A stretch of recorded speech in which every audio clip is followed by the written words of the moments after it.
Maybe.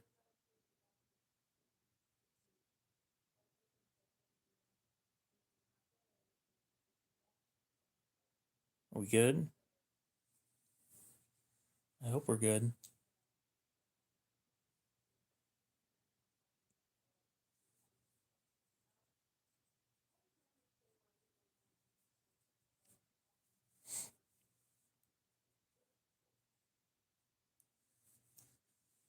James, how's it going?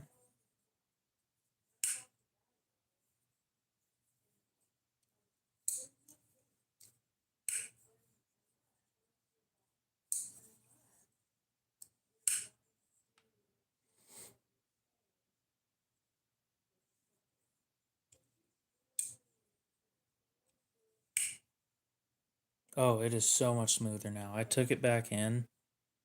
I said, hey, it's got some issues right now. They said, well, it seems to me like you've got a pinched um,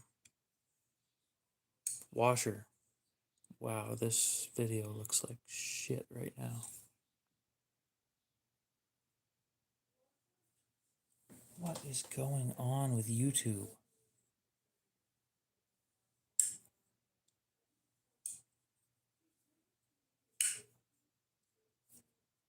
Not only did I have trouble starting the live stream, but like the video quality looks significantly worse on my end than it usually does. The colors are wrong. Like dull.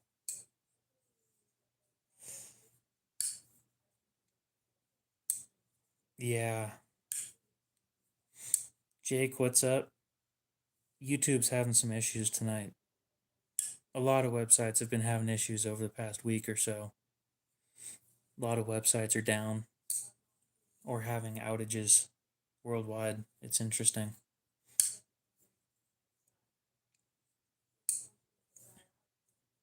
Just wearing in my Sebenza.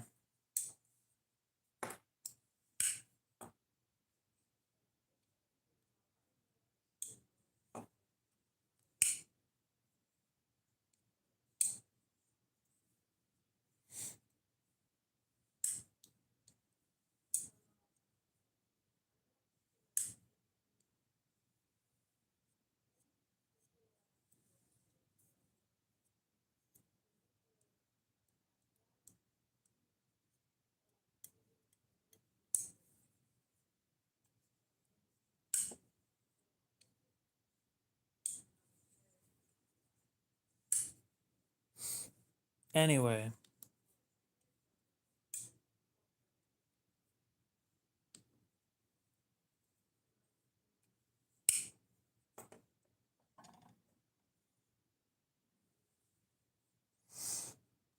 let me check something.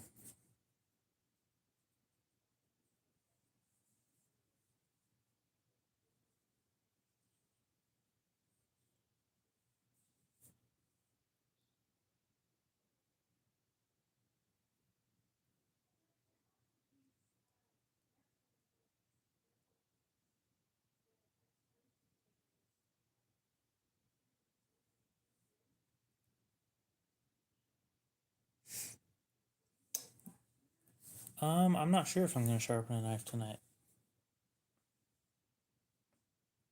Um, everything I have is already sharp, so, and the Sebenza doesn't need it yet.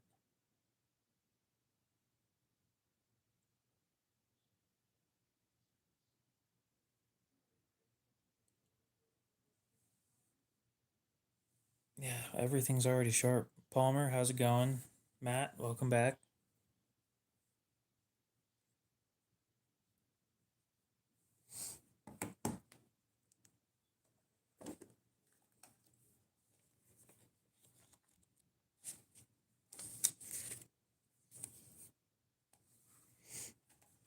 All right, Randalls, since you haven't shown back up, gave you too many chances and your knife has expired.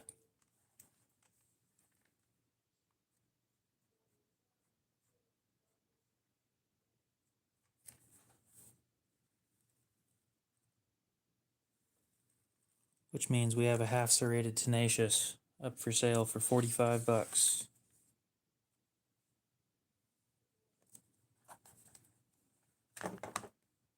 Hendy's already expired.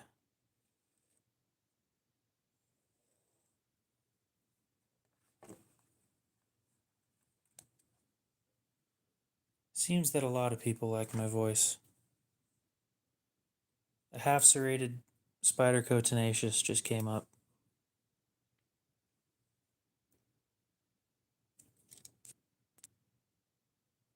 I'm going to give him one last shot because he's been nice to me.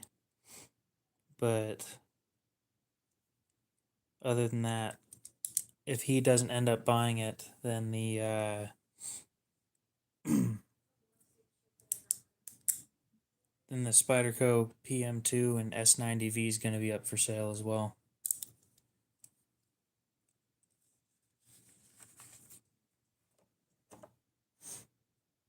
Dakota hasn't missed a payment, but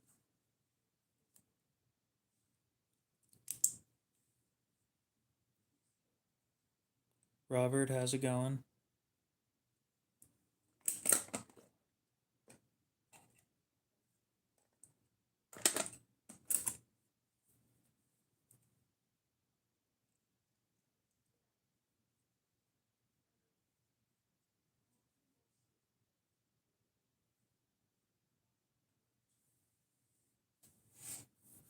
Oh, I should come up with a list full of knives that are up for sale.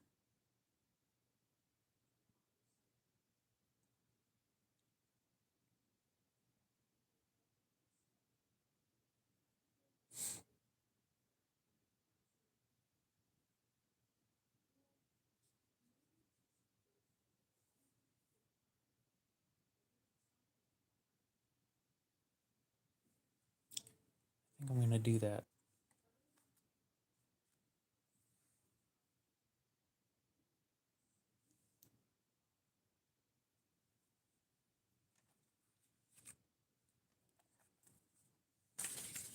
Give me just a sec to find a good spot. What did I finish? Civivi.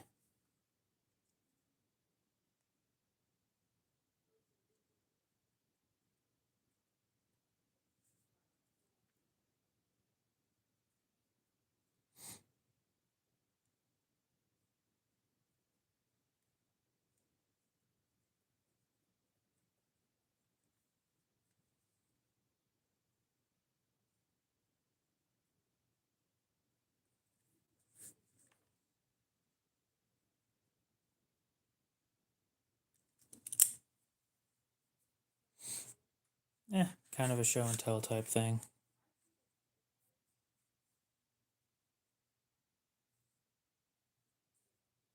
Damn, I've sharpened a lot of stuff.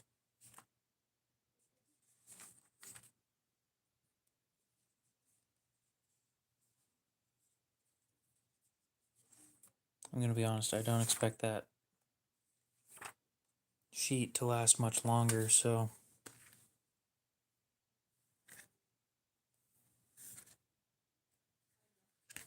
maybe I need to get a separate notebook specifically for things that are up for sale.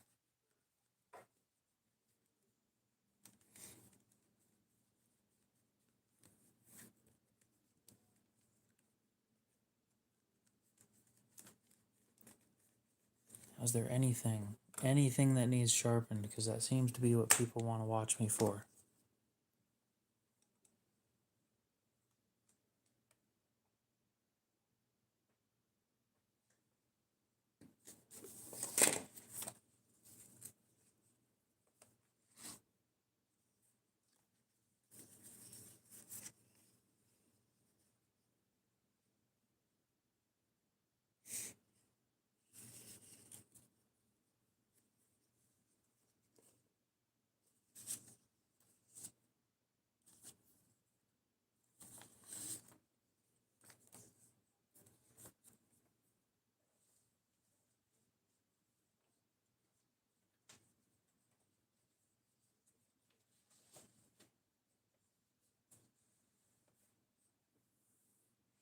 Dakota, what's up?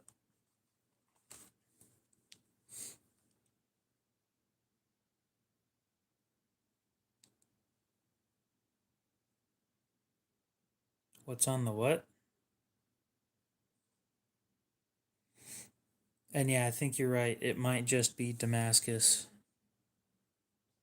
Because at the price that it's sitting at, there's no way that that's Damasteel.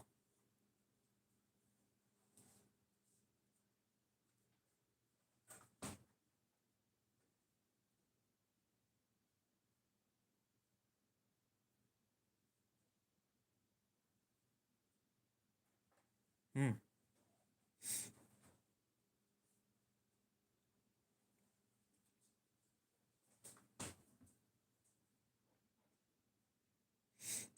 God, I haven't cooked something in a long ass time.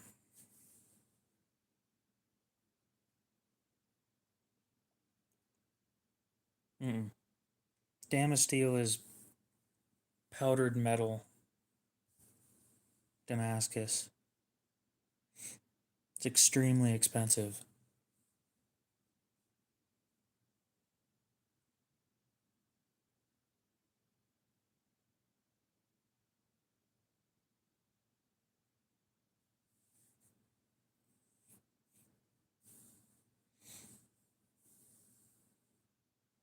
I'm gonna look into it real quick just to.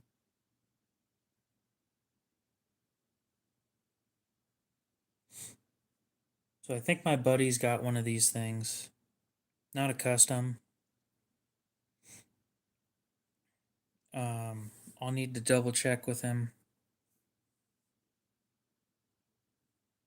But last time I checked, he had one that had a brand logo printed across the blade. And just so you know, you can't get rid of it. It is there forever. But it's pretty heavily discounted when stuff like that happens.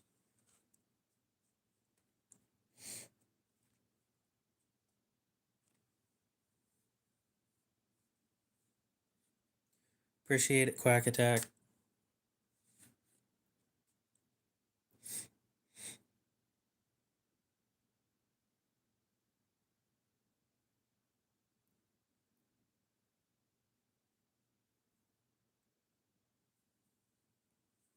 I'm just double checking and making sure it's only Damascus and not Damasteel. No, it had some other company's logo.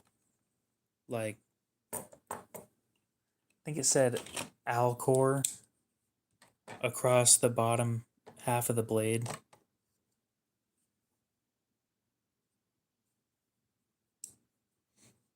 It sticks out like a sore thumb, but you get a great user knife.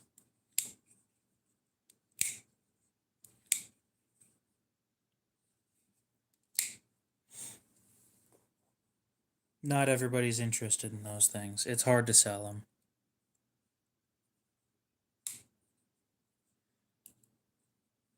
Yeah, this is a butterfly knife. It's made by the Butterfly Company.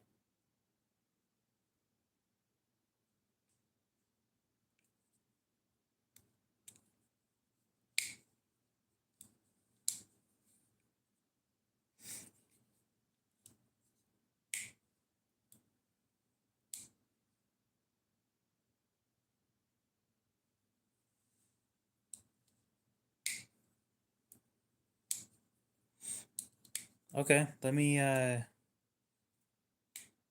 can't remember if it's a full size or a mini. It's been a long time since I've held it. A couple weeks. Let me see. Um so it's in 154 cm. I know that for a fact.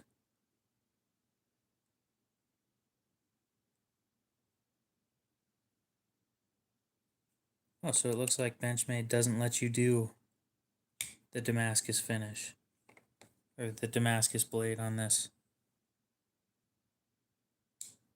Hmm.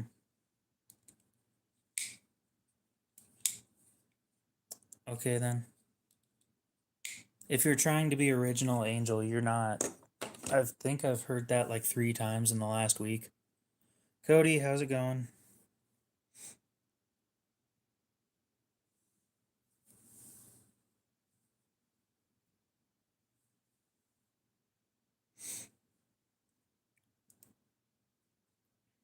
Louie, what's up? So I got some good news and I got some bad news. Well, that's unique. Congratulations. The good news, this thing's nice and smooth now. Turns out I was taking it apart and putting it back together the wrong way. Which I didn't know you could put one of these back together the wrong way. But you can, by the way. So I'm going to teach you guys how to put these things back together the right way, which I didn't know about. So give me a minute.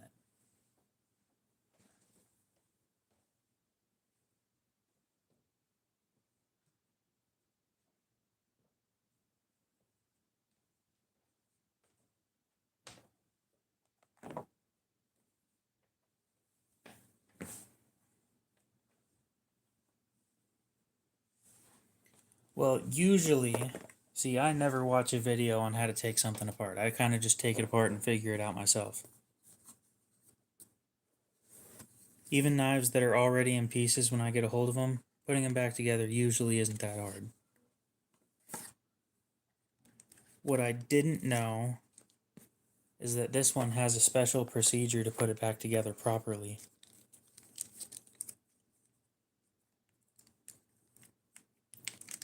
And I've never had an issue doing it before. So when I brought it in today complaining that it wasn't smooth, they said that it sounded like I had a pinched washer. And that happens after a little bit of explaining when you take your knife apart and put it back together the normal way, which would be what they call the sandwich method. Getting new washers for it is $5, and I have to leave it with them for a couple days. And I said, I'd rather not. So here we are now.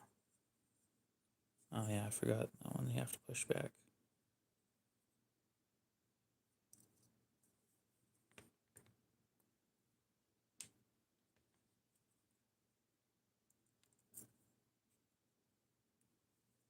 Tegan, what's up? Welcome back.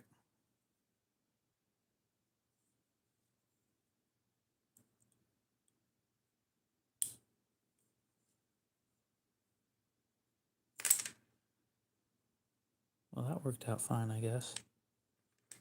So then you push this out, which is like the complete wrong way of doing this for any other knife.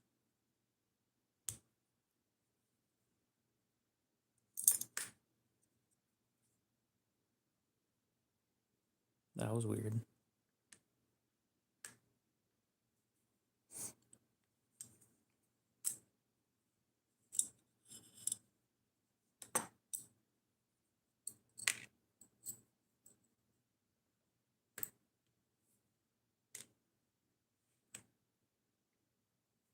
Okay.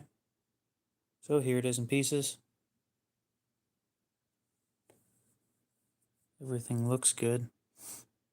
They said it felt like it was pinched. I took a look on the washers.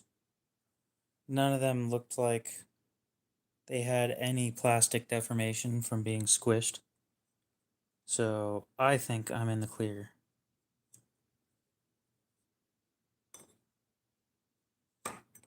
Anyway, this is the blade assembly, is what they call it at this point.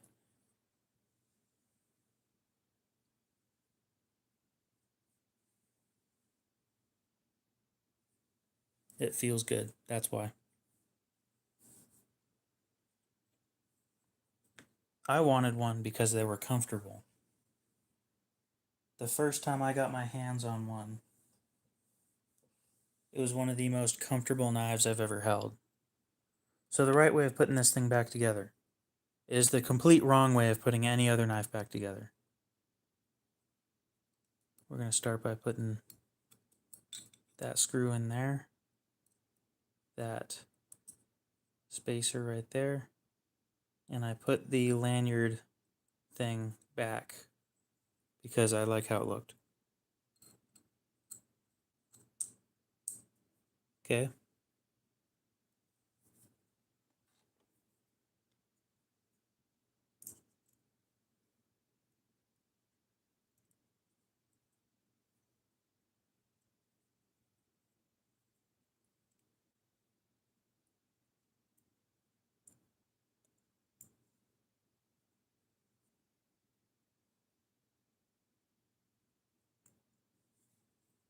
Now for the second one, you don't even put the blade in yet. You just sit there and wait.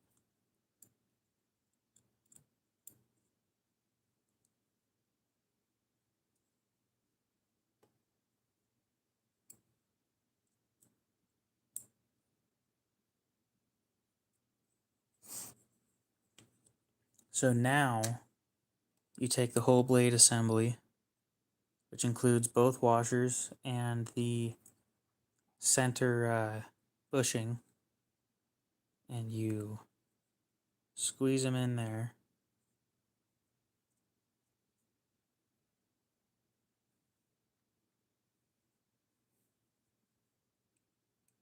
Yeah, except for this one holds itself together properly, unlike every axis lock I've ever taken apart.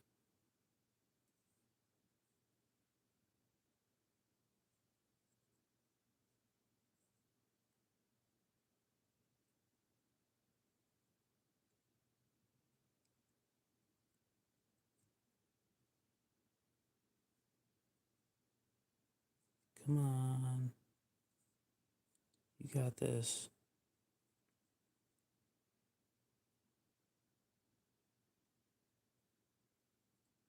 Man, I just did it a minute ago.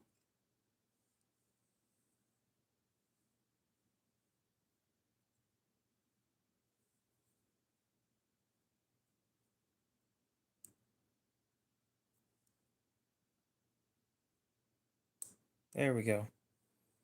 Gotta line it up properly. So that way you don't get the washers pinched between that bushing that was in the center that the blade rides on and the scales.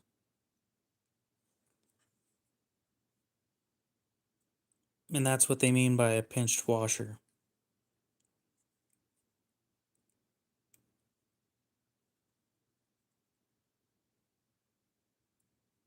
Give it a good little bit of torque, and it's nice and smooth.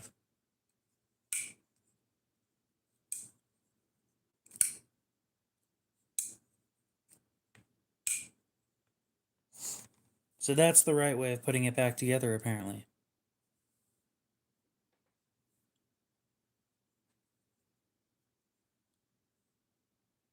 Yeah, this was my favorite blade shape out of the three options. It's the whole reason I went with it. If it didn't come in this blade shape, I wouldn't have bought this knife.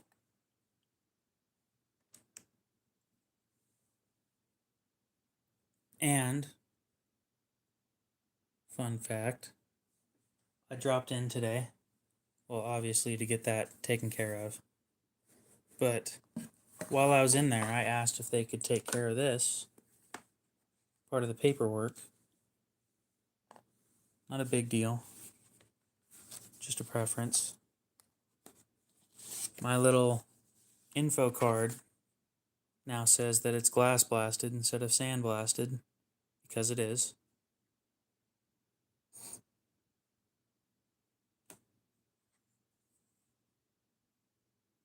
So, there we go. They just redid it for me while I was in there.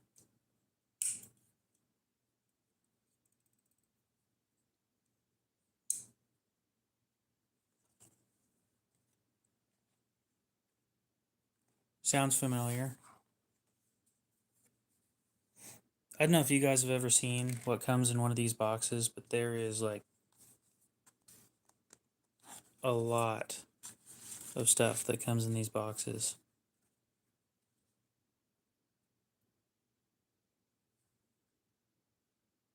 So by the looks of it, the Sebenza has 17 parts. And one tool to rule them all.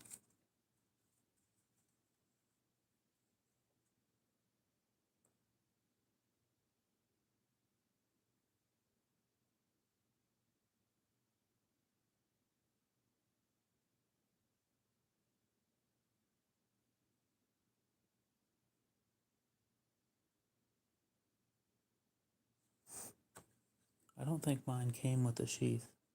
Mine came with something else.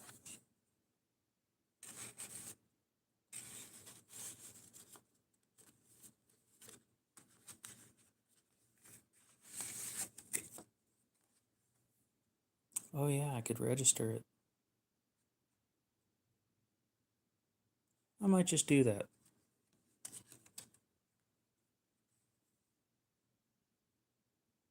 Just walk in and hand this to him.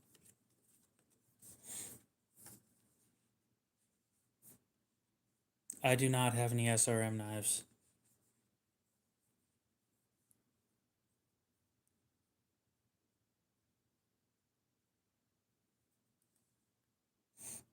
I didn't know Shambo was in Idaho as well. We should meet up sometime. Thought about putting this sticker on my truck.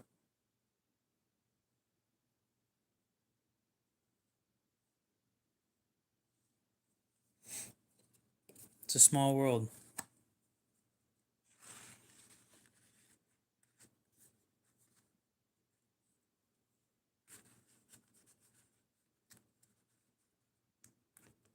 The knife world is a very small world.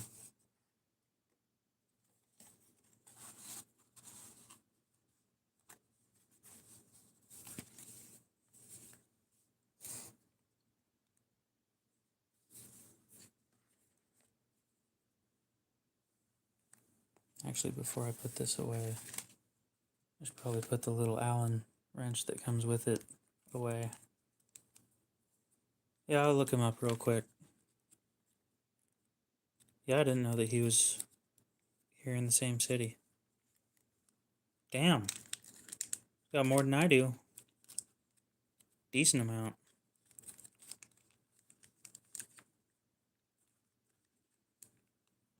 But no, I'm happy with my 2600.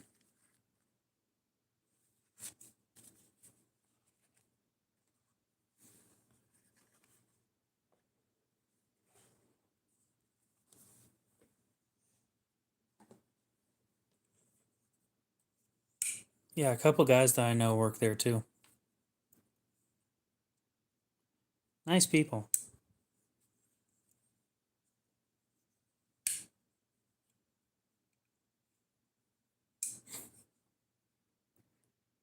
Does he talk about Koenig too, or does he know that they're in the same city?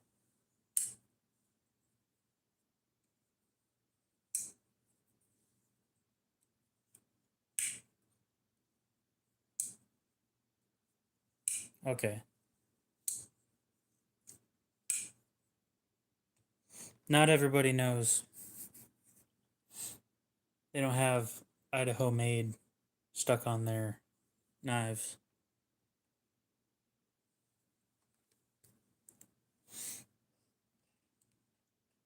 God, he moved here?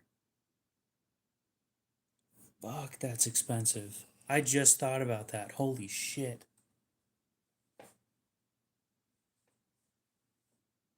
Housing costs here are not low by any means.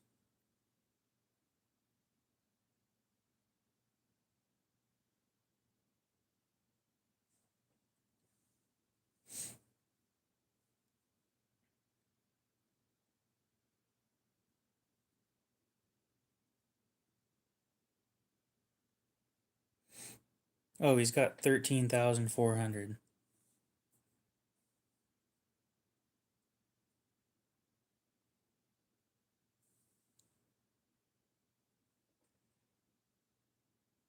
Yeah, they do. I can show it to you here in a sec. I don't have one, but I can show it to you.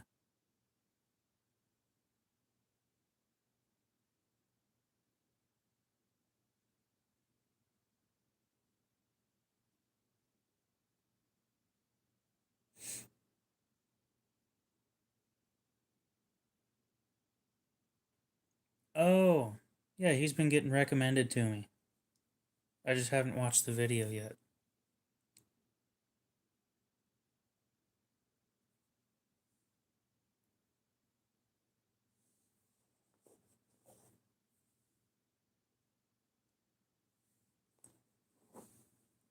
Uh, I don't know what this one's worth because nobody's bought it yet.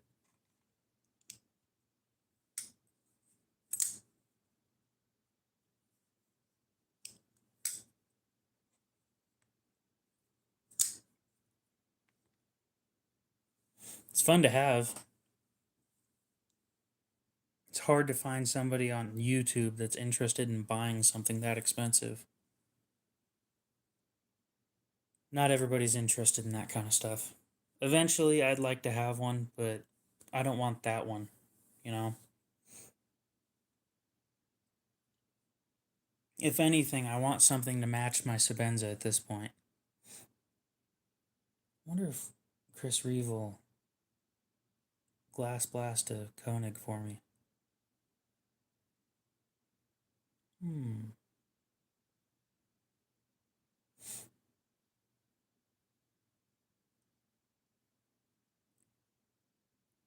If you refinish, so it's Cerakote. If you refinish it, it's going to drop the heat treat from what they think is roughly around 60 HRC to probably around 50, 59 to 58. And I don't think that dropping the blade hardness is worth refinishing it.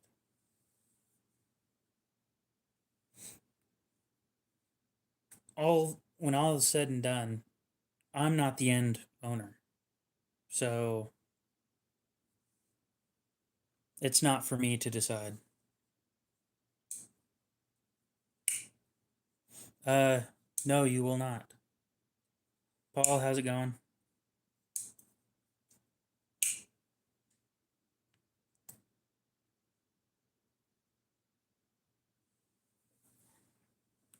And yes, I saw your message a little bit ago, but unfortunately, I forget to say hi sometimes.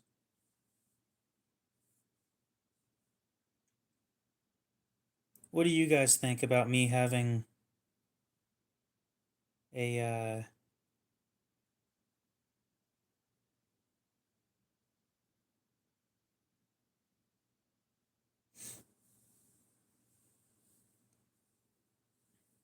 okay, I won't.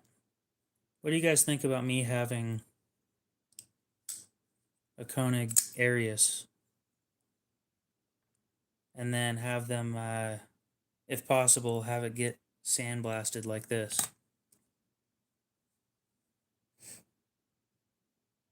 or bead blasted. My god, glass blasted.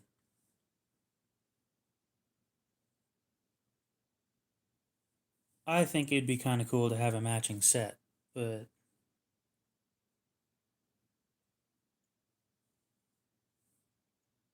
what do you guys think about that?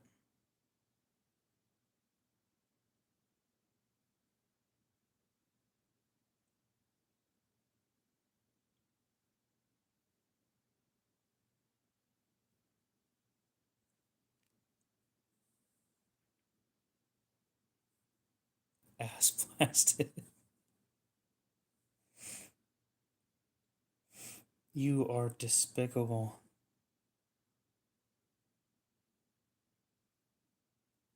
Would you look at that? Blade HQ got a restock of mini Ariuses. And it looks like they have one full size in blue hardware, which would mean blue hardware, blue hardware.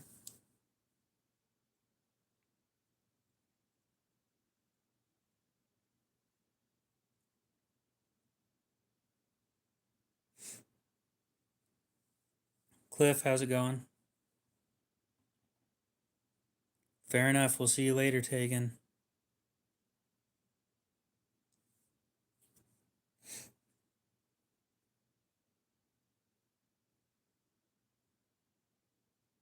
Oh, this one's patterned. It's not the right color blue.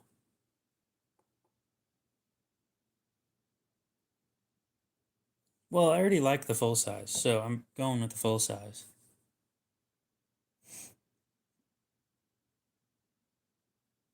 Oh, does Northwest have one by chance?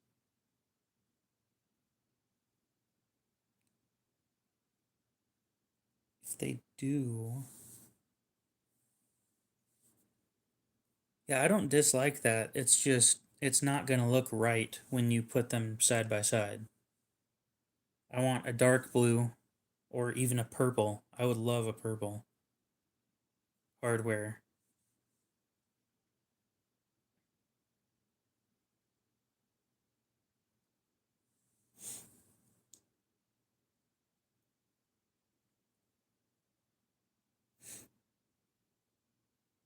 It looks like they are sold out of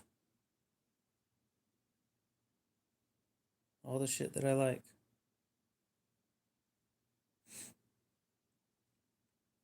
I just want a Gen 4. Plain. Literally a plain Gen 4 with a stonewash blade. That's it.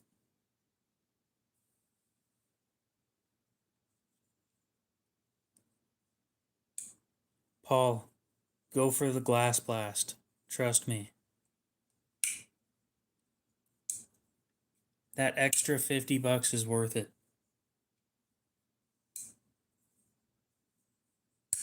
And that's coming from a broke boy. I can show you where. Give me a sec.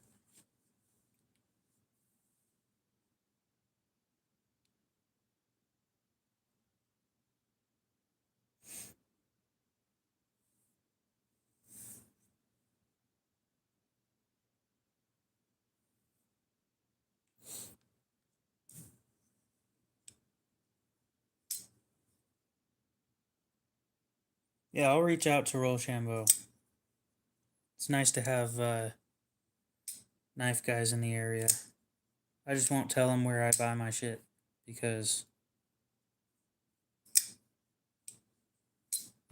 I like the shit that I get. So, if you click on my profile picture that's up in this corner somewhere, and then you click Visit Community, then you can post pictures on here. Other people have posted pictures.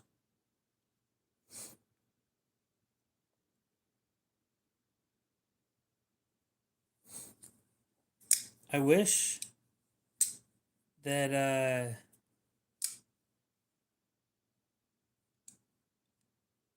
the Harsey was made in a better steel. I'm not saying S45VN's bad. I'm just saying it could be better for the price. Because holy shit, $320 for S45 is. Ugh. Oh, they're not hollow? I might not want one now. They do stuff in MagnaCut? Okay.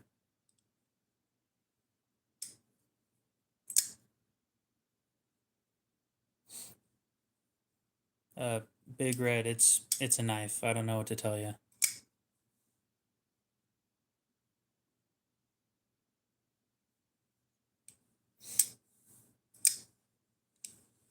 If you would like some recommendations, I can help with that, but other than that, it's just a knife. Nobody cares. I promise you, nobody looks at it when you pull the knife out. Nobody cares.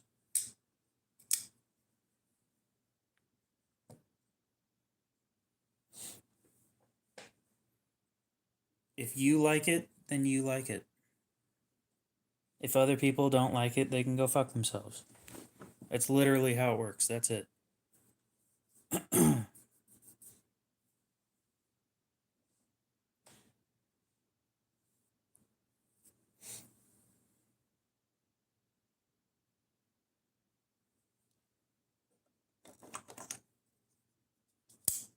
stuff like that.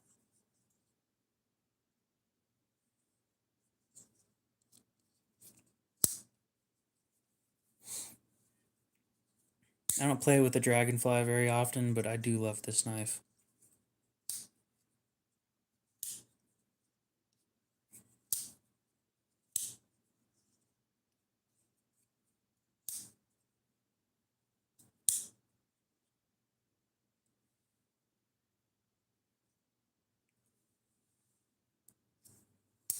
Cool thing about the Spyderco's in pink is a portion of every purchase in pink goes towards breast cancer awareness.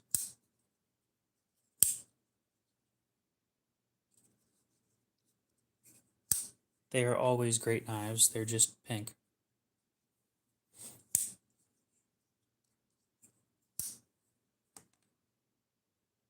And I needed something pink in the collection.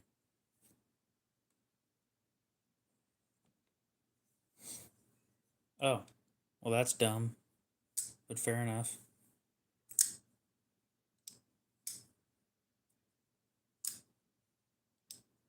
MTF means a couple things.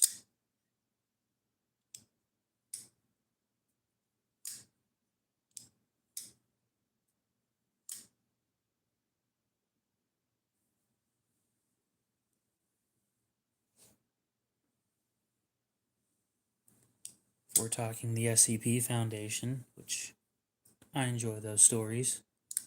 Mobile Task Force.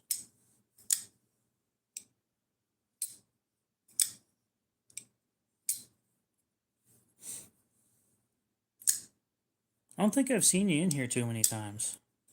And unlike almost everybody else, I don't give people a wrench immediately because I don't need to have all that many moderators. Oh, Cody, did you see my new design? Well, drawing, anyway. It's all hood in the good. Fair enough. I can agree on that.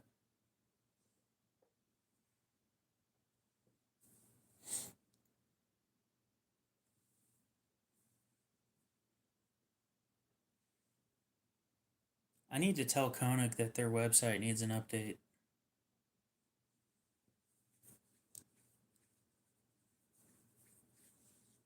They have 4 designs on their website, and that's it. Well, it's not a finished product, but I did finish drawing it.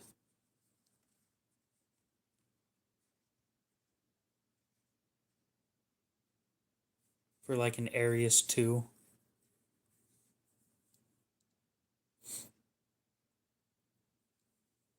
All the things that I don't like about the original Arius are fixed in this model.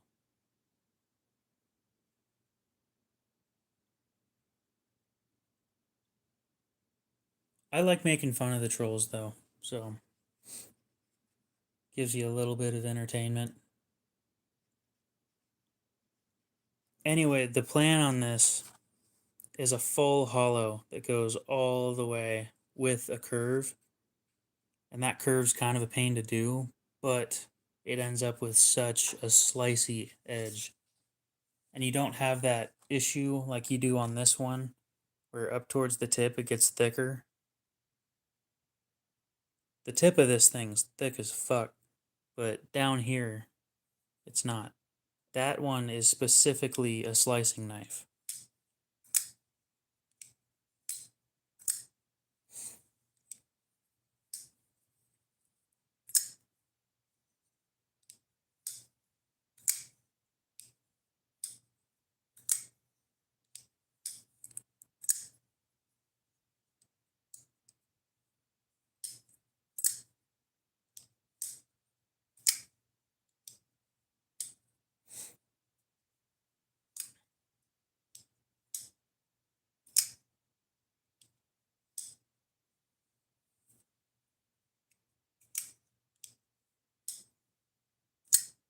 Never heard of it. I am sure Google will help me.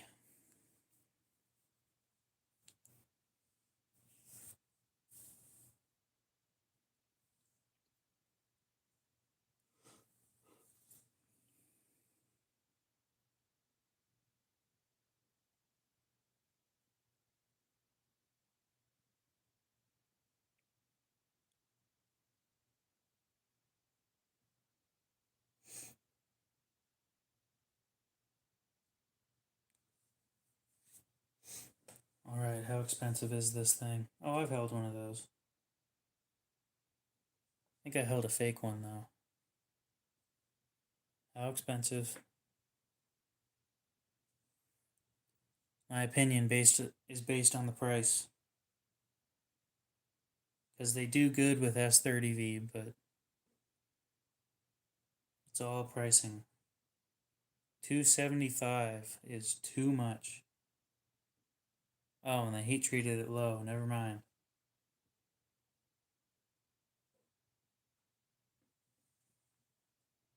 For anybody wondering what we're talking about, it's $275. Too much money. That is my opinion.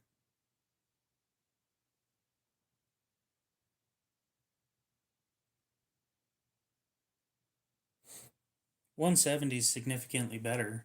Don't get me wrong. $275 is way too damn much. I'm just thinking of all the shit that you can get for $275, and you could be stuck. Hear me out, okay? You could be stuck with S30V and wood, right? Or give me a sec, I gotta look it up.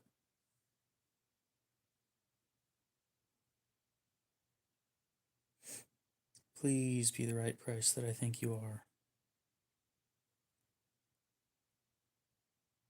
Or you could spend $159 and get a Torino with G10 scales.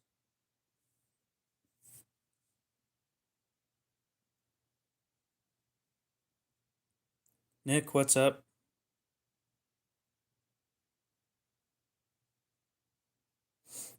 So you get tungsten carbide instead of S30V for less.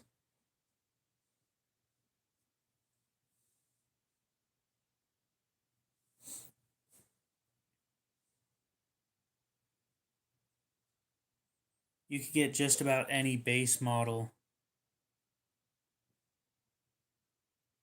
The handle's actually pretty comfortable. I mean, I have the carbon one, but the handle's fine. The blade's extremely thin though, so any heavy use and it's uncomfortable. I did get a Sebenza and I haven't seen you in forever. Where have you been?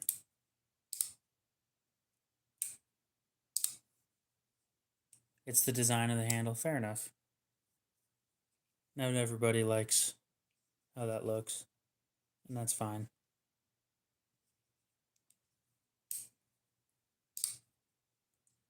I'm just saying you can get significantly better materials for less.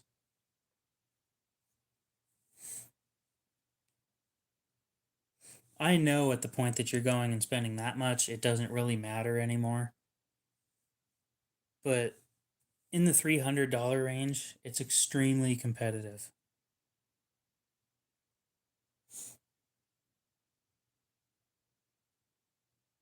I love it. I actually just got it fixed today. Since I live so close, I just brought it in. And turns out I'd been taking it apart and putting it back together wrong. It is so much smoother now than it was before.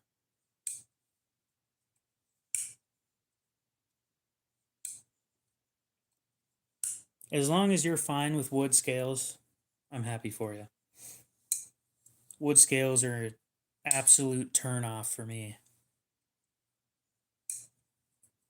To the point where even if I got my dream knife in wood scales, I'd sell it. I'd get rid of that shit. Which means if this had wood scales, no, I'm just going to let them naturally wear.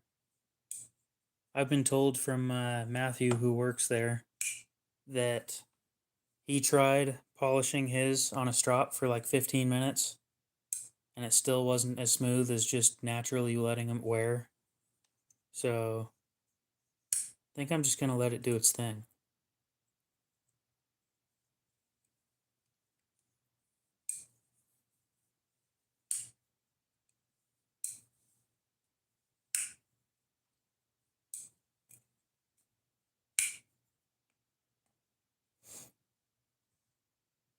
Sticks out like a sore thumb, though.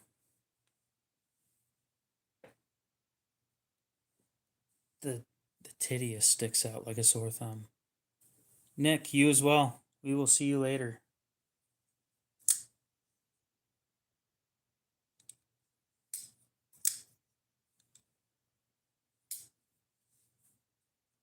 I think everybody I've heard to talk about this night talk about my god, the titius calls it that. I think it's supposed to be tidius, but when I think of tidius, I think tidy whities, and I'd rather think titius instead of tidius. I think we can all agree on that one. Yeah, it's a spider co.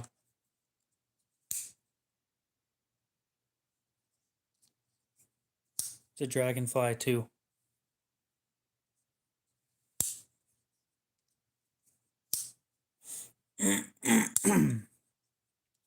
How'd the issue occur?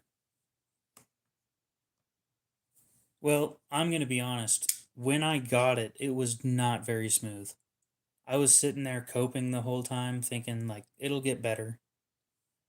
But every time that I'd play with it, it would the pivot would back itself out, and I just wasn't super happy with it. With that being the case, I didn't like coming home and then having to tighten it after playing with it for 20 minutes. So I took it in because I hear everybody talking about how smooth they're supposed to be, and it just wasn't doing that. And they said that they thought that there was a pinched washer because it wasn't put together properly. I didn't know that you're supposed to slide the blade in after having the handle together already, but judging by how smooth it is now compared to how it was, I'm going to say that it wasn't a pinched washer, or it wasn't permanent damage to one of the washers.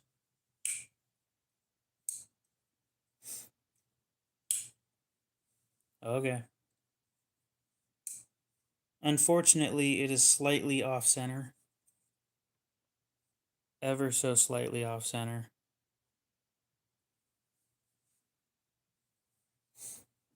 Yeah, exactly. And that's how it should be. But this is a 31 with the ceramic ball bearing lock. And that's a little bit different.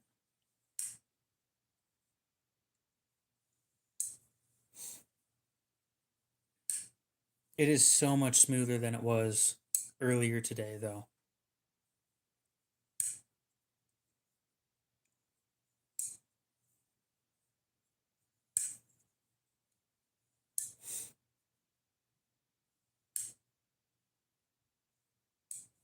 I'm just playing with it to make it smoother.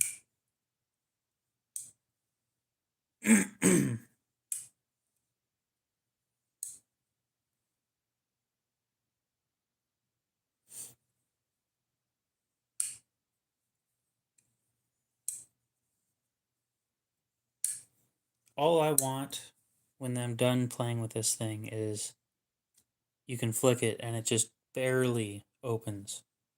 Just barely. That's all I want. Once it's there, it's perfect.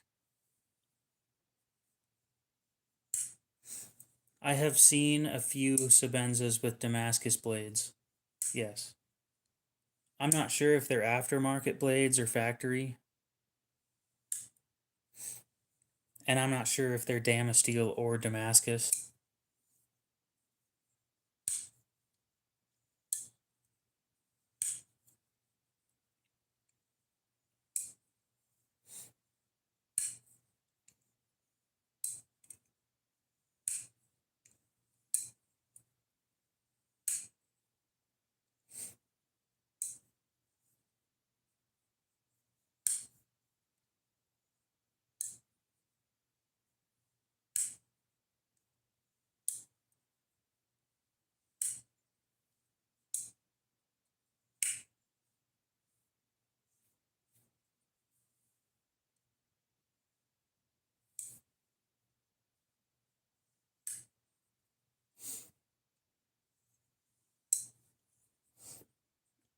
Well, there was a difference between the 21 and the 31. I mean, they're 10 years apart.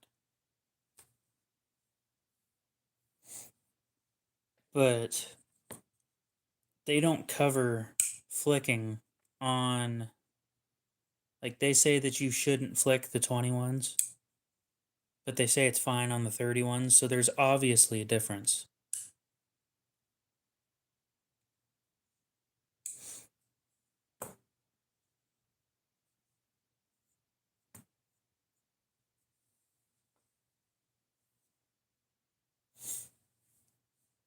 Exactly. Yep. The ceramic ball is the lock face, which is interesting. I've never seen that done before, and I kind of want to try it.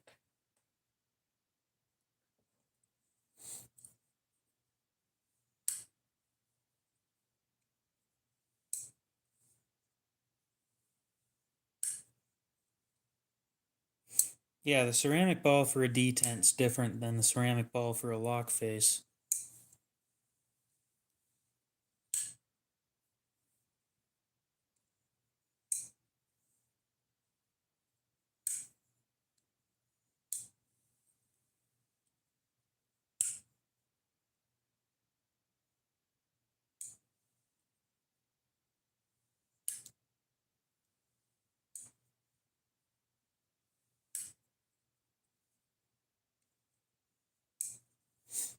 I mean, that's detent and worn in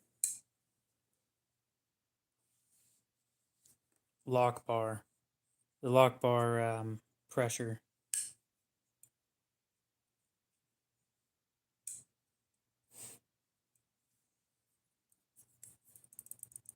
You guys hear that?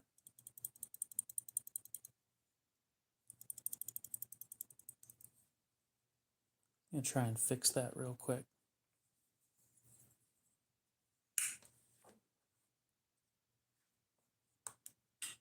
Well, that went flying. Yeah, I know it's the lanyard pin.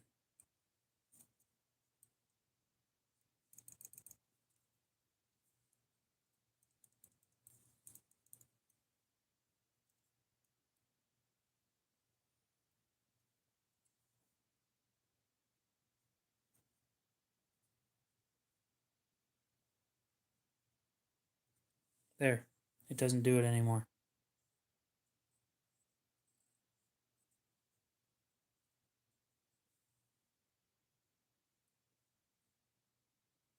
See?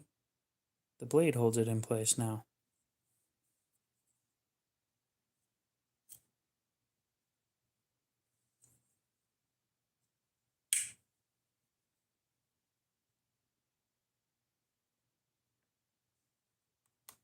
You mean put a lanyard on the lanyard hole? No way. It sucks. I kind of just want the blue. I like the blue accent, but I don't like the rattle.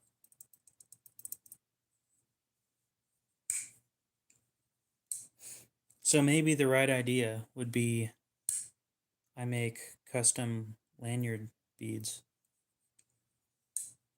or the lanyard insert.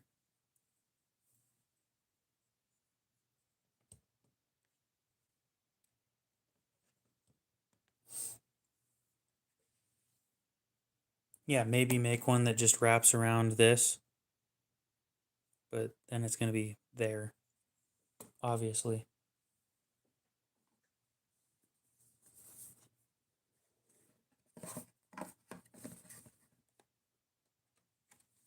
See, here's the downside about having shit sent to you is if it ever gets lost in shipping, you're fucked.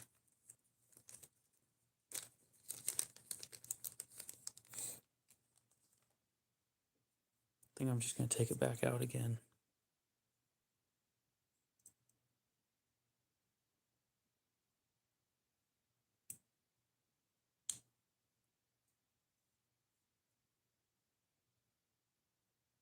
Gimme.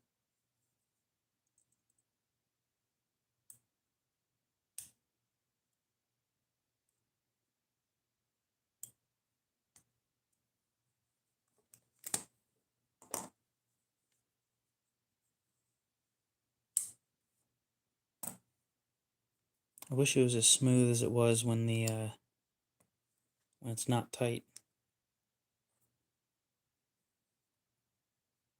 It's still not drop shut action when it's tight, or when it's loose.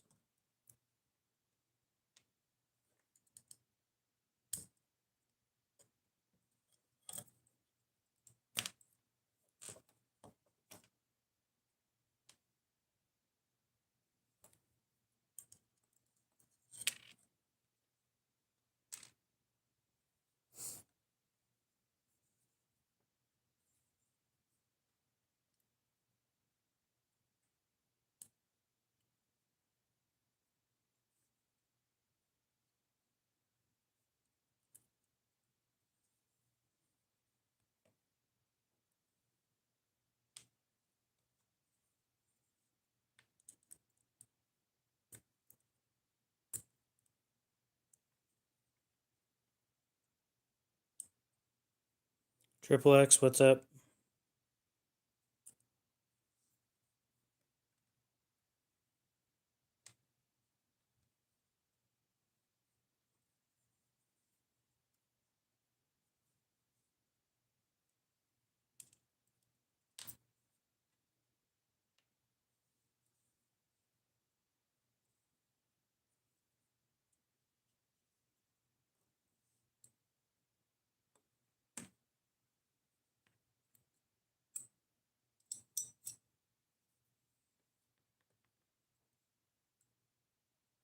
I think I'm gonna try making custom these things.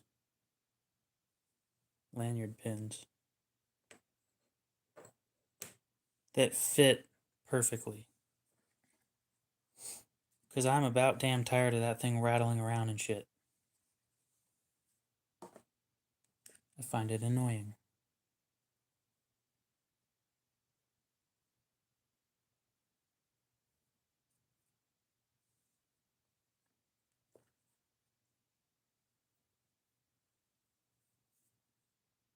Now to put it back together.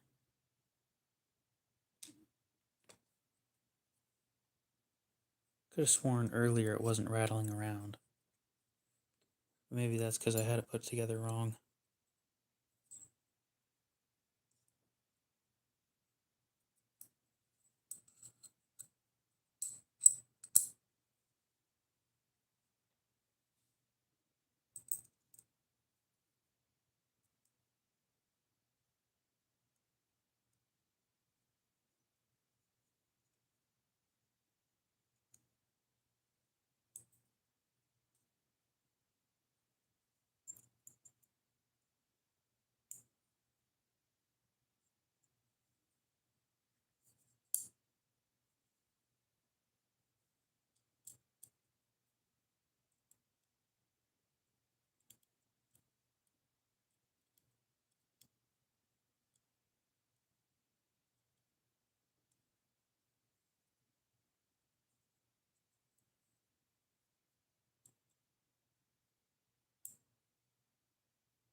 Abdullah, what's up?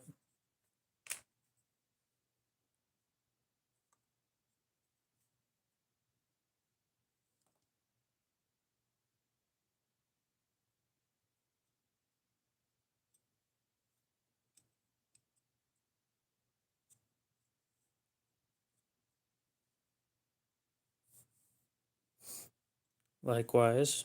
How's it going?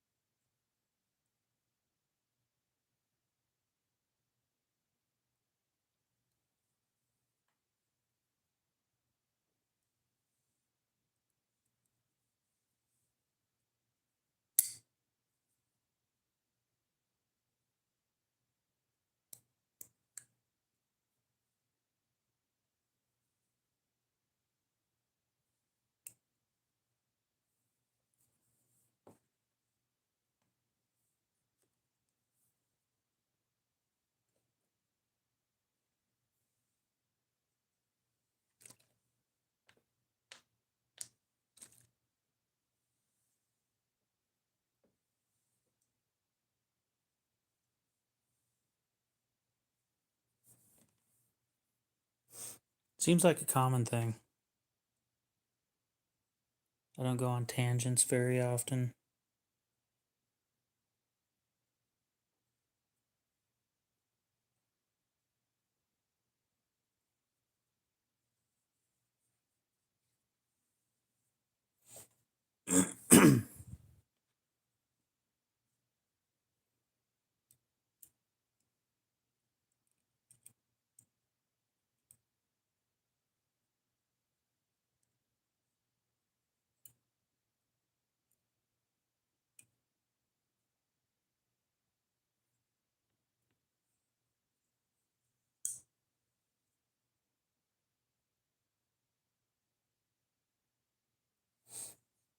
It's still slightly off center.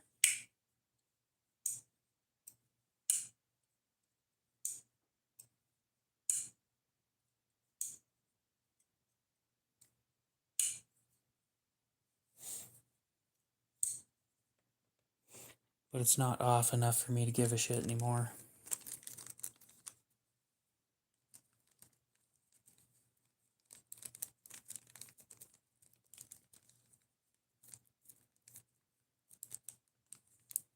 You know how much the grease that they sell costs? I want you guys to guess. This little tube of grease, it's 5 grams. Guess how much that shit costs?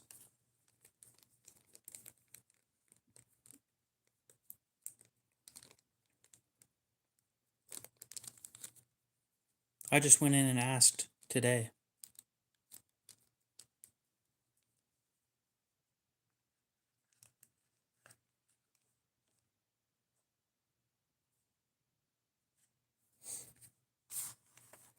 No, not 25.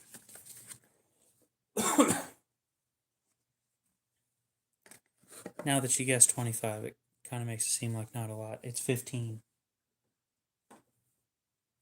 15 bucks for 5 grams of that shit.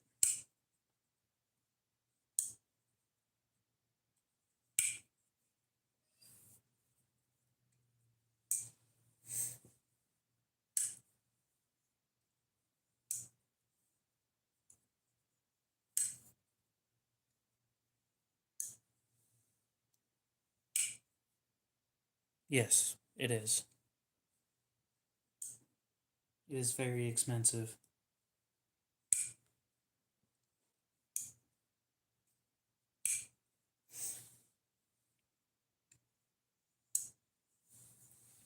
You wonder why I didn't want to use any of the shit that I already had.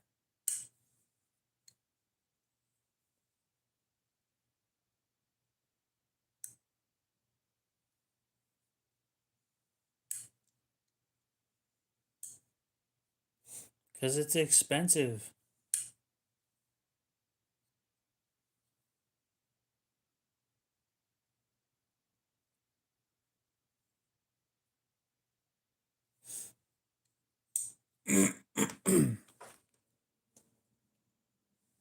$15 is a lot of money for 5 grams of anything. Shit, that stuff's more expensive than 5 grams of silver. 5 grams of silver is like $9.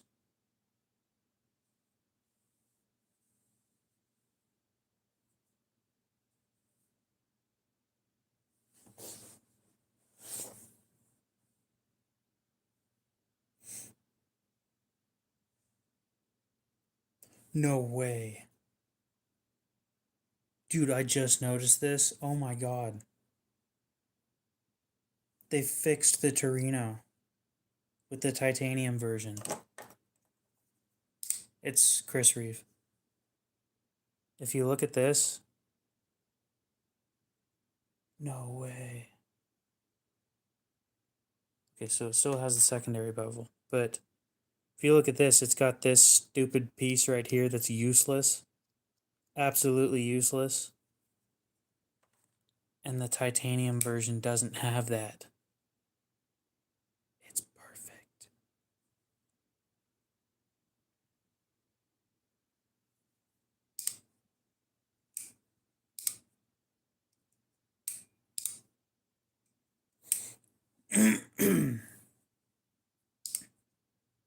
And it's only $400.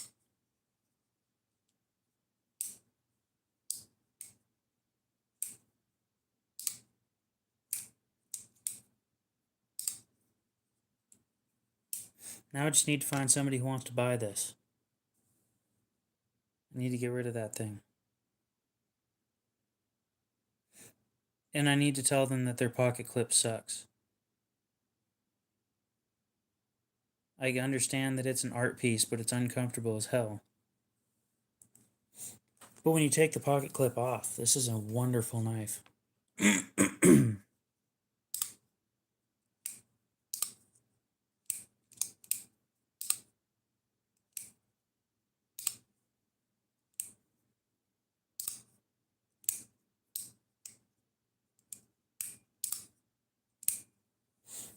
I just had a really funny idea for a live stream.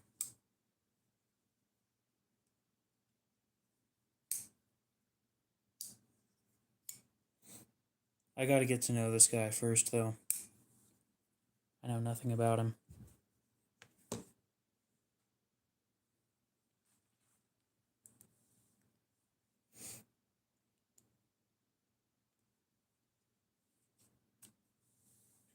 Full disclaimer on this thing. God damn. Full disclaimer.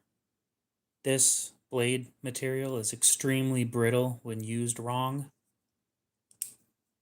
It is for slicing tasks only. That includes cardboard, but no prying.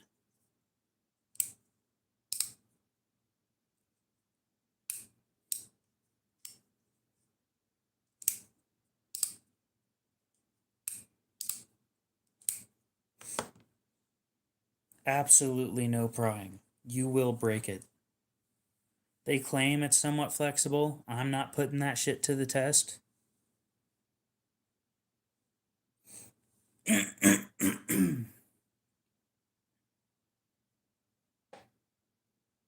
I love the knife. As soon as like literally the week after I bought this, they came out with the same one in titanium. I was pissed. I was all sorts of pissed. I don't think I've ever been mad at something that was so dumb because they didn't announce the release. YouTube's being a pain today. I can agree to that.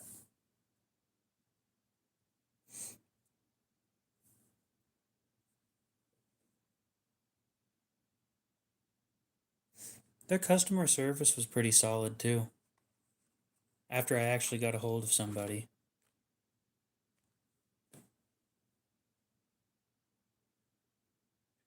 I had to retry starting the stream, I think 7 times to get it to work. So it wouldn't surprise me if YouTube's having issues.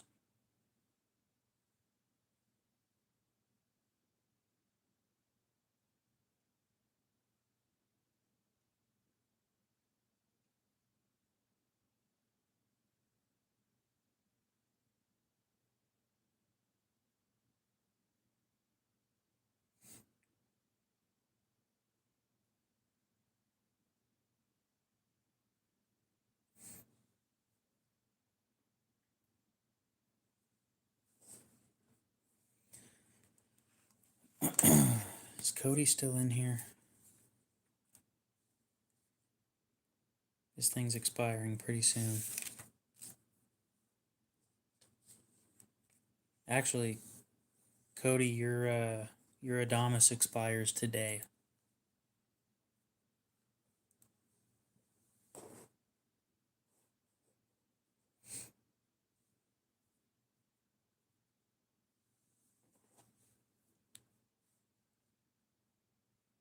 If you're still in here.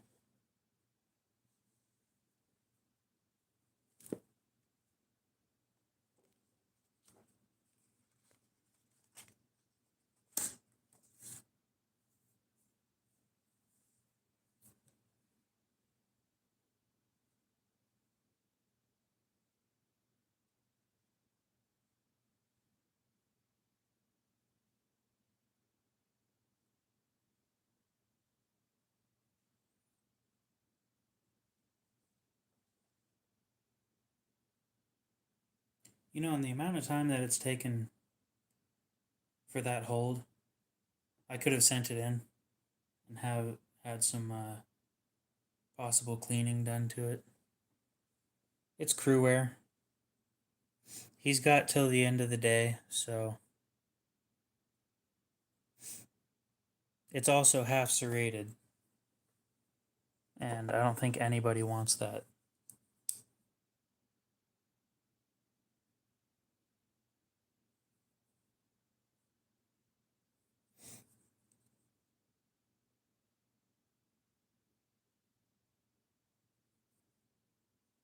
Yep, didn't think so.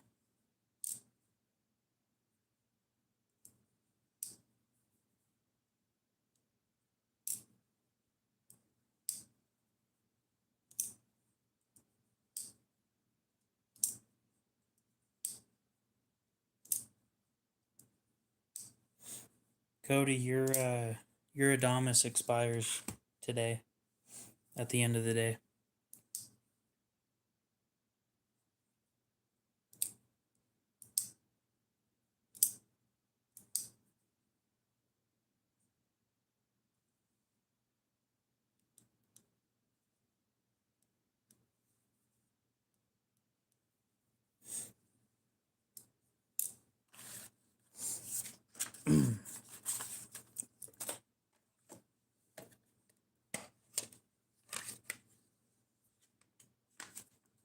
Can I fix anything that I feel is wrong with this at the moment?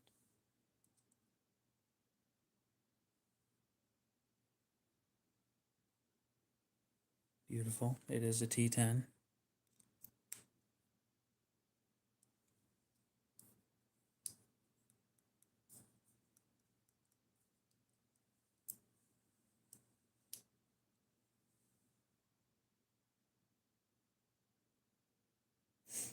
Yeah, I don't like messy.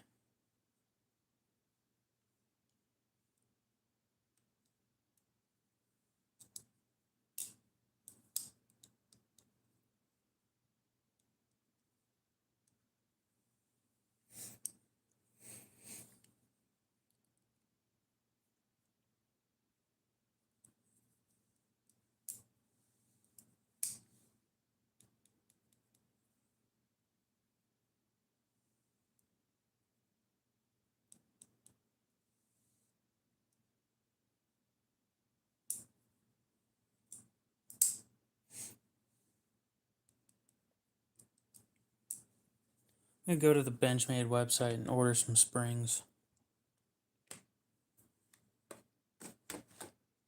for a couple knives. If I'm allowed to do that.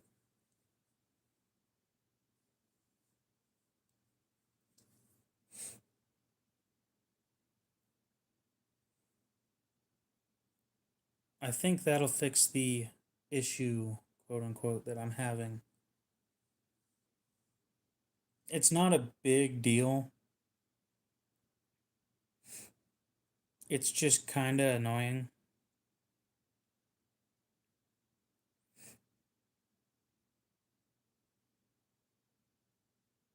And I'll explain it here in a sec.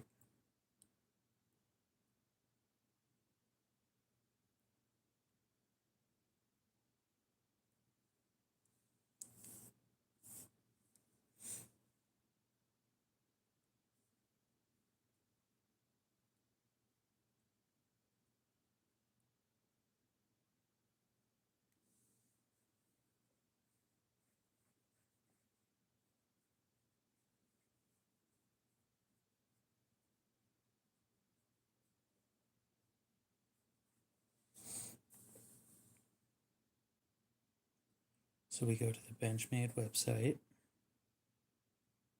and then we wait for this complicated ass website to load.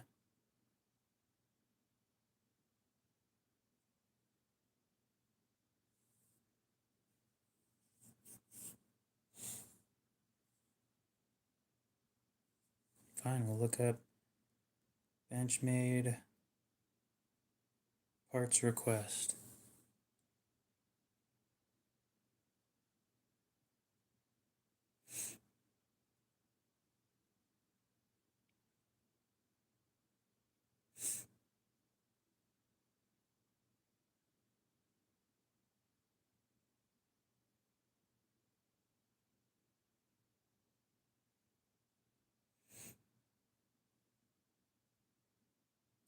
Oh, wonderful.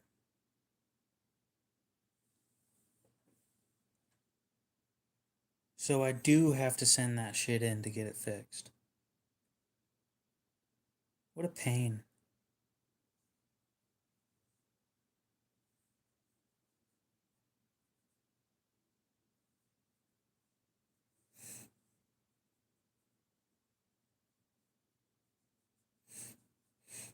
That really sucks. Apparently,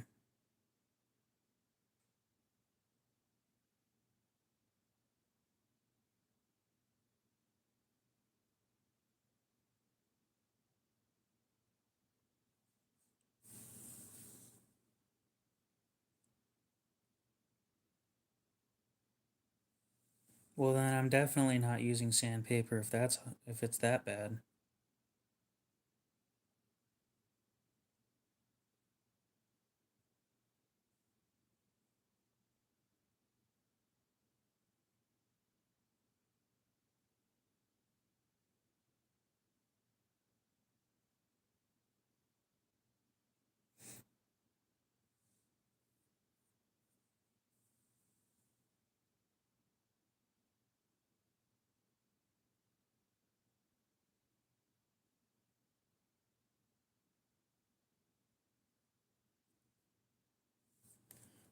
I wonder how much it costs to have a blade swap. Mac, how's it going?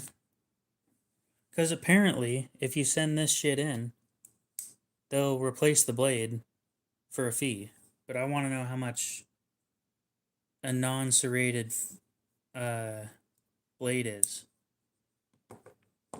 Because if it's actually reasonably priced, like ZT, then that would be awesome. Oh, I just don't like serrations. So if I buy one in the future, you know, that's serrated, I can just send it in and get a new blade. That it would be amazing.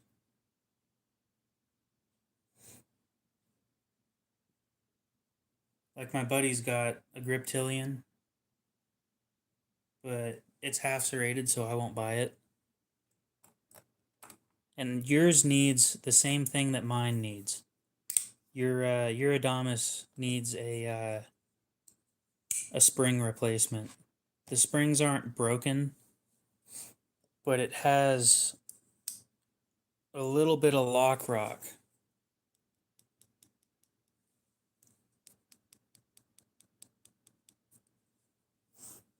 So the Griptilian doesn't have that. It does, but it's not anywhere near as bad. This mini Adamas doesn't have it. Never mind, it does. The fuck is up with these things and having lock rock?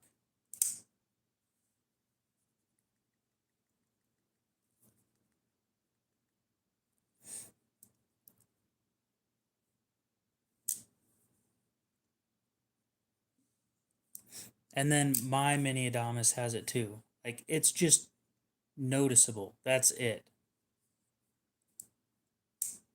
I swear it's not from just playing with them. It's something other than that.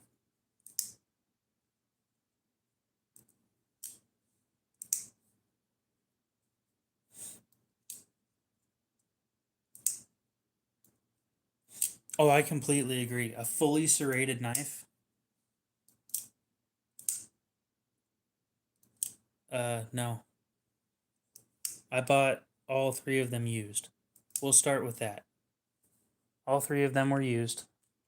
This one, I think they claimed that they carried it like once or twice, but I don't remember for sure. The other one I got, like yours, I got from a pawn shop. It's not in terrible condition, which is why I bought it. And then my mini Adamas has the same thing.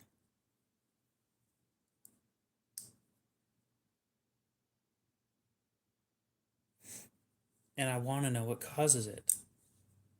Very much so. But yeah, if you're interested or if you cut cardboard a lot, a fully serrated Spyderco It's an absolute game changer. I promise you. It cuts cardboard like nothing else.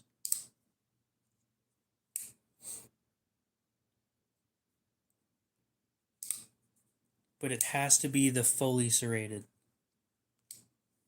The half serrated ones are kind of junk.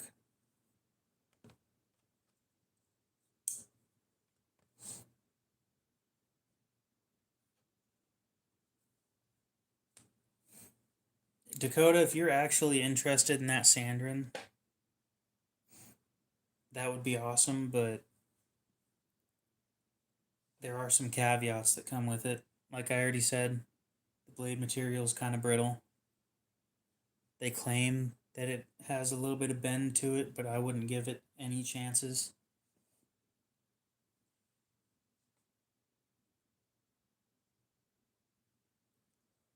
I don't know, lock rock isn't a common issue that I come across, and there's not much you can do to fix it either. That's the worst part, is short of sending it in, you can't really fix the problem.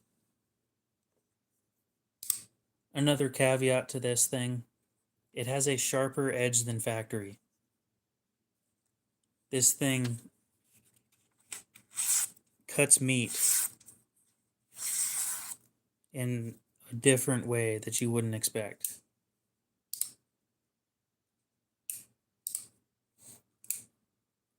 Well, lucky you, because I don't get shit. I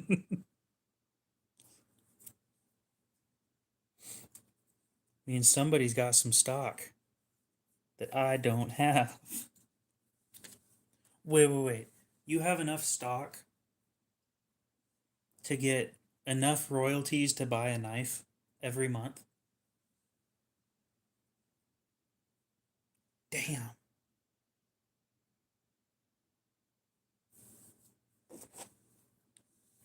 Even at a 5% return, which is, I think, the top when it comes to dividends.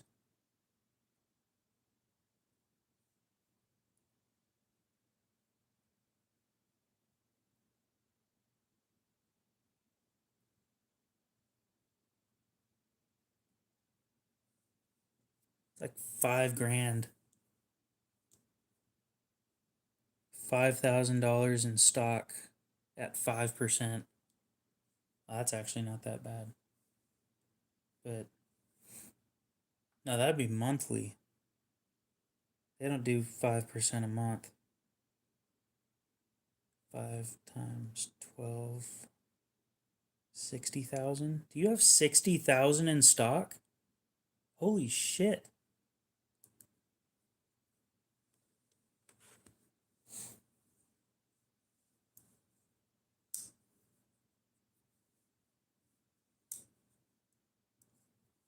I'd send that shit in, Mac. You will never get the screws out of your flat irons, I promise you. Just about every single Gerber, you will never get the screws out of.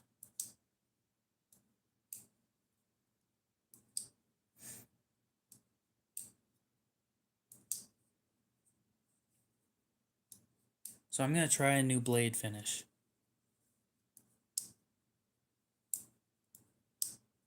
Oh, you be careful with that. I'd probably thin it out on a higher grit. It leaves permanent deep scratches on the 140. And if you're actually going to follow through with that, break it in first. The 140, as soon as you get it, is an extremely aggressive stone. And it, with the stuff that breaks off at the very beginning, it will destroy the satin.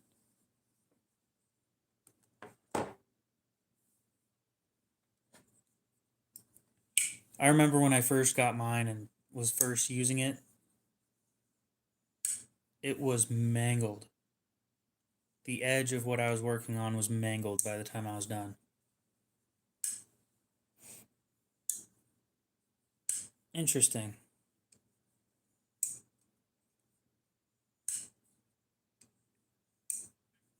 I never personally liked the flat iron all that much.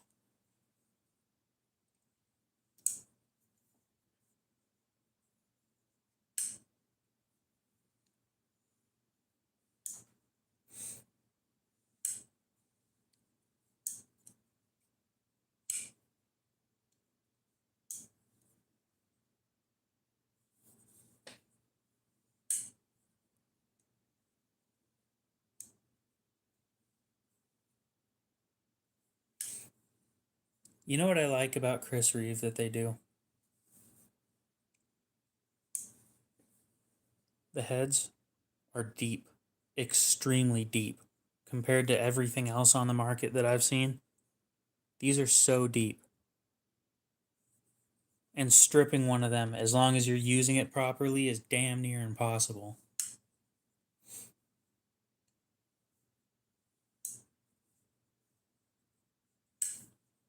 Damn, and you didn't beat the shit out of your brother? What's a family without beating the shit out of people?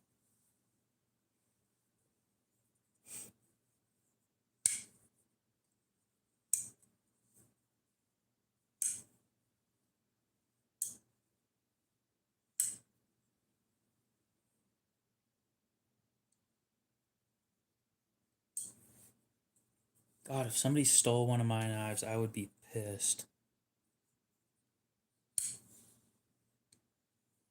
People are actually interested in it. That blows my mind right there.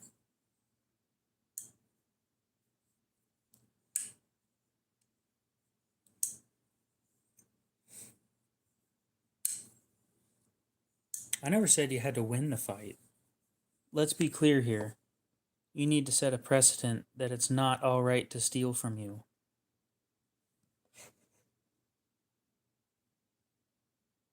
Whatever it takes to set that precedent, you could do it verbally if that works.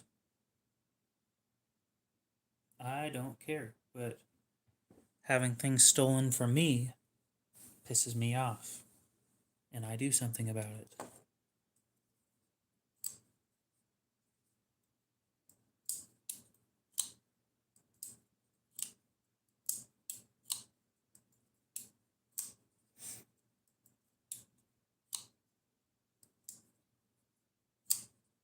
So my spider no parafree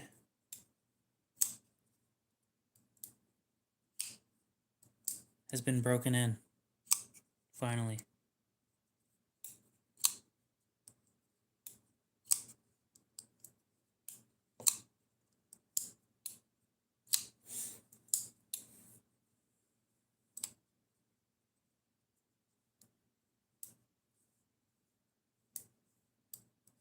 What, does he not like mustard or some shit?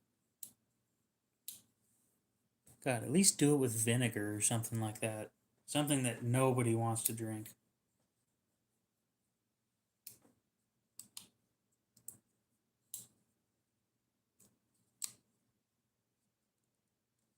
Custom Gerber flat iron, I assume.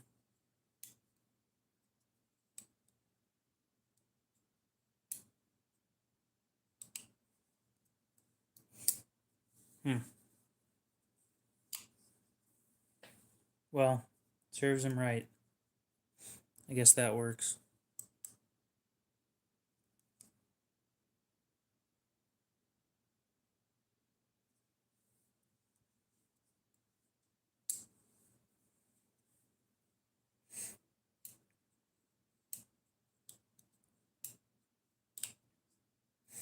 See, I wouldn't do that, but I'm not going to tell you not to eat something. You know, I'm going to say, you're not going to like it. And then when they don't like it, I'm going to say, I told you so, because you're a dumbass.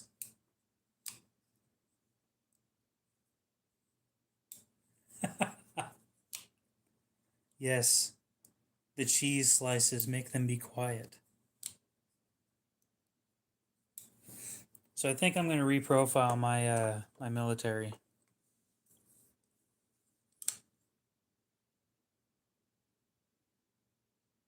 Fix the angle that it's sitting at. So if you guys see that, it's an older knife, made in 2014. But if you look right here, there's a squared off section. And I don't like that because I'm missing that much blade length.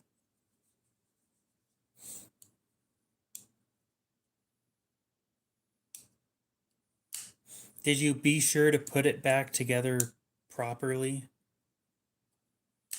Please tell me you put it back together properly. Because I had no clue that that's how you put that shit together. and it changed everything.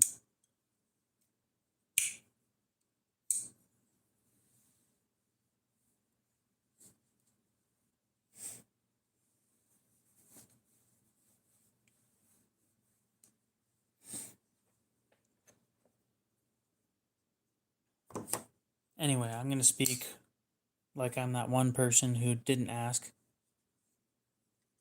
But KO, it's only that much blade length.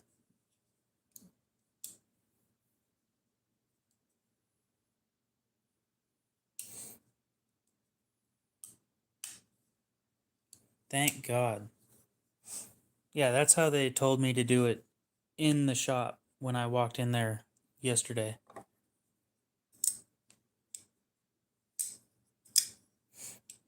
Well, somebody's going to say that that's stupid, that I'm grinding it down just because of that. I promise you, somebody thinks that that's dumb. No, I'm fine with the lack of a sharpening choil now. It used to annoy me, but now it doesn't. What I'm more worried about is the fact that I have so much missing edge because the previous people that sharpened it like this at this angle when they should be sharpening it like this, which that's not easy to do, and I completely understand that.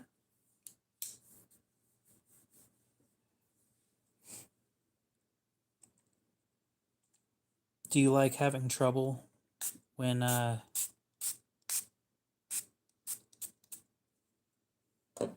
not even going to ask.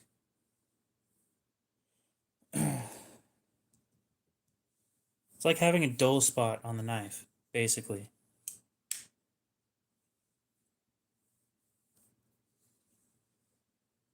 SATC, we're not doing the Atoma today. It doesn't need it. It's just going to take forever. And I'm fine with taking forever to do this.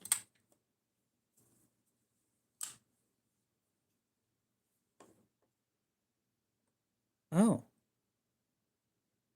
I guess we're using the Atoma. For anybody wondering why I say that now,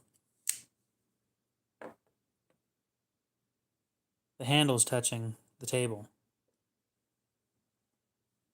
And it's still not hitting the spot that I want it to hit.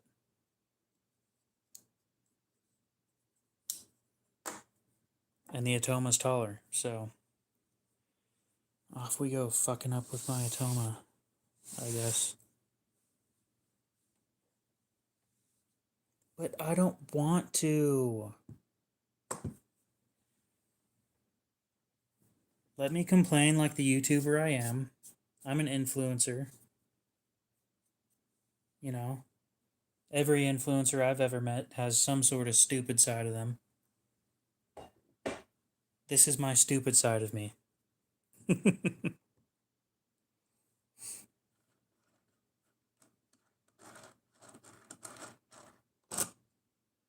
Yeah, but this one's a little taller.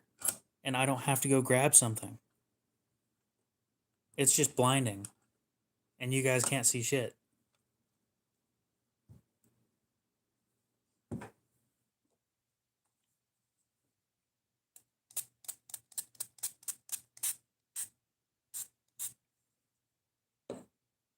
I tried a new recipe. I added a little bit extra.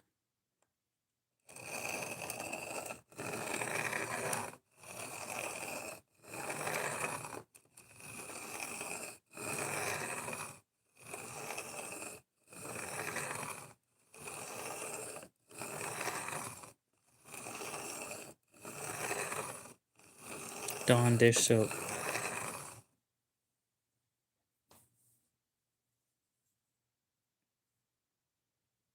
This shit's gonna take forever. Oh well. Anybody else smell burnt toast?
getting there.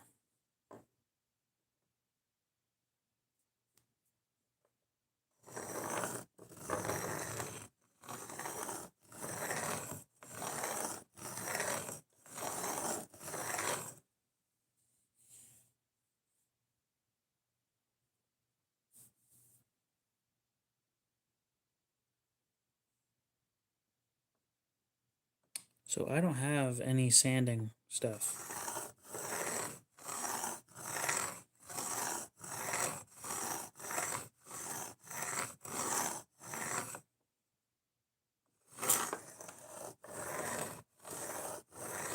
I just destroyed the edge on one section.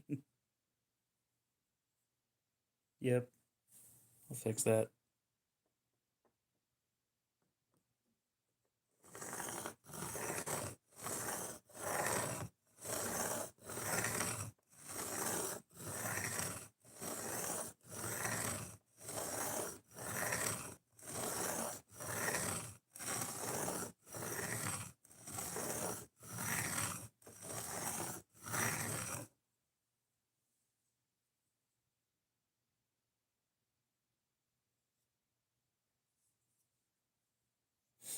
A file's not hard enough. Well, probably not hard enough.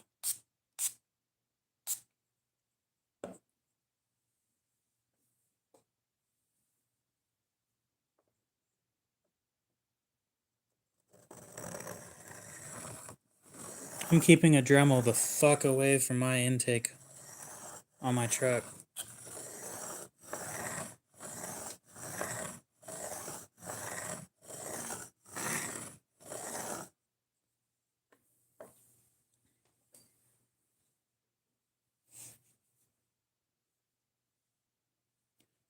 I'm gonna put it this way.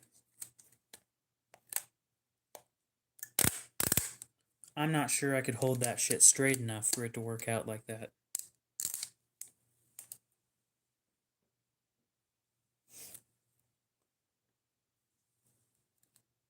I don't find a face reveal to be beneficial to a channel. I've never seen, in my case, I don't believe that I will see any benefit.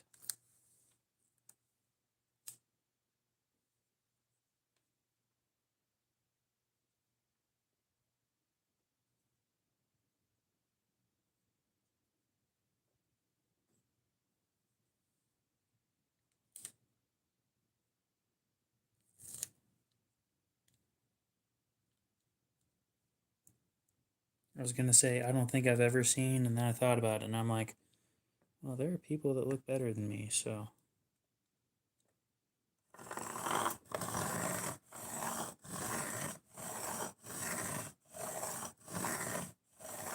I do know, for a fact.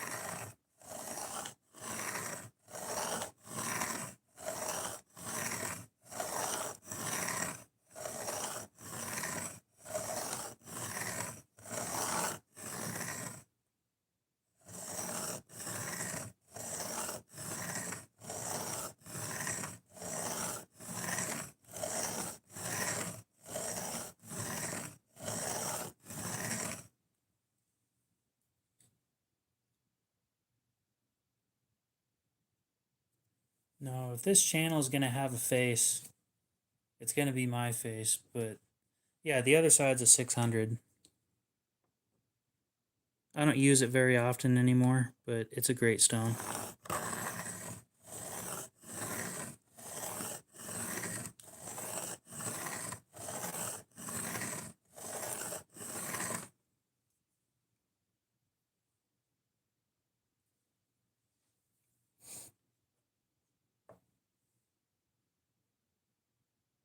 Oh, fuck off, Jim. I know what I'm doing. I'm a smart man.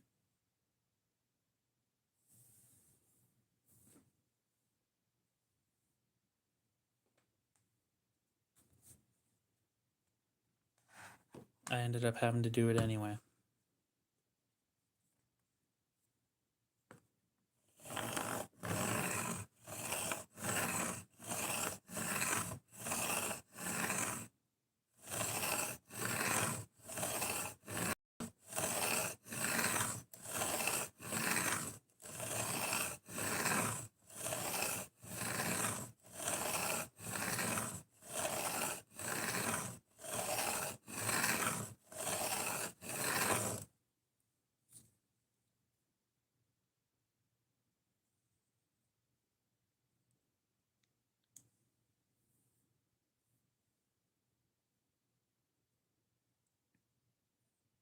Aluminum. 0 degree.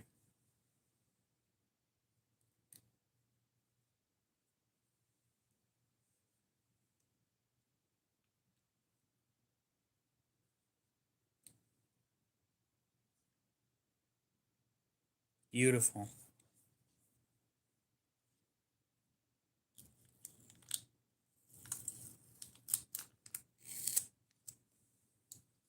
I'll explain what I'm doing here in a sec for those of you who don't understand.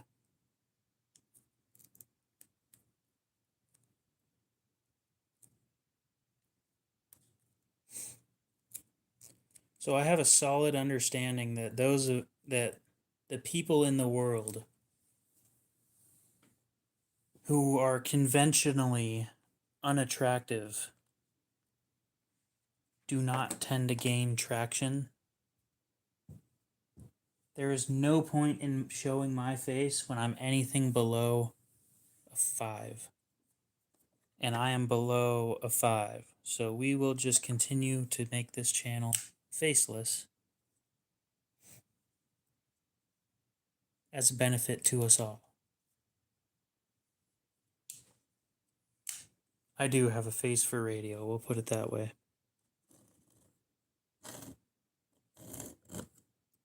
Let's not cut the shit out of myself.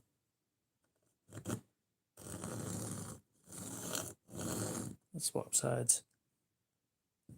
I don't need to put a shit ton of wear on one side. Exactly. No, we'll just continue with the understanding that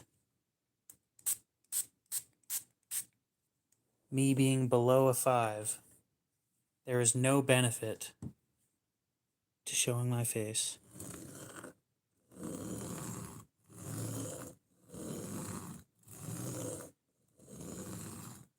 Took a choir class in high school, or middle school. Fucking choir teacher made us sing songs from Frozen, and none of the guys were happy.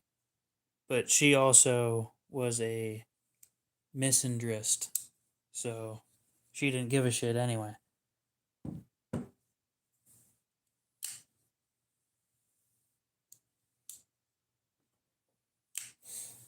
Yeah, exactly. The fact that I'm not a woman already has the streaming world against me at this point.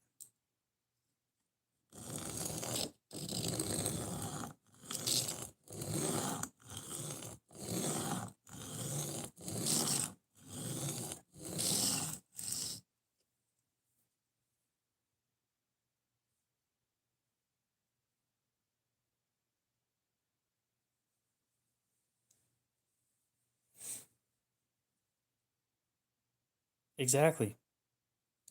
Beautiful people have it easier in life, and that's just the way that it is. You know, you get arrested and you don't look good, bam. And nobody gives a shit because they don't.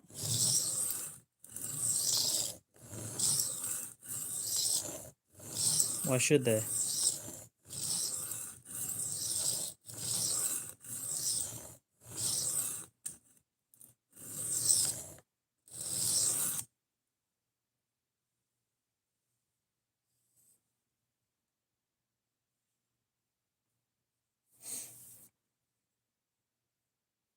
Maybe I am coping.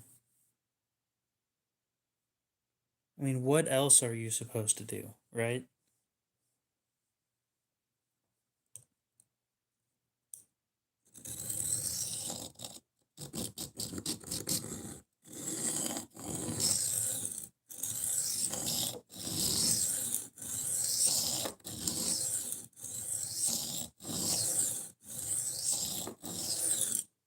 I'm good at what I do. I don't need my face to prove that I'm good.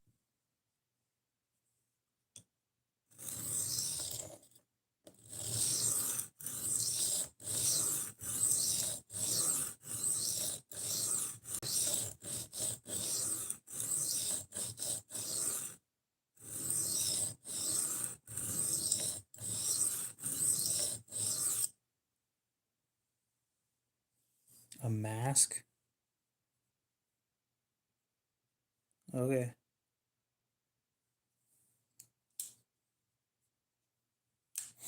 It'll be interesting, but I don't think it's going to stand up to the stuff that I do. And I don't think it's worth wasting sandpaper.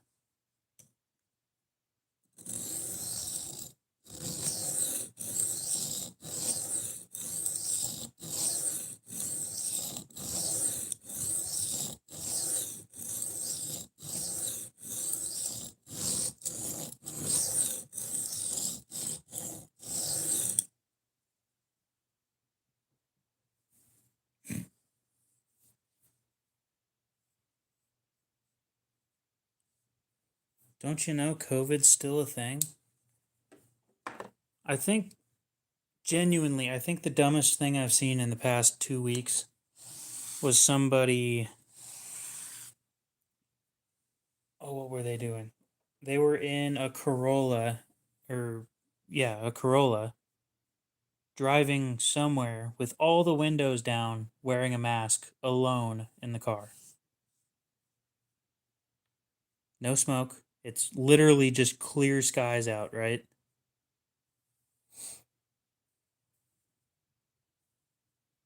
I do plan on buying some Shapton stones soon, yes. Relatively soon, anyway. But that was the most entertaining thing that I saw that day.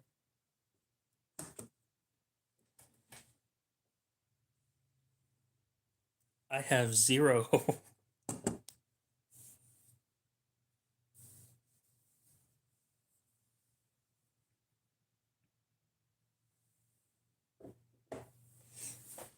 Okay, so Mac, this is where I'm going to explain it properly, okay? Being conventionally attractive to the average person is great. That means that you're like somewhere above a 6. Having medical issues or burns causing permanent disfigurement is a different side of things from just being conventionally ugly, right? I think we can agree on that. So when you're like a 4 or a 3, people are going to say, why even show your face? But when you have medical issues or permanent burns, then people are going to say, you're so brave. I'm being realistic.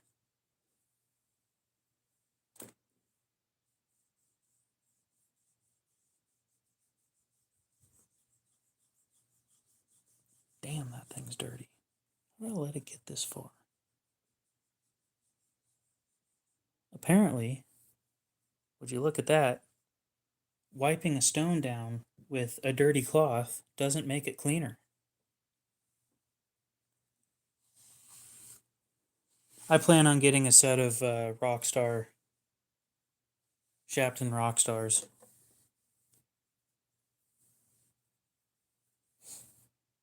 Agreed, but also the blind surfer guy, I don't remember what his name is, but he's also a voice actor. If he wasn't a voice actor and wasn't blind, then I don't think that he'd have the following that he does.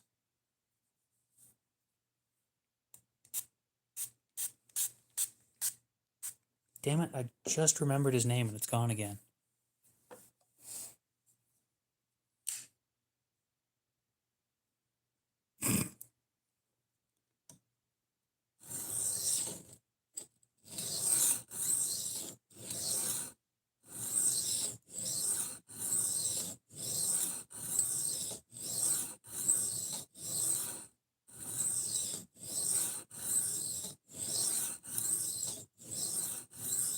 I know my uncle used to say I looked like either Beavis or Butthead, and I decided once I figured out what he was getting at, that right there kind of destroys your self confidence, but you get over it. Indeed, Spyderco on the screen.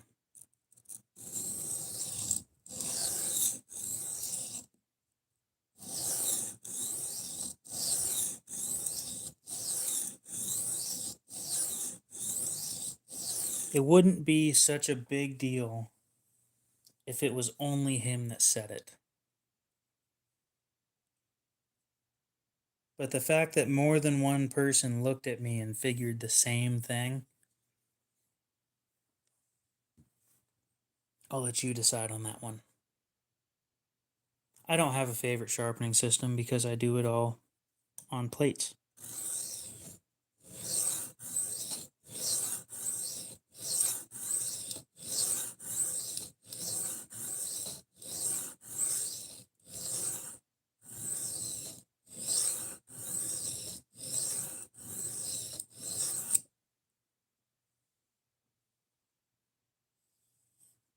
Sure, but I'm just funny looking. I'm not funny.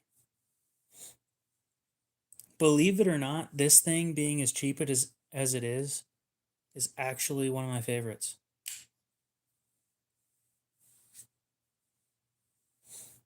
Political bullshit. Ooh, where?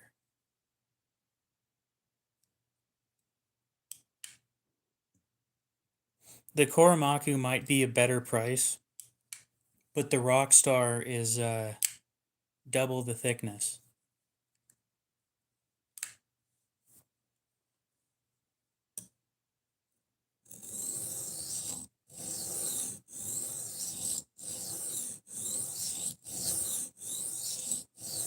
When you've got a stone that's 10 or 9 mil thick instead of 5,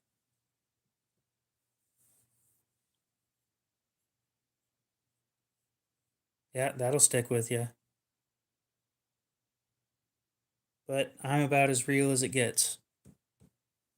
I'm not going to sit there and lie to you guys about shit.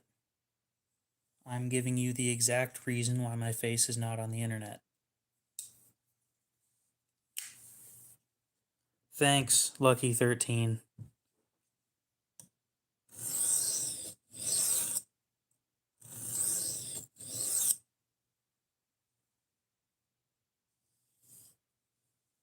Oh, yeah, I read that.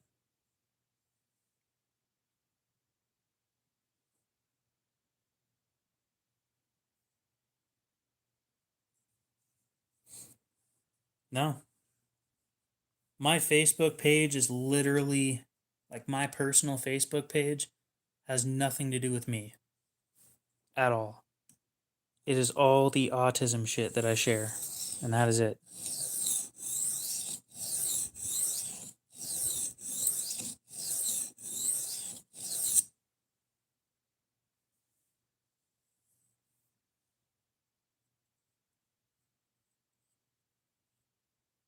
Well, why would I? Why would I take pictures of myself? I have one picture of me on my phone, and that was me with Grand Thumb.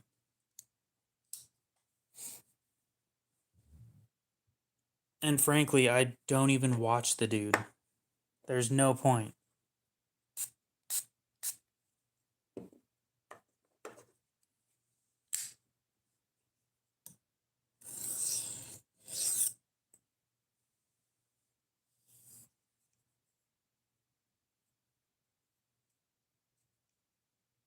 You know, I suppose it's probably not a terrible idea to have at least one decent picture of myself.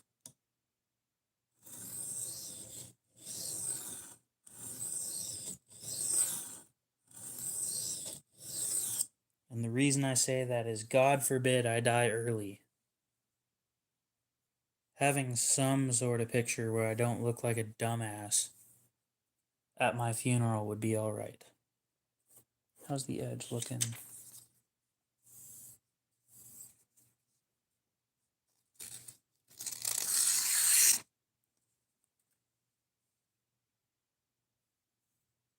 I think the problem is modern people don't get told no.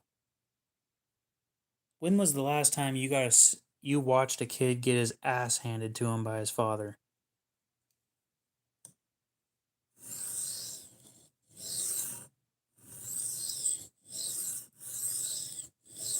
Let's not do that. Come on. Let's go. No, we're not buying that right now. You can buy that later. already said I don't think I can afford diamond bonded stones or resin bonded diamond stones or anything like that. Nah. I don't even look in the mirror in the morning, let alone accept what's there in the mirror. God forbid I have to do that.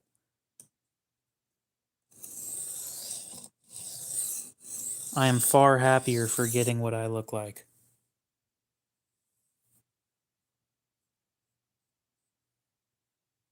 Ooh.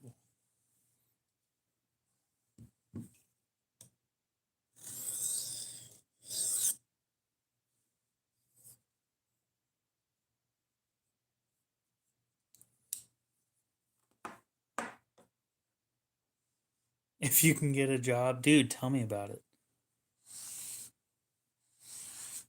People have got a point. I wish one of my buddies said, I wish an interview would turn into a job because none of this shit works. Oh, my back.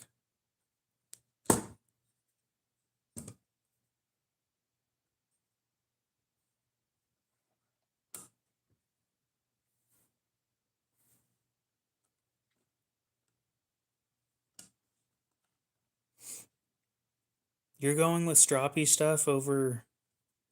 How expensive is stroppy stuff? We'll start with that question. Because I thought it was fairly expensive, but I don't remember looking all that hard.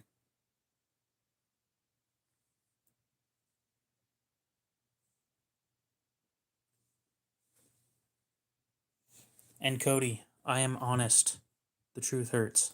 You get over it. Damn, this shit sprays a lot wider than it did before. I wonder if that's caused by the bubbles. A leather strop did make a huge difference.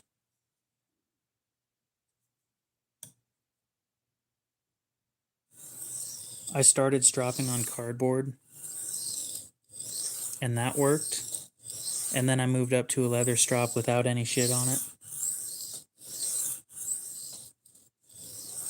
And then I moved up to a strop with stainless polish on it.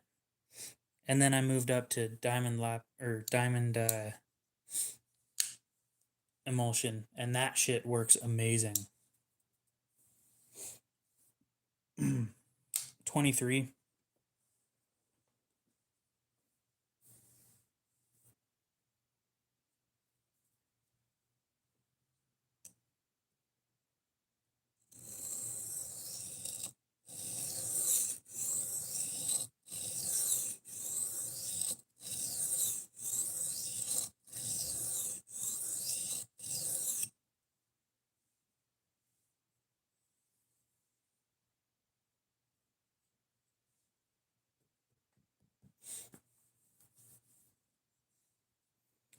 Well, happy late birthday.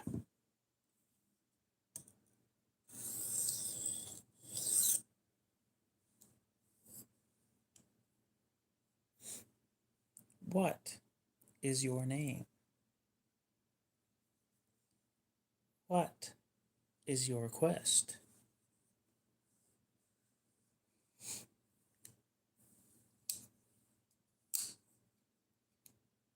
Um, I don't know. I already hit my goal. Honestly, the planned goal was to hit 2K, and I did that like last month. So I think I hit 1K this year too. So I hit 1K and I hit 2K in the same year.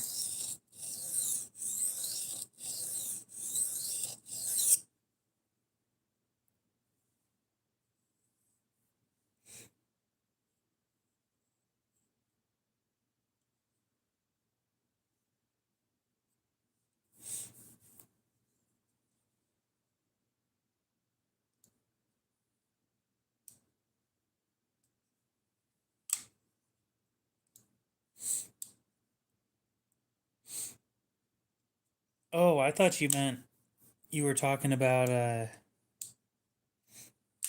The diamond emulsion stuff.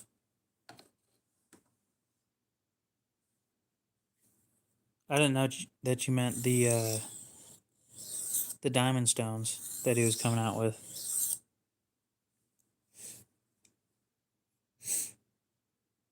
The fuck was that?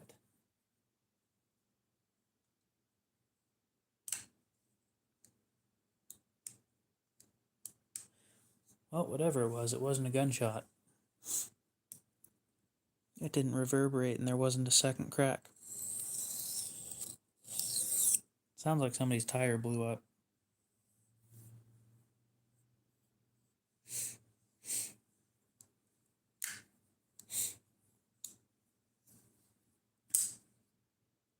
Dude, I can't wait to start coming out with my own shit. Oh, that was a door being slammed. A car door being slammed. That's what that was. That makes so much more sense.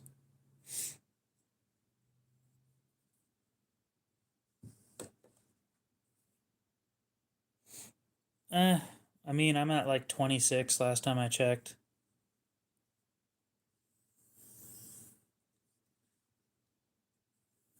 Unfortunately, I'm closing in on 5K.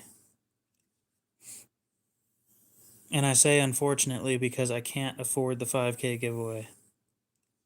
And I want to do the 5K giveaway, but if things keep moving as fast as they are, I won't be able to afford it until we hit 10. Oh. Damn.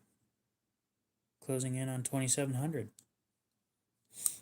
No, it was a car door slamming.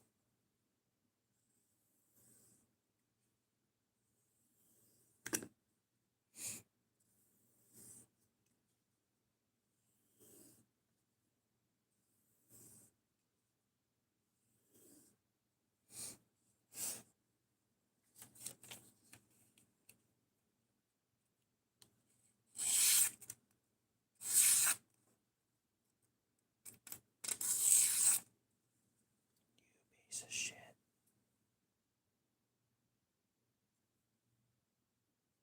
What are you doing? Oh.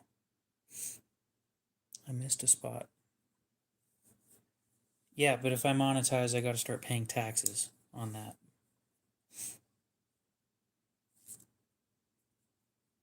And I hate taxes. However, if that whole getting rid of income tax thing actually goes through, I'm monetizing this shit immediately.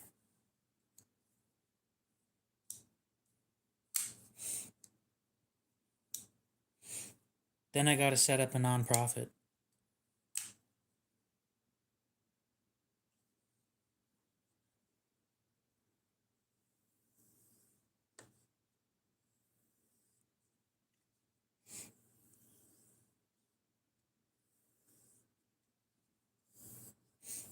I'm not saying that I want tariffs to be as high as they are. We'll start with me saying that. However, the American market needs to compete, and they haven't been doing that.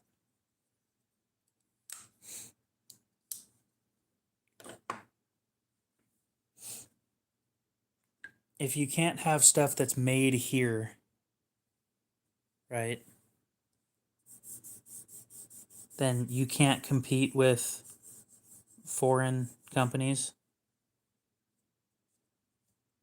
I mean, there aren't very many American made. That's actually a pretty good joke, Robert. That wasn't bad. There aren't very many affordable American made knives. Right? And this doesn't just apply to knives. This applies to just about everything. Because we've outsourced everything to other countries and stopped building our own shit, the shit that we're making is more expensive.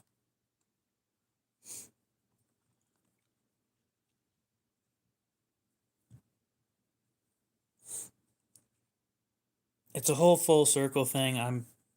I am having trouble thinking of the proper way of explaining it right now, but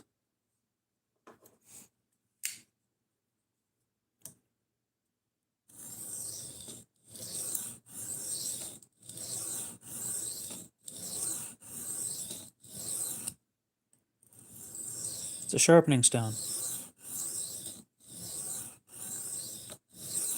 and a spider co.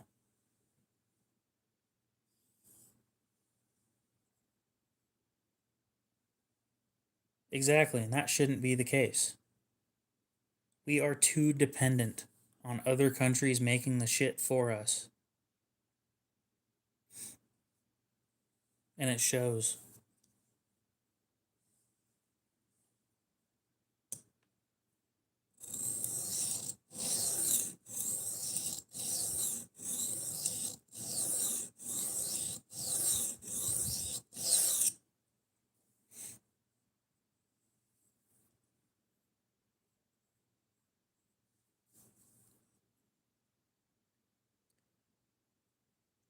I'd like to say Ford would pitch in again, but I'm doubting it. Honestly, we have a military industrial complex that runs itself. We don't need shit like that.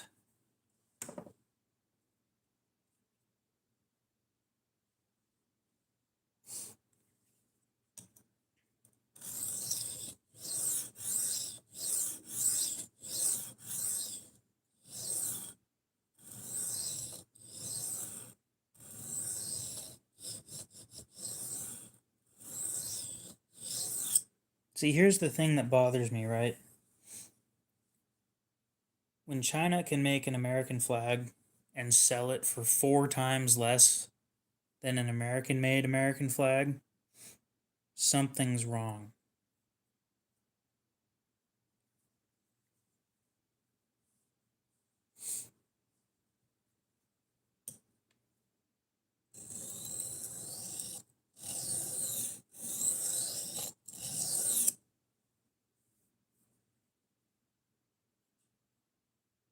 We need to fix that problem because we've become too dependent on everybody else.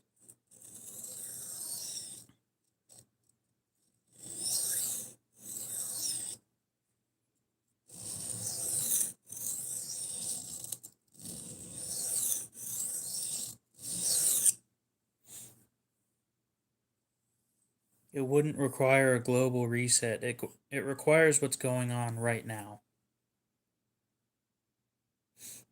Tariffs are becoming a problem. Give me a sec.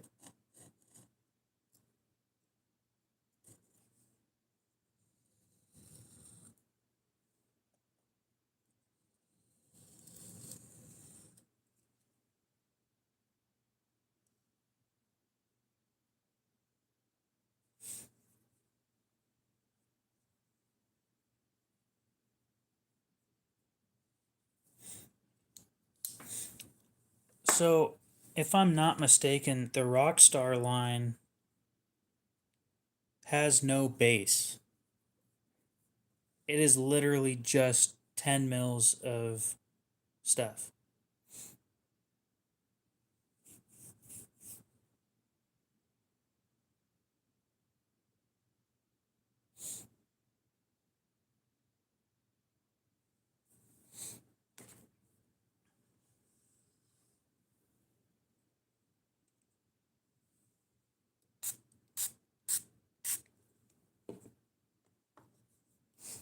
A lot of the shit that my truck is made out of nowadays is made in Vietnam and Taiwan. Some of it's made in Mexico, but most of them are in those two countries.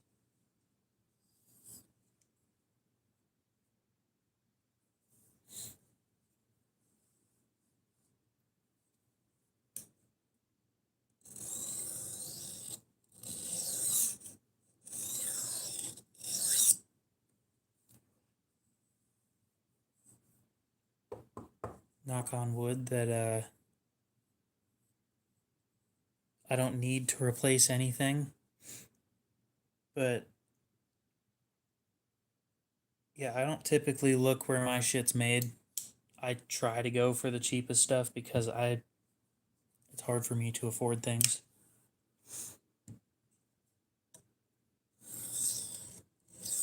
I'd love to keep it in-house, but sometimes you just can't.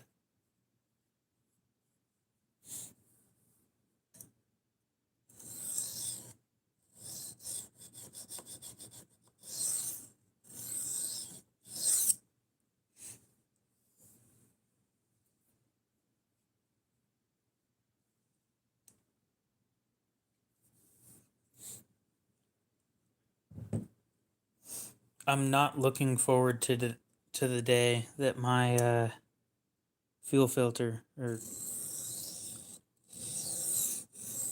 not fuel filter, fuel pump and fuel sending unit go out.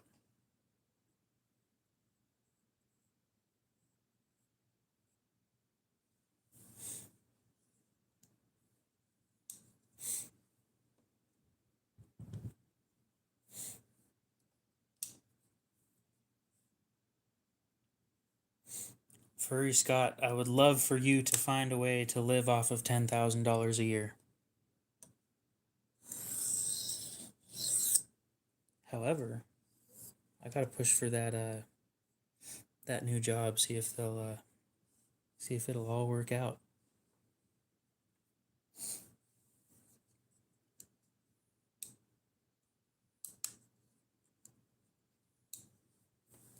Hmm.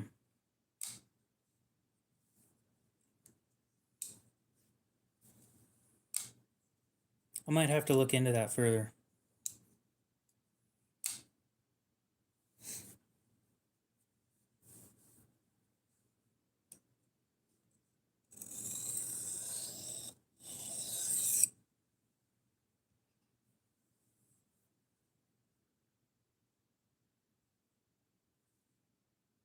Finally.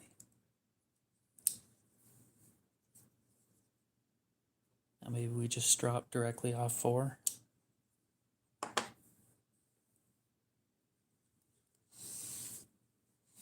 Anyway, I'm not trying to start an argument, so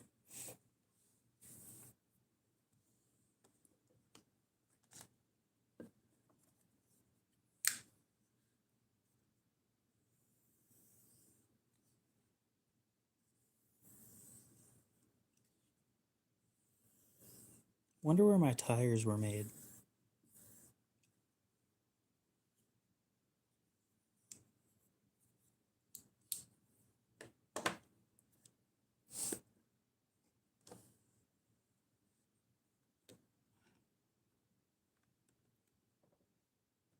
No, I'm saying it because it's expensive. A fuel pump for my truck is 200, and fuel sending unit I think is 80.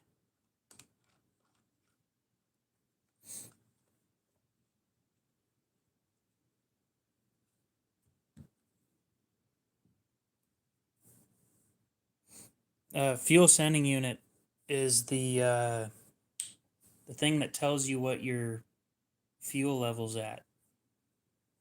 It's a 96.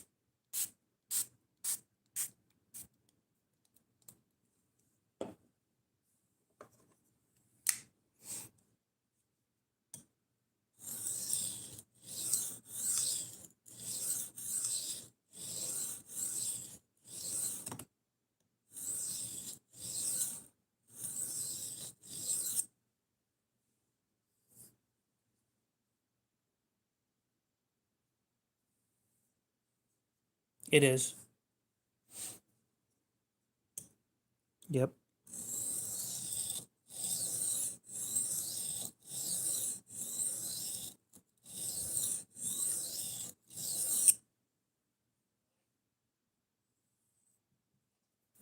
Tomorrow, it's a 1500.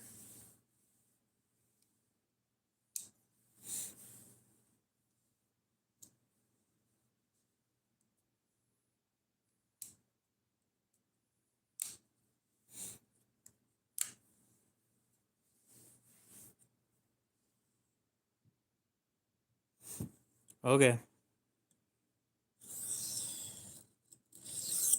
God, having 3 conversations at once is not fun.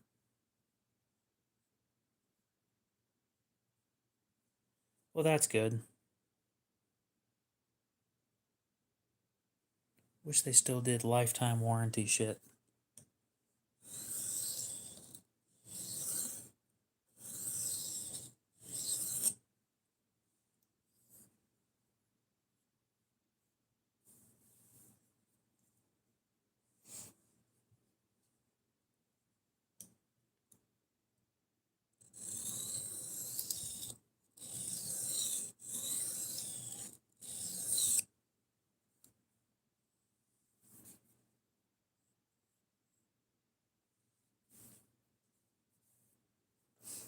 Oh, that's nice.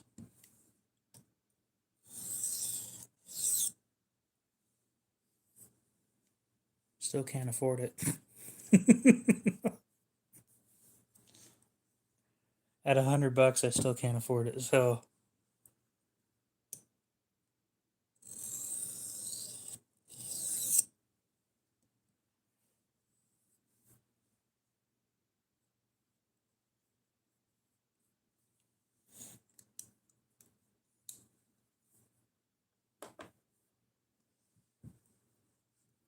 of course they do.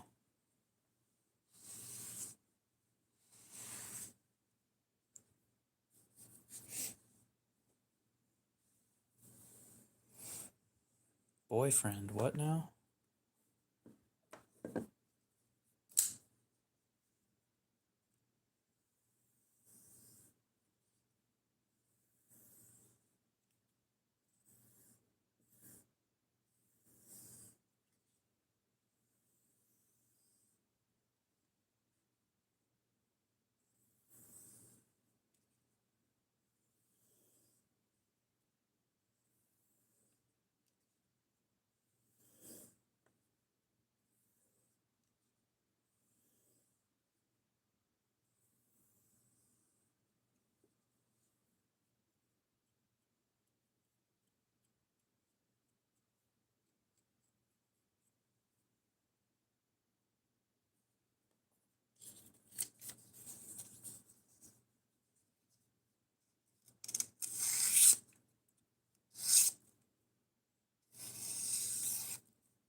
Oh, thank God.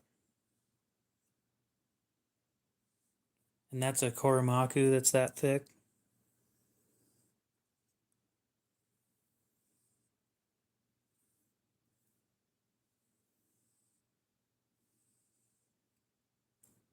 Ooh, that could have been messy.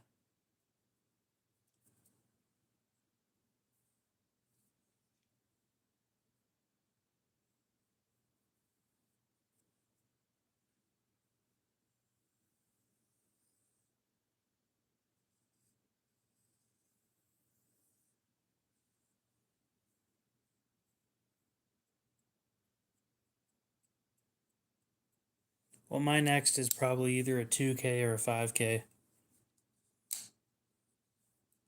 Aiden thinks I should be getting a 2K next.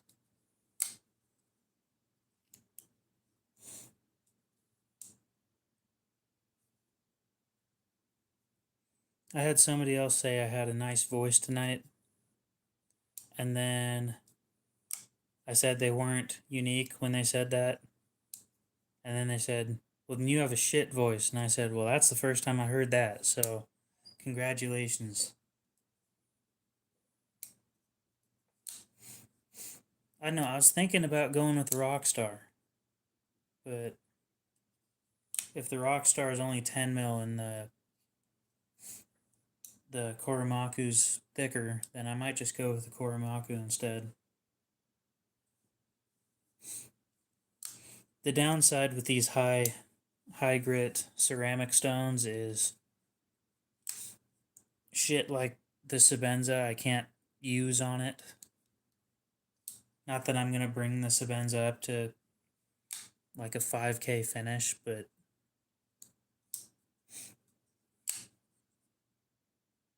you know, I'd like the option.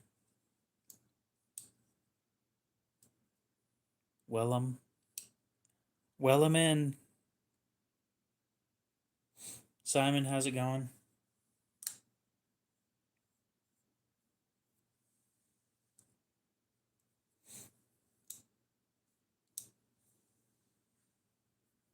Well, that's nice. I've heard that the Korimaku is actually a splash and go. And the Magna Cut on the Sebenza is too hard. Between 63 and 64, it's just going to sit there and eat the ceramic.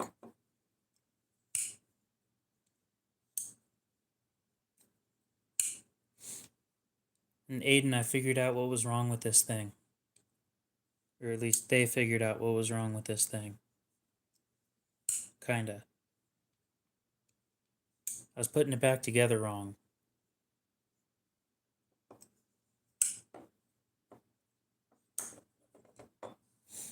I didn't know that you were supposed to put it back together in a specific way. 16 mil thick.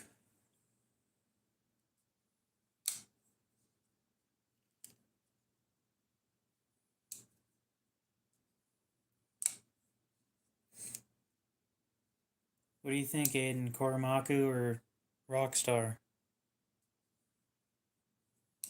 Because I think the Rockstar is supposed to be comparable to the Glass series.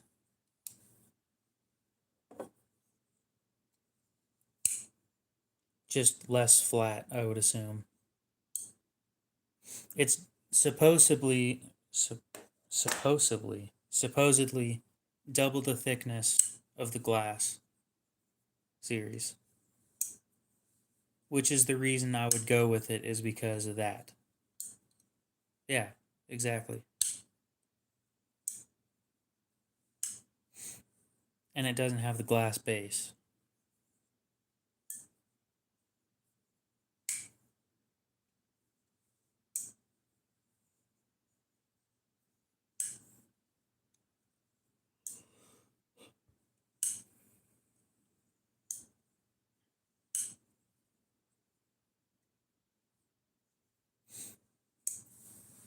Are we sure that it's harder than the Rockstar?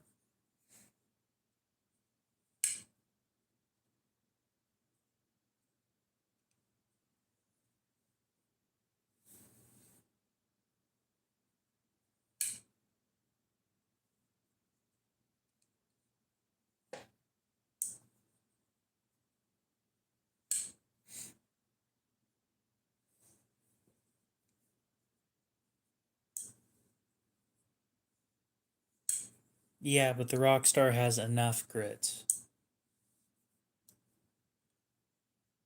Anyway, it's not like I expect to go through 5 millimeters of material, but I like the thought of a thicker stone so it goes longer.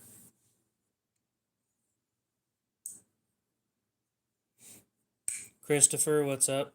How's it going?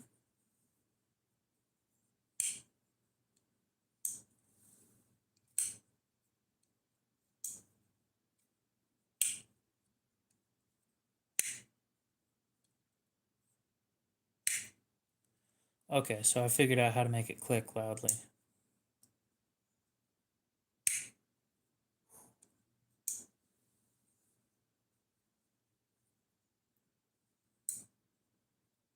I didn't know that.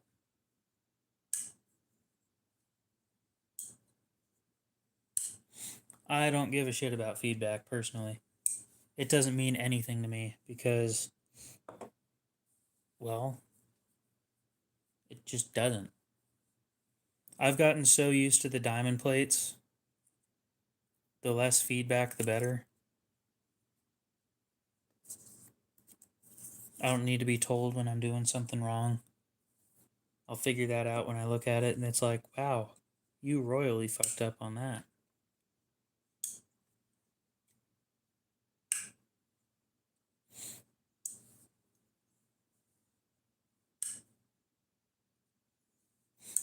See, Aiden and Mafio Bill have two different or they have more experience with sharpening materials than I do.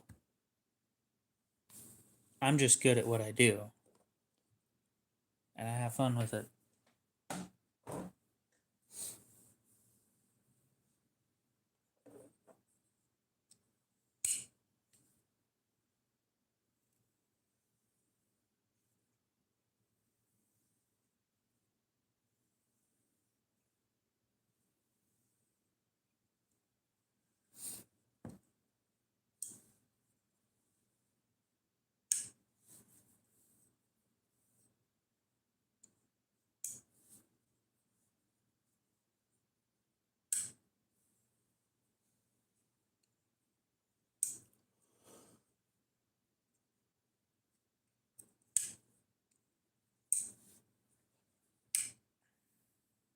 I only have diamond plates.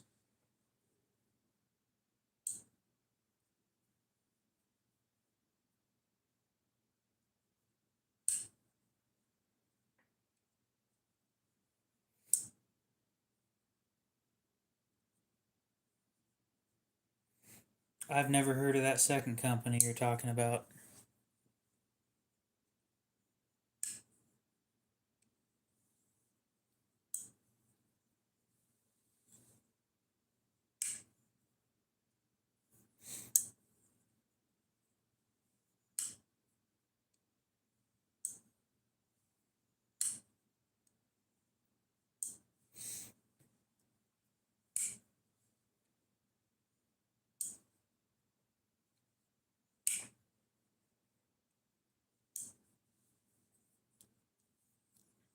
You know what's sad is I thought about getting one of those Arkansas stones, and the more I think about it, the more I think I won't do it. Because the stuff that I want to sharpen on it is too hard to sharpen on it. Like, all it might do is remove the burr, and that's it.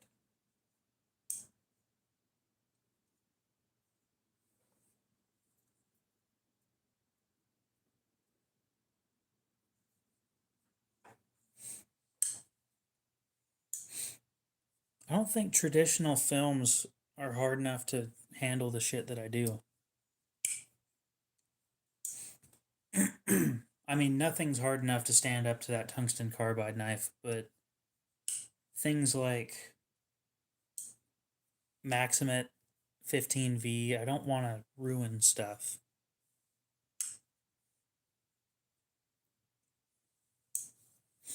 I was thinking about just getting a fine one, a small fine one.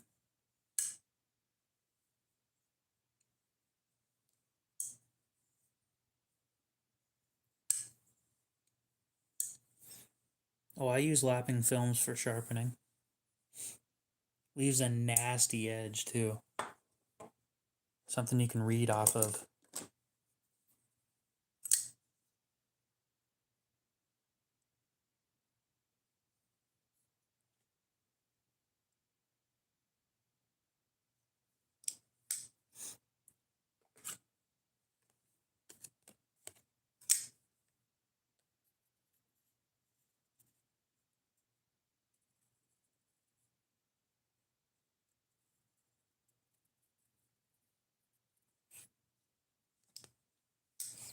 If it wasn't so damn bright, it would show up better.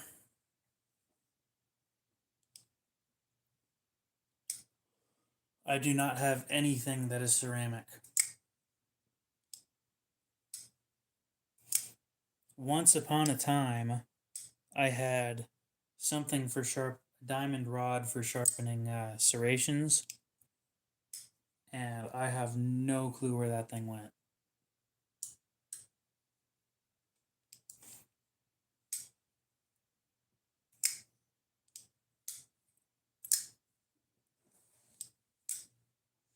Anyway, let's get back to putting some nice stuff on the table.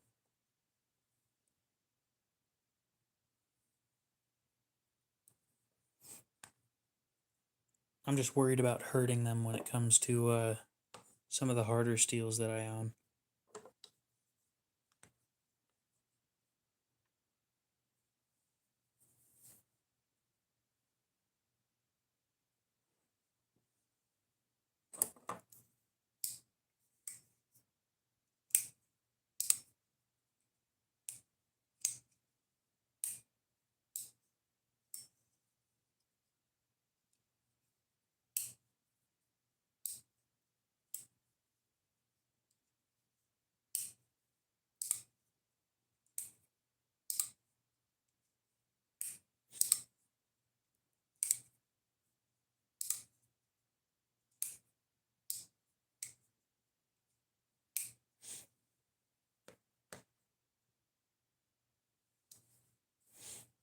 Some of the shit that I get my hands on is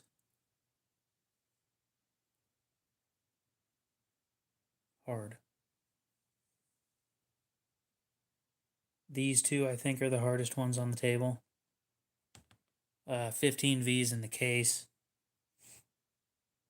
My Maximates in a pouch, and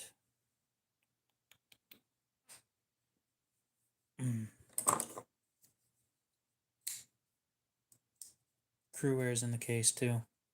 That stuff's not super hard though. I think it's like 63 or something.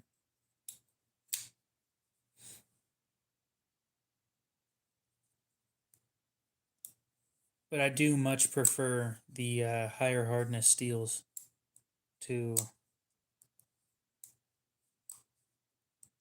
soft stuff. Sharpening's fun and all, but I don't want to sharpen every day I get home.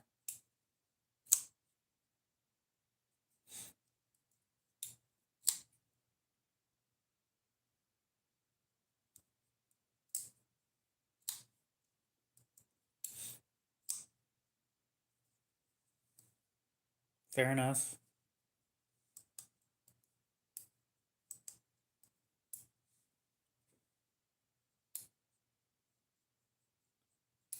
I think as a recommendation for beginners,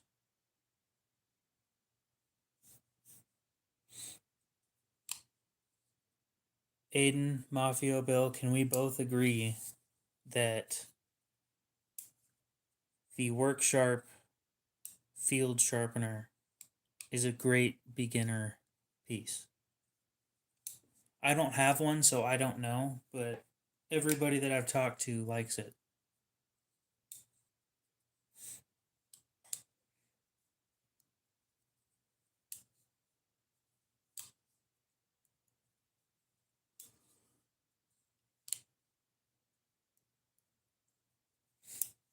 I want input from the professionals.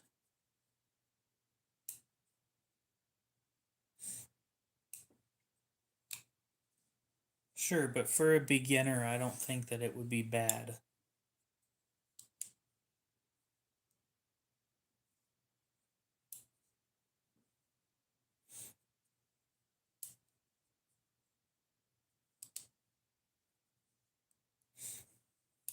Abdullah, welcome back. Yeah, so if you want to sharpen some knives that you got, Nick,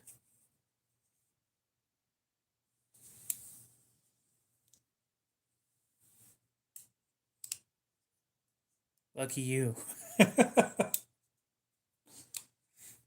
So I'd say probably go with the Work Sharp field sharpener.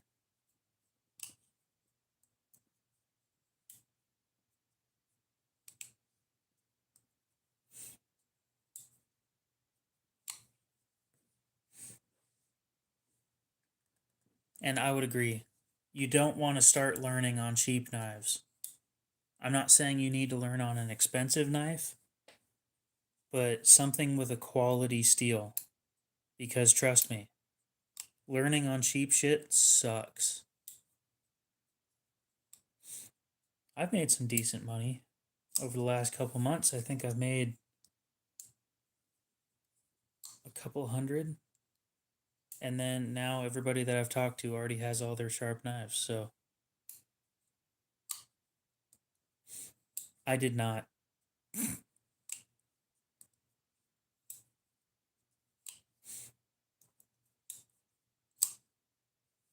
I need to, but it's not going to happen during the week. Um, could you name off some of the stuff that you have, and maybe I can help you out with one of the choices? Or we can recommend something from like Walmart. I'm thinking one of the Civivis at Walmart for learning. Oh, I wouldn't start on a Gerber.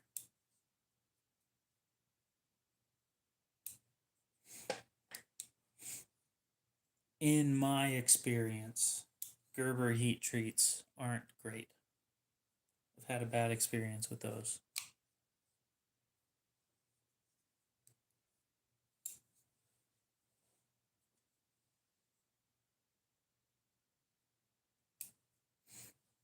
I don't know anything about their American line. I never tested any of the ones that I had, so I can't speak on those. I've heard some good things, but I've never tested them. I just sold them as soon as I got them. I probably should have done some testing, but if I did any testing, they wouldn't have been worth as much as I sold them for.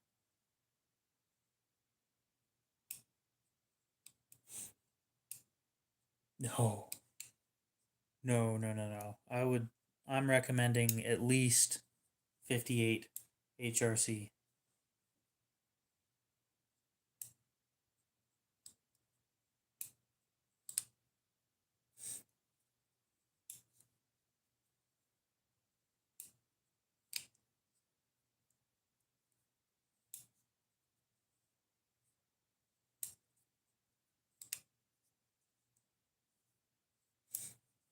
Every knife on the table is relatively easy to sharpen. The Koenig, Sebenza,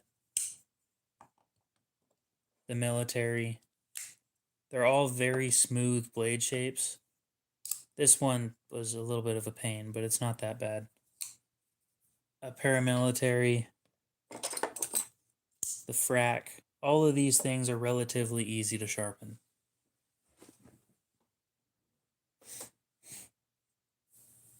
And all the ones that aren't easy to sharpen, I've already sold.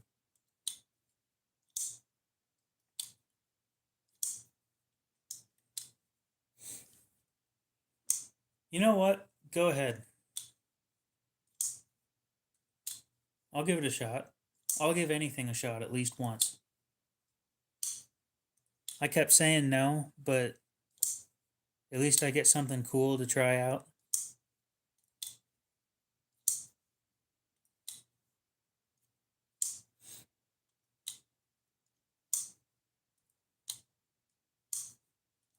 Yeah.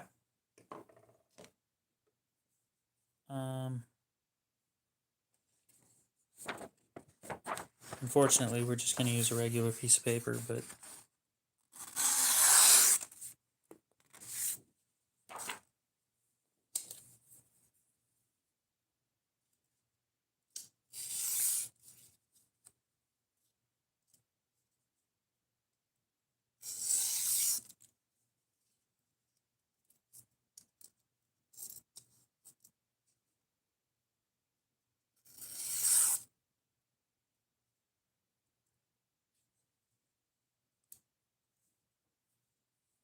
yes, that is what we're talking about. I fucking hate that blade shape, but as dumb as it sounds, you gotta learn somewhere.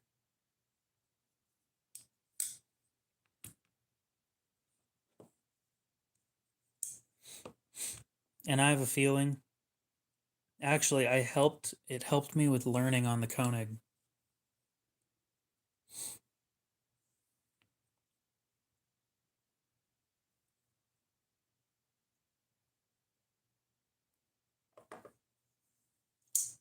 Yep, pretty much.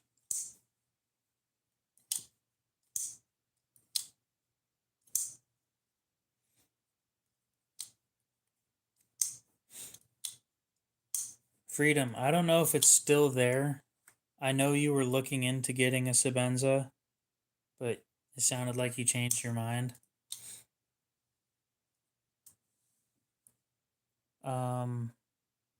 Last time I checked Blade Binge, there was one for just under just under 400. It was in S35 VN. Not that you're interested, but let me check if it's still there. It might not be. That's not it. That's not it. That's not it. That's not it. That's not it. That's not it. Oh, maybe it's gone. I thought I had it favorited, but maybe I didn't. It wasn't a Tonto. Fucking gross. The only Tonto I will accept. Oh well.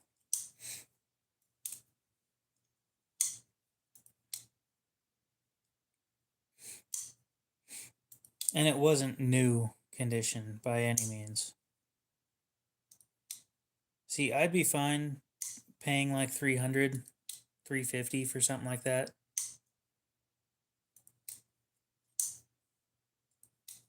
Never had Dunkin' Donuts, to be honest.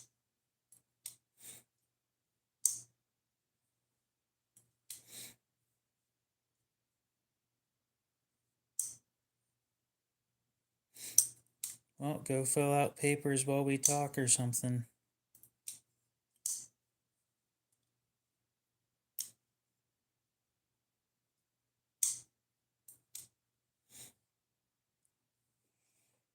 Let's see what the least expensive Chris Reeve on Blade Binge is right now.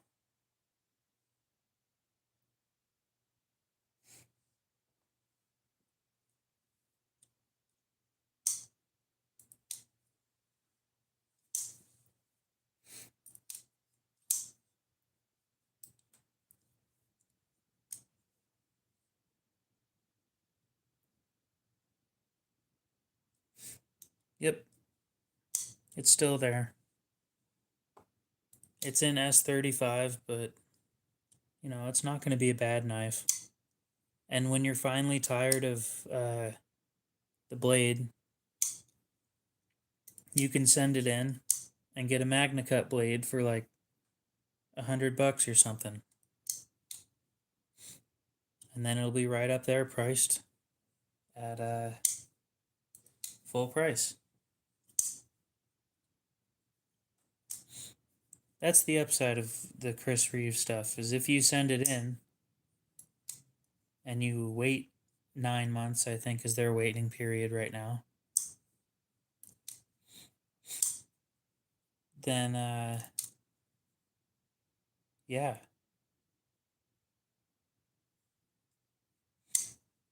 you get a great knife for full price, even though it's used.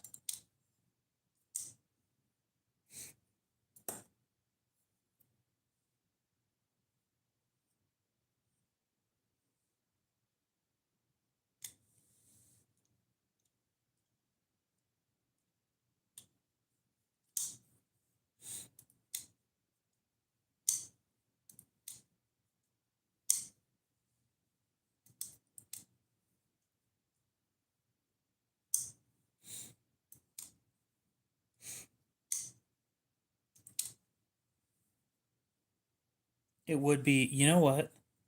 I know this is a dumb idea, but I think I'm going to go in one of these days and ask what they do with the old blades. Do you think they just throw them away? Could you imagine just searching through their dumpster and finding a shit ton of S35 VN blades?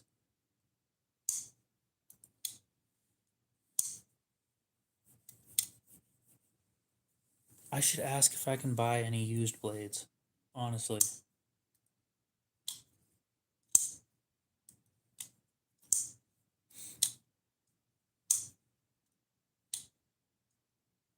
Build a folding knife based around their blade for less.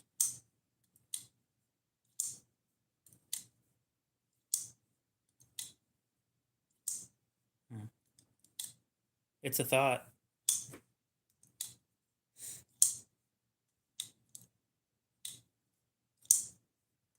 What do you guys think about that?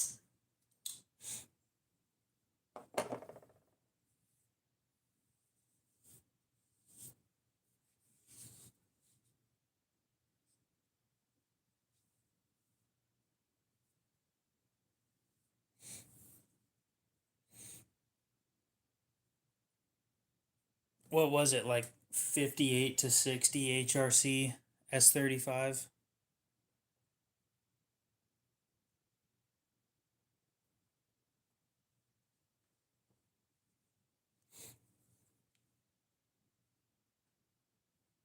That would be hilarious.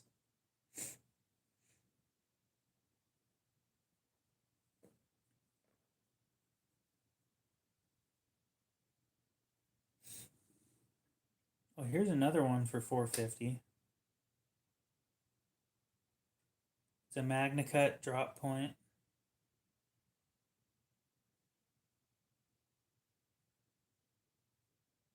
It's used, it's got some scratches, but made on, oh, that's a good day. Made on Halloween of last year. That is a good date of birth right there. October 31st, 2024. That's sick.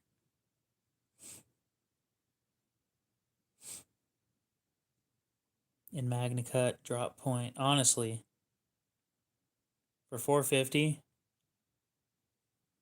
not bad. And since it's already in MagnaCut, you don't need to do the blade upgrade.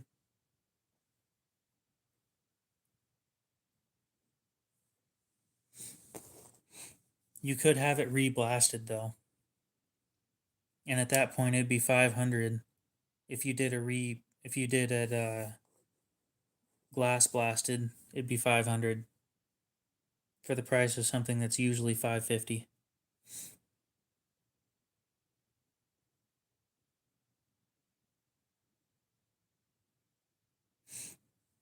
You dumbass, I want pictures of the card. Thank you. Damn it.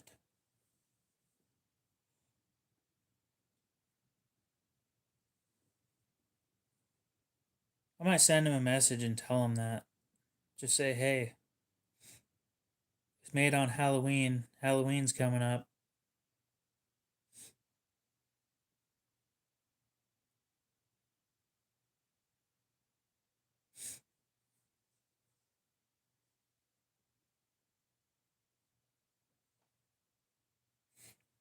So Aiden, I learned that apparently Rochambeau's in Boise, in Idaho. I didn't know that.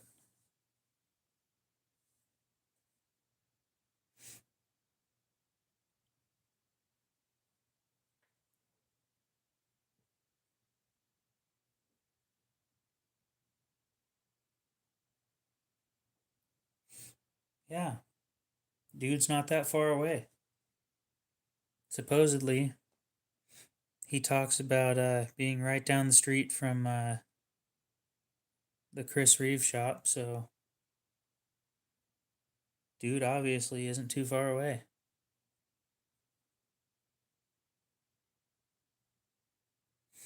I got a good taste of the high stuff. I was thinking that it'd be kind of cool to do a meetup and just do a live stream or something, you know?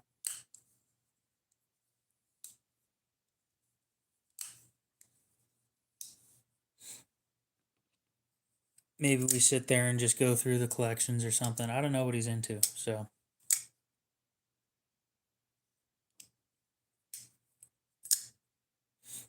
Aiden, I was thinking about getting one of these.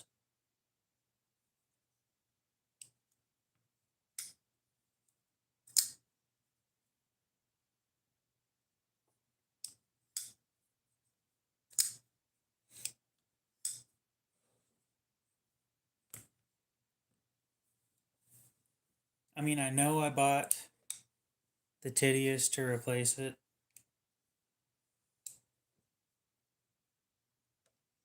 But what if I just bought another one of these that's plain?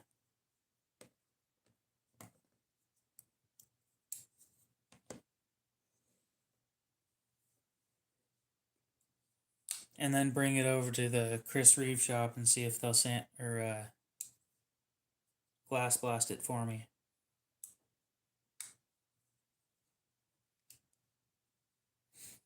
That right there would be sick. Just have matching finishes on a Koenig and a Sebenza, on an Arius and a Sebenza.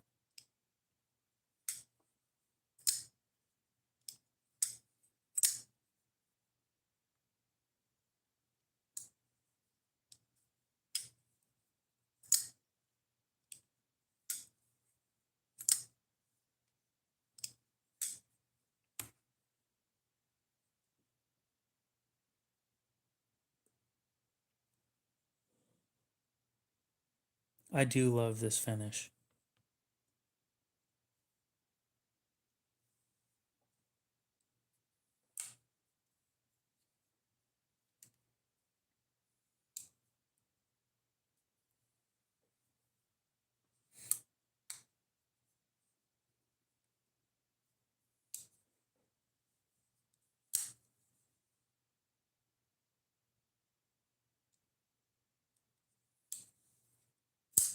Military actually looks a lot better now.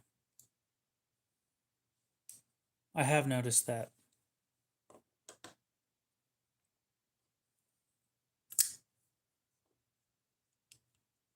I mean, kinda. There's a lot of screws on this thing. Not as many as a Rat 1, but there's still a decent amount, being that there's two holding in the lock bar insert. There's one holding on this, there's four on the lanyard, and there's two, or one, right here.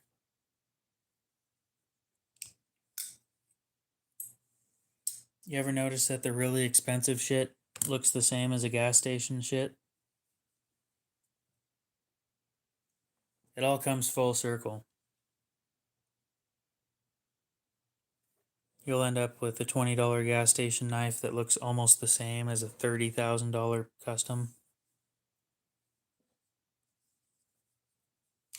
Why does it always end up like that? I want to know because it's so dumb, but it's so funny.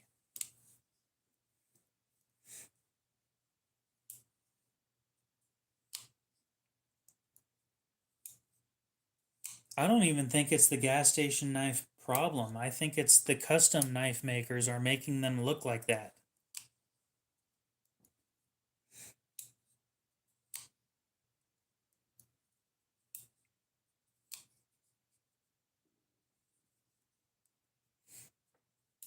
I found a couple gas station knives on AliExpress or something where you could buy, or no, Alibaba.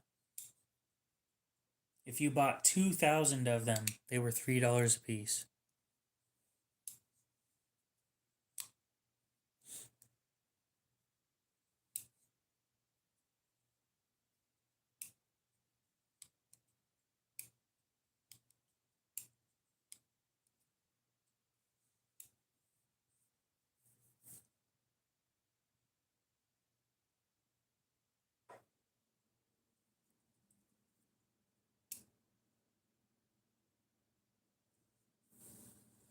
Which knife looks like it's out? I'm assuming you're talking about the Arius.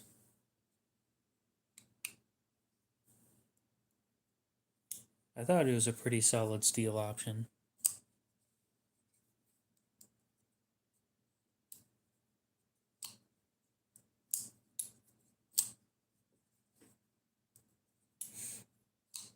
Unfortunately, it's not heat treated to its potential, but considering it was made 9 years ago, what you gonna do?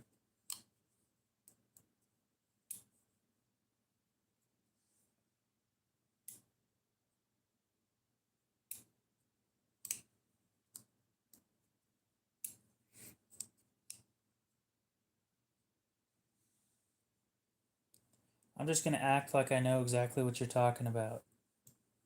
Whoa, no way, you're right.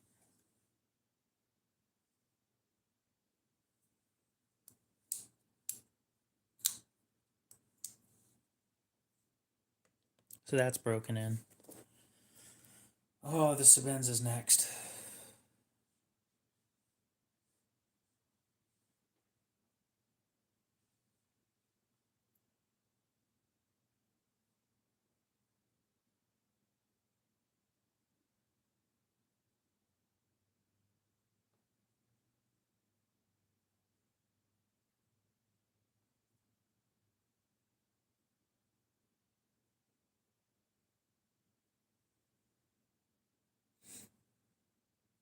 It's on Friday. Live streams at 8 Mountain Time.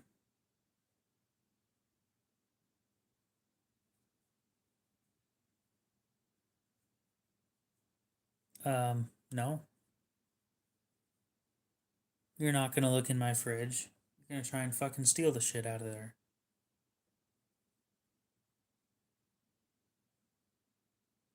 And no, you can't have my Arizona iced teas.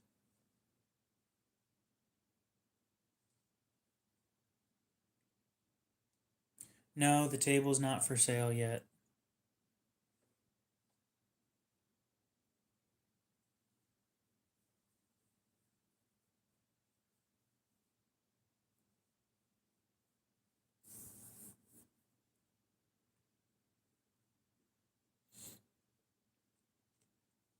You're bored? Dude, I'm bored. Franklin, you're never Franklin. The fuck? I read that wrong. Franklin. Believe it or not, I don't keep knives in my fridge. Fuck, man, I've never seen somebody say it like that. Let's look and see what kind of Christensen knife works.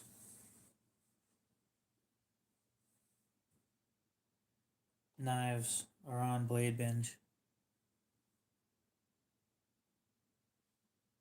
See, I stick my knives in the freezer to get cold steel.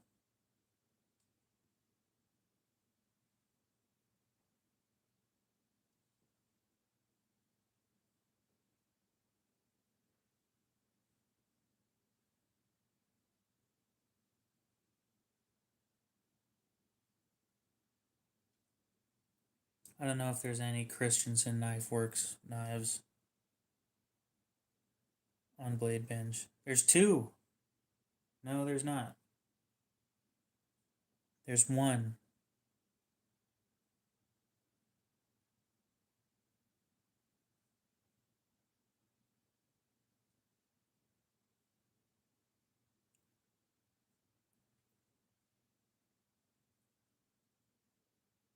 Not for me.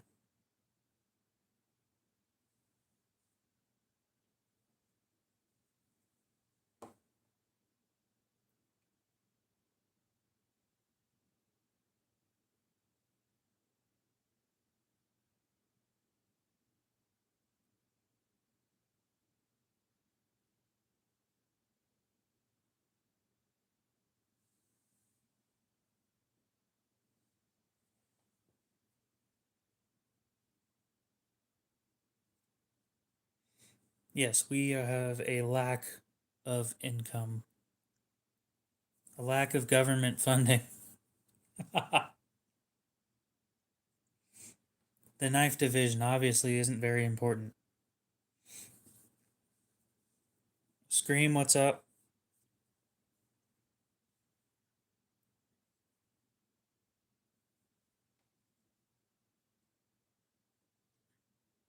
Where's my stimulants?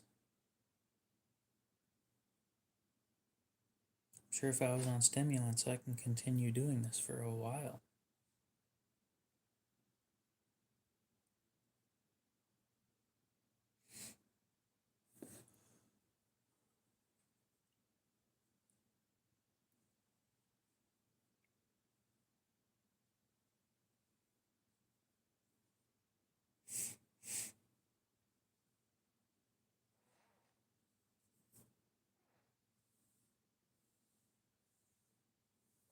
I know you got a new drill.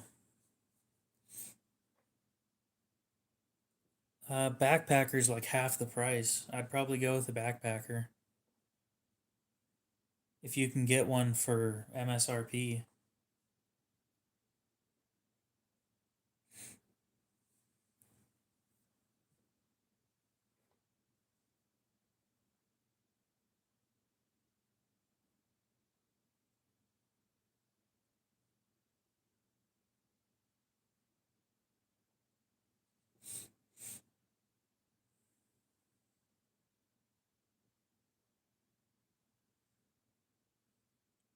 Oh, that's not MSRP. MSRP is like 300.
What did he send me?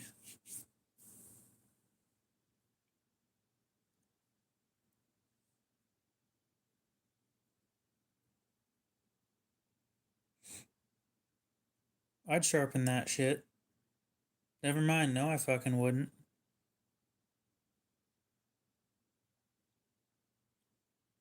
I've already seen this knife before. That thing. I'm gonna stay the fuck away from that.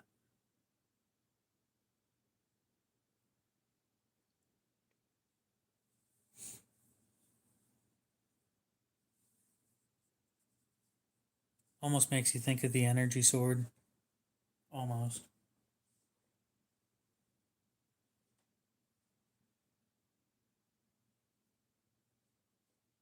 You can take that and shove it in your pocket because I don't want it. Oh, but it's such a feat of engineering. Yeah, it is. Keep it away from me. It's kind of scary looking.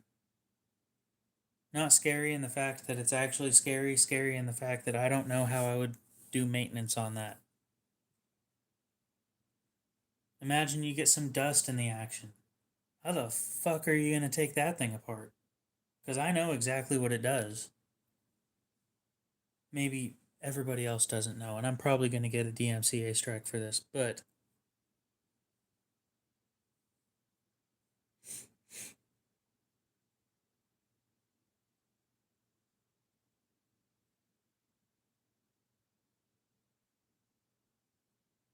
give me a sec.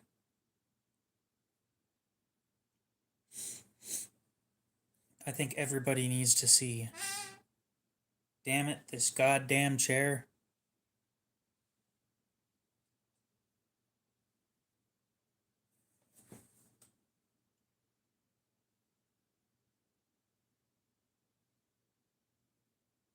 So the blade closes.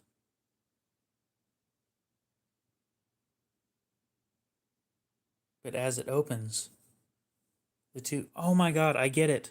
I get it, I get it, I get it. Let me watch the fucking video. Yes. I'm not sharpening that. At all.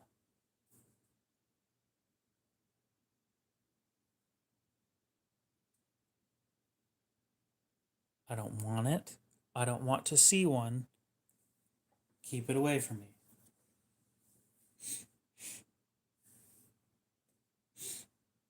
It is obvious what it does, but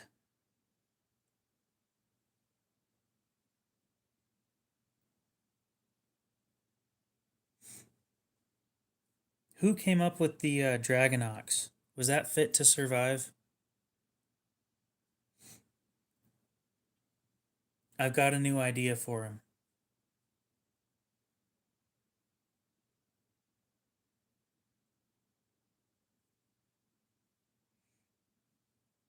Hayden, I would be slightly irritated if I got one of those given to me. And the reason I say that is because I don't sell gifts, but I would want to sell that thing so bad. and buy something I actually wanted.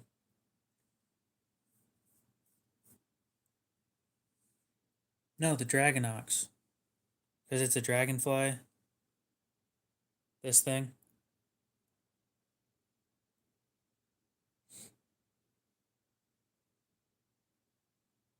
You know? This one's got two blades, which is kind of cool. Anyway, I gotta send this dude a message. No, I don't sell gifts, which sometimes that sucks.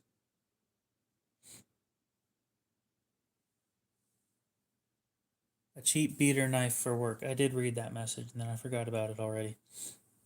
Probably just something from Civivi.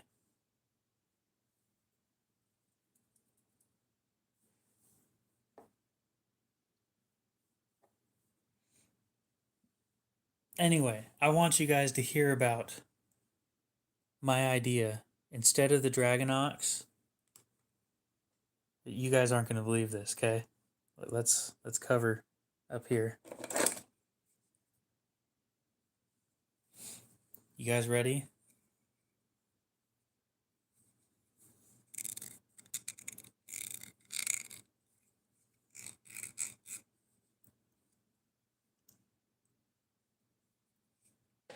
I love the name. Sending the dude a message when I get the chance. The Griptorinox, where you put a Griptilian blade on it, but it's gonna be it's gonna have to be a huge knife.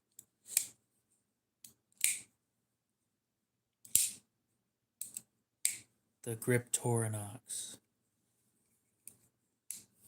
I think it would work.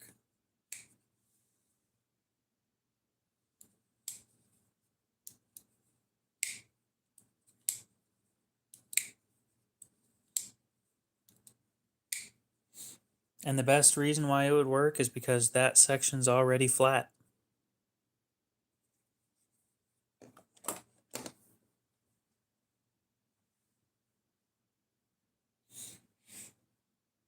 Well, I'm sorry, but the idea is a good idea.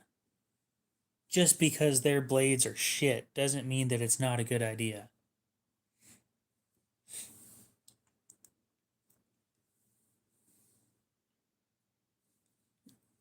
I don't know what's cheap over there.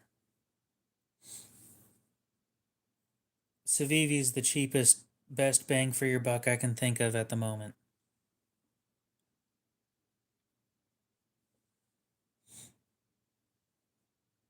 Well, then there you go. Stick it in a ranger body and then,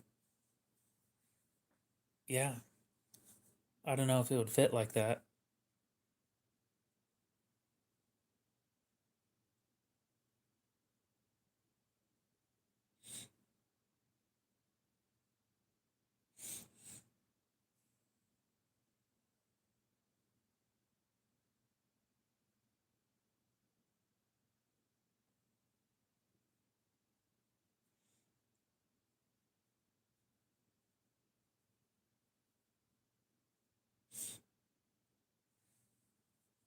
Sometimes you just have to use the nicer stuff. And that's how it is.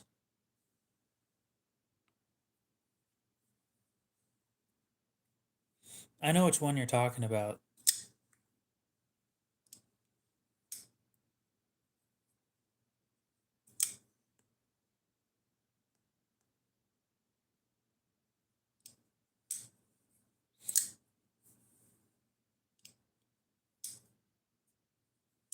I would like to end the stream tonight at 4 hours.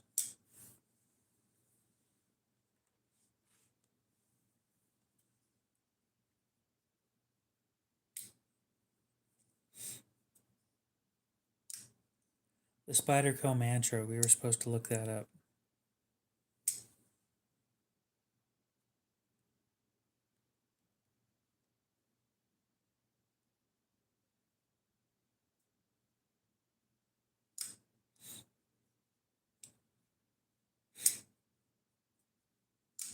I don't think it's a bad looking knife.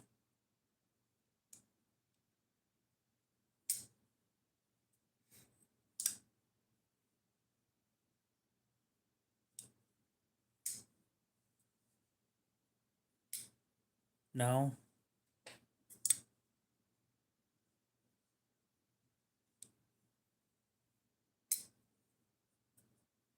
Ethan, how's it going?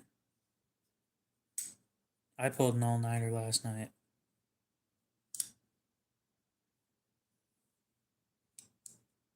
Then go to bed, Cody.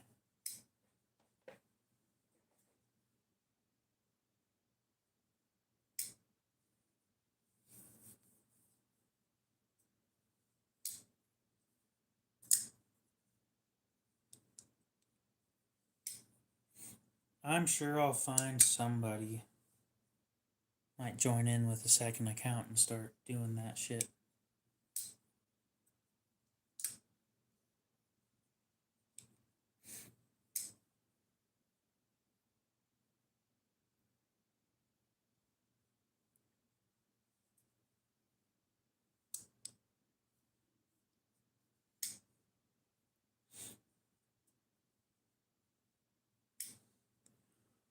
Why this charming Idaho mountain town should be the next Hallmark movie location.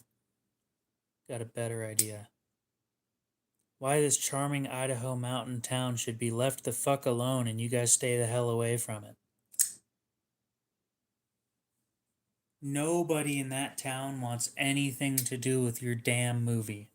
I promise you. They would love it if you forgot they existed.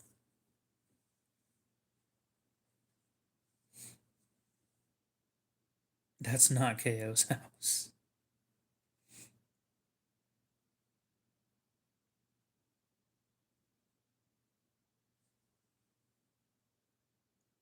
Hell no, we don't want tourists.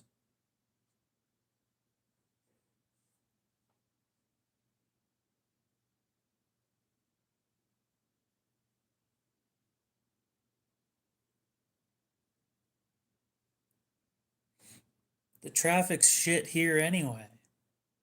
We don't need a couple thousand people wanting to check out a stupid little town up in northern Idaho. Nobody wants them here at all. Forget we exist. It works way better that way.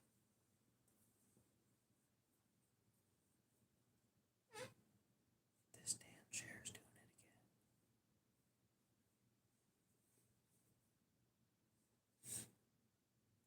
again. S45 VN's good. What are you looking for?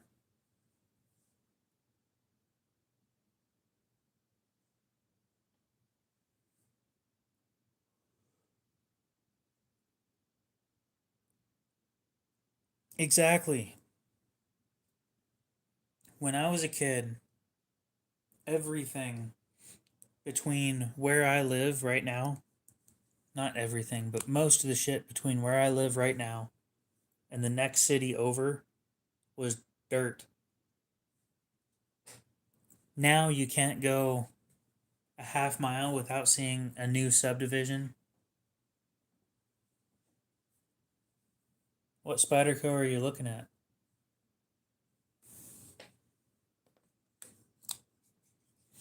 And those definitely aren't cheap.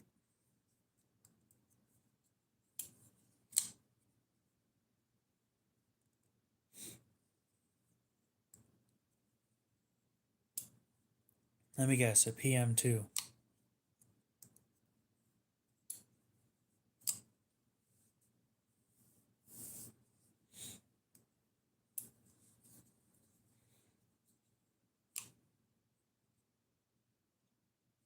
It's Idaho. Everything that we make here is in dirt. Basically just potatoes. Corn every once in a while. Well then maybe Honky Cat needs a full-size military.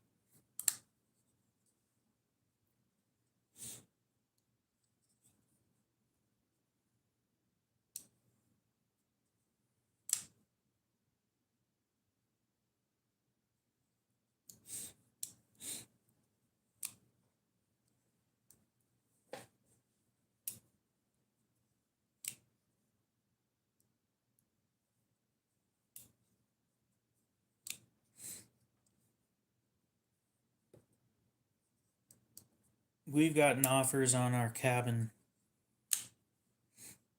They keep offering money for the land.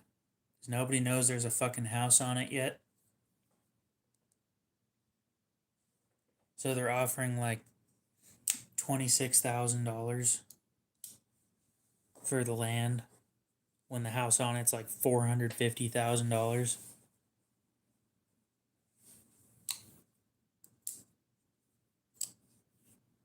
So I tell them $3 million and we'll take it. Unfortunately, they all hang up, but you know, on the off chance that somebody decides, you know, why not?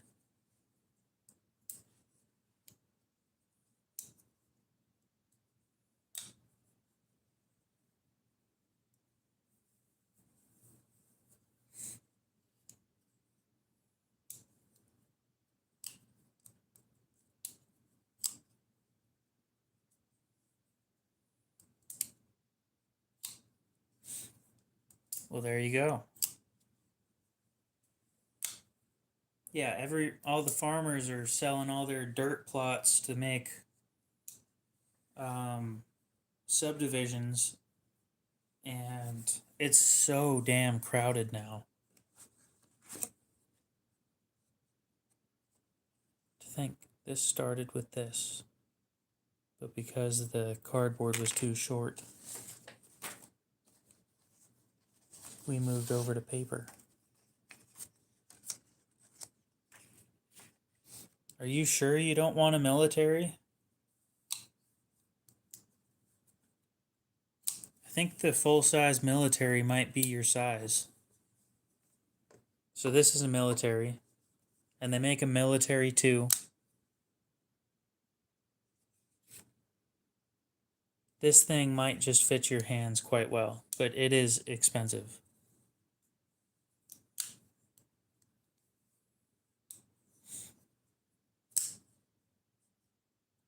Yes, Spyderco military.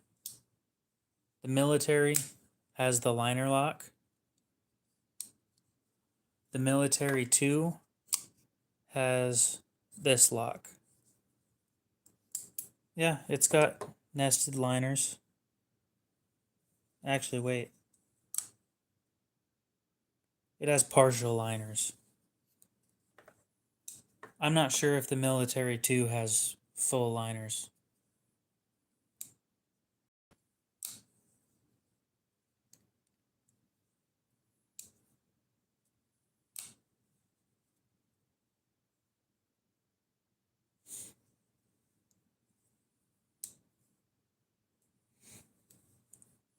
Does anybody in here have a military 2?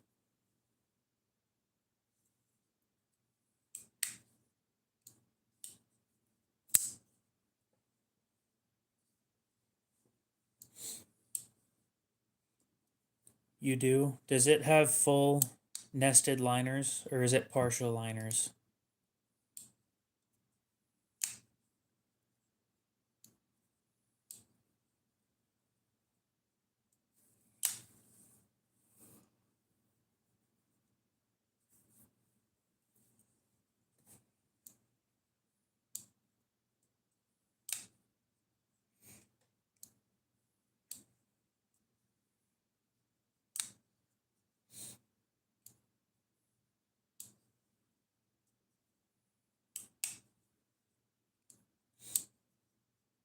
And Endura's pretty big, and they're a lot less expensive, but they're a backlock.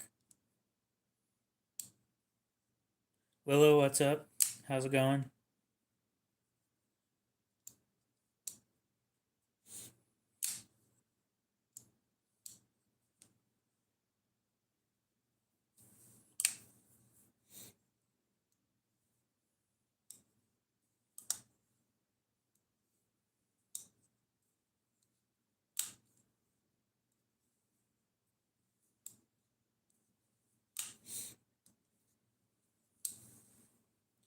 I don't know about you, but I don't like dealing with stupid people.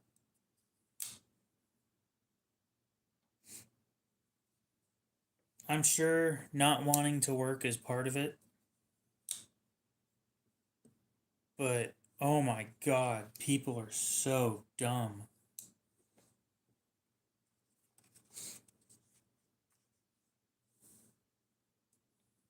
The resilience, I'll look into that.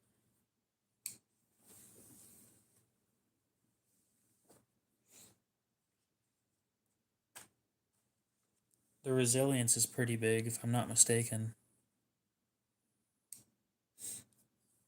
Exactly what I'm talking about. I know how to use a can opener. I've known how to use a can opener for over a decade.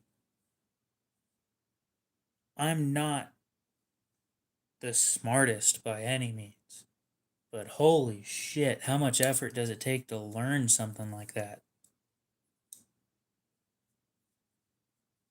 Yeah, I knew how to do that before I knew how to use a regular one.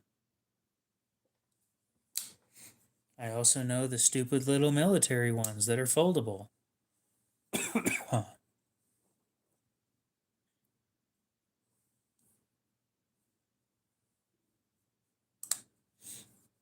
Thanks, Aiden. See, Aiden knows I'm not smart.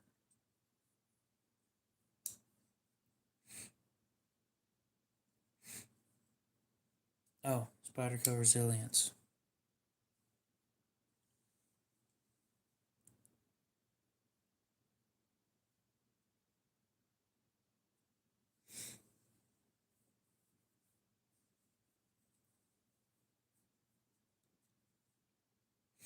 Oh yeah, that'll be a good knife. If I'm not mistaken, that one has full stainless liners.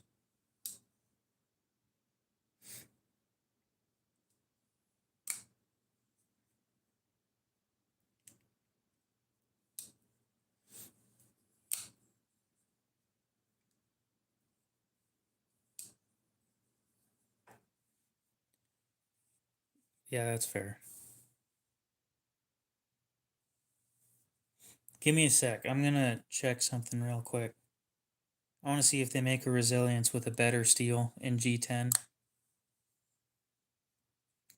Nope, never mind. They don't.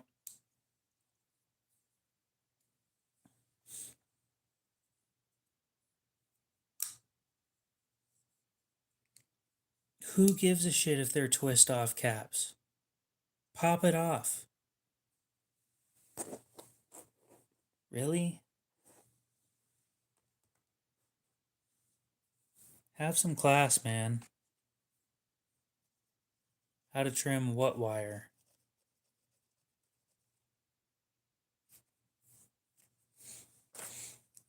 Oh, do you mean like copper wire? Because I know how to do that, and I can do that shit with a knife, no problem.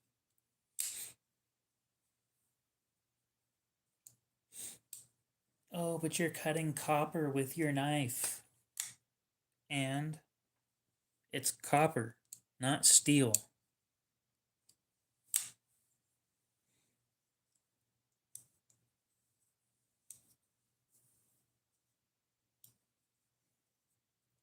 Oh, well, I don't have soft teeth, but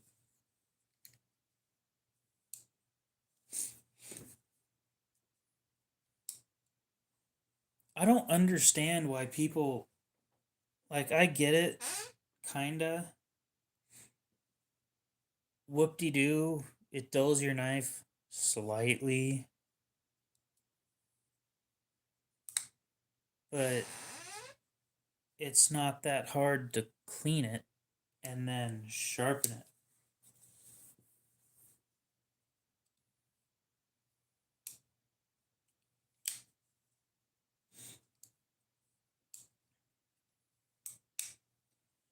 Well, I do, the way that I cut wire, if possible, is the same way that I cut these. I do a push cut. Well, that shit went flying too.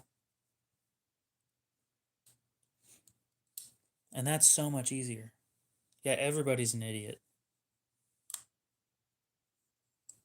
I think the problem is, okay, people my age and younger didn't get their asses handed to them enough as a child. You never said something wrong to somebody and then got your like got the brakes beat off of you.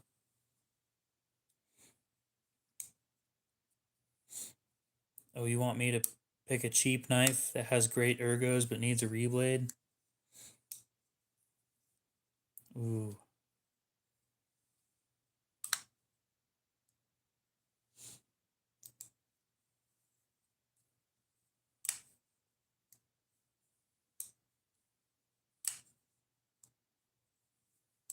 That's hard. I know of mantis knives. I never got into them. You know what? Fuck it. Rat 1. This thing is way too fucking thick.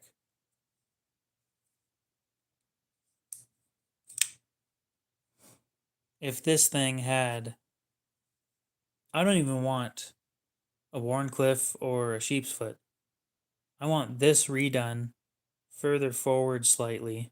Basically an Avispa, I think, with a hollow grind.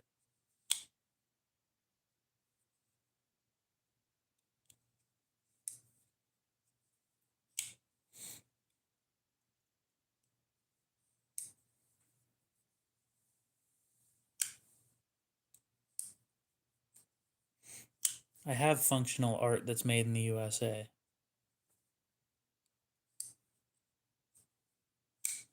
I'm going to be honest, if you broke a Rat 1, there is nothing I can help you with. The fact that you've broken more than one, God help you.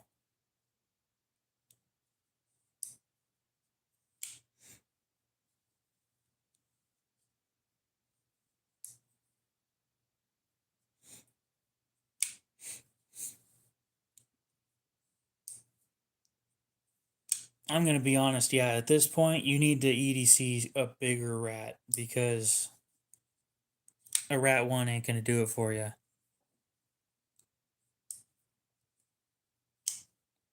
Like a Rat 5, a Rat 3.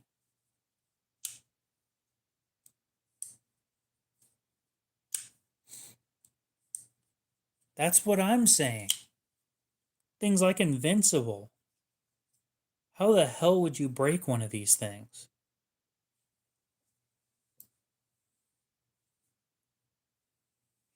I've never looked at a Rat 1 and said, I could break that.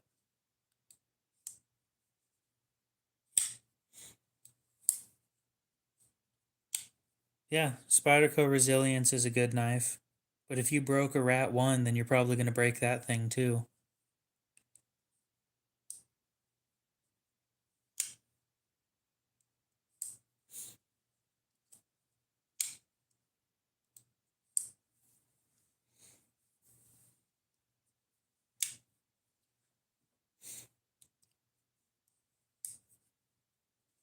Yeah, if you broke a Rat 1, you will break everything else.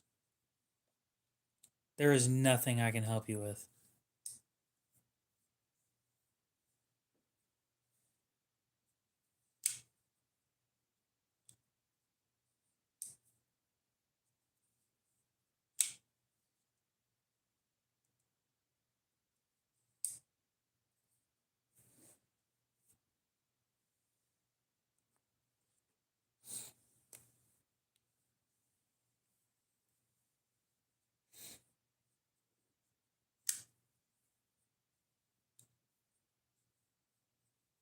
Hey, Mac, check your privilege. It's Taiwan, not China. um, and it's in D2, thank you very much.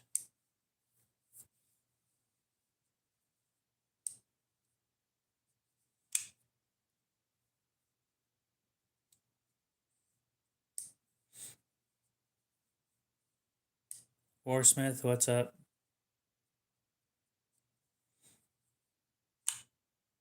I have no clue what you're doing. If you broke a Rat 1, I can't help you.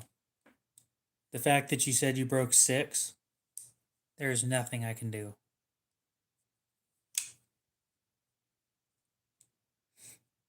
Well, Taiwan claims that they are not part of China.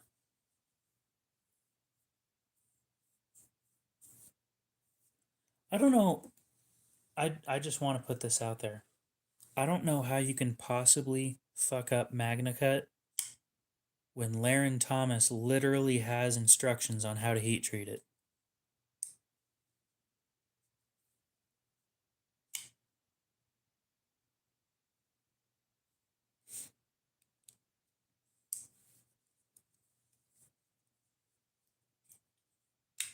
Then I'd take the SRK.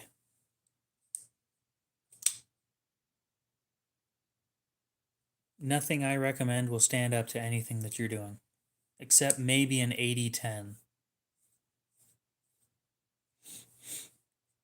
Actually, you know what? I'm going to say an 80-10. There you go.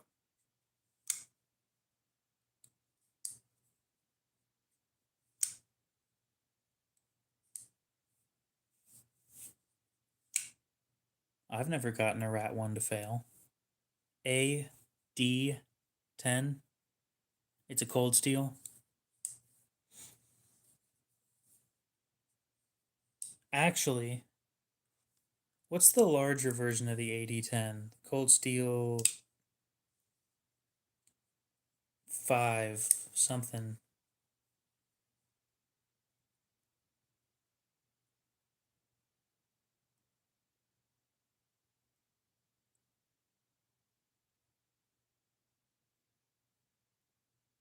Five max.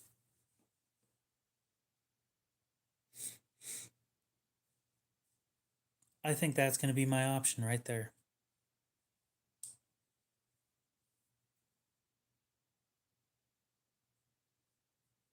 Maybe not this exact one. I know they make them cheaper, but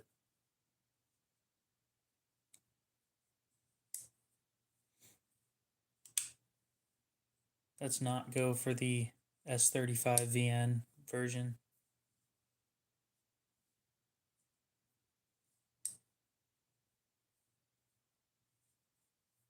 That thing's $500. God damn.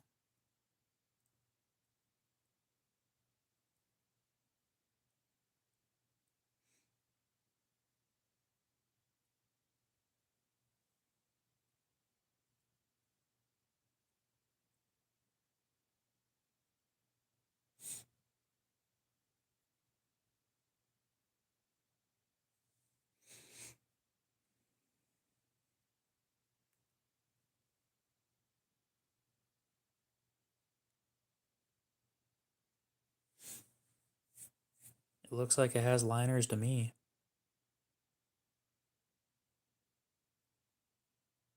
Stainless liners. But I don't think you want to drop 500 US dollars on that shit, so maybe a Formax Scout.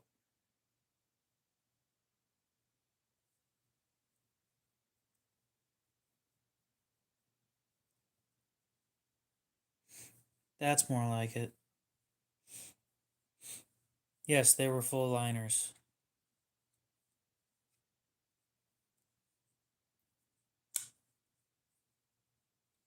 On the 5 Max, they were full liners.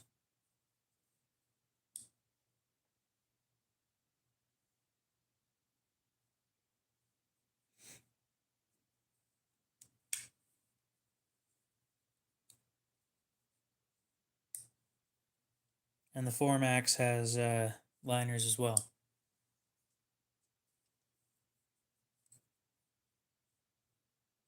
Not $500.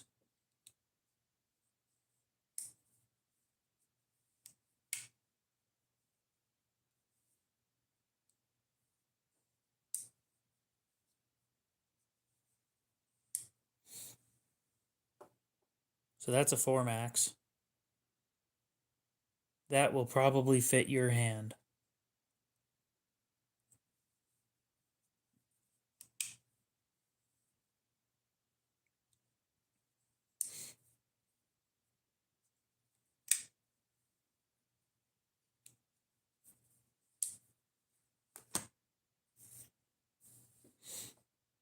It should have metal liners, yeah.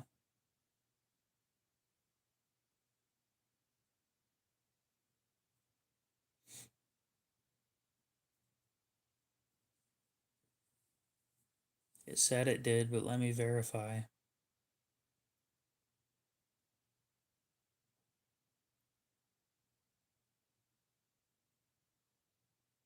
Yeah, full metal liners.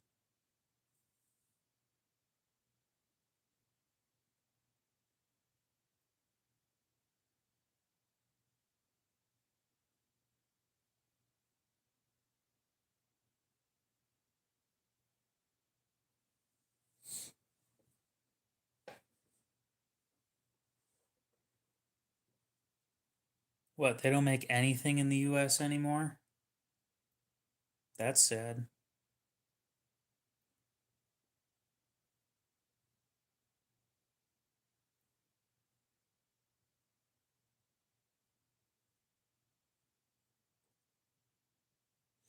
Yeah, the whole thing had lines.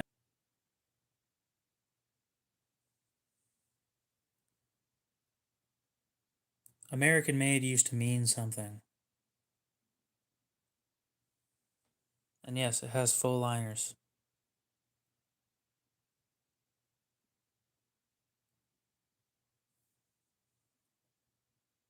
All the way up and down.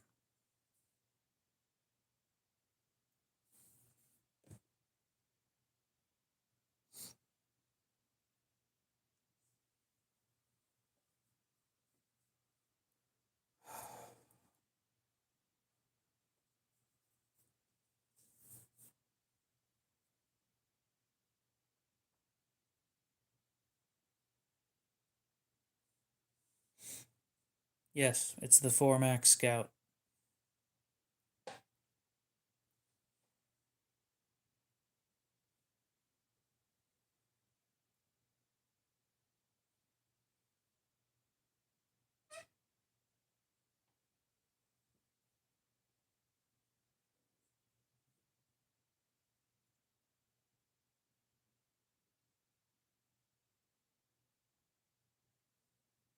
Okay, I wish you luck.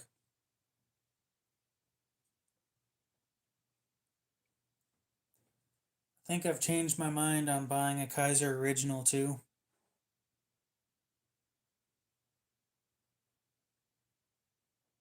I just kind of don't want it anymore. This goddamn chair. We just lubed it too.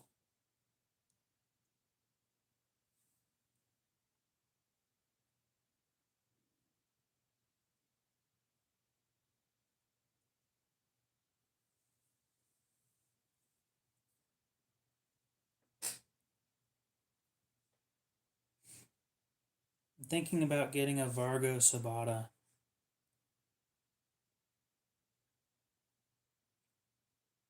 That's one of those knives that needs a new handle.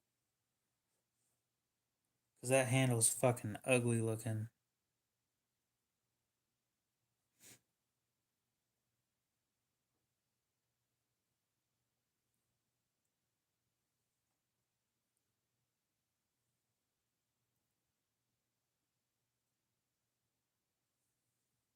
Looks like that.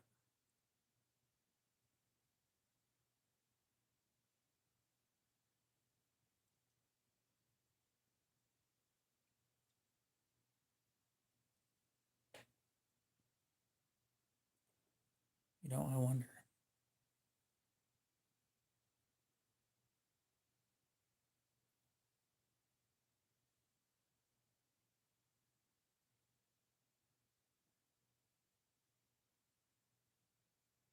Well, fuck it. I might just go with this one instead.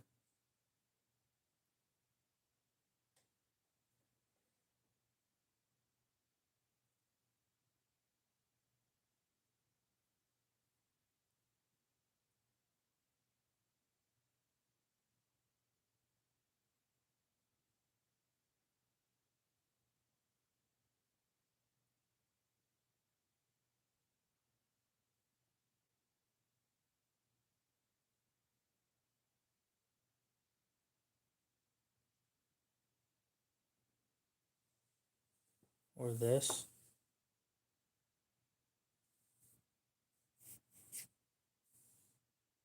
I don't dislike that.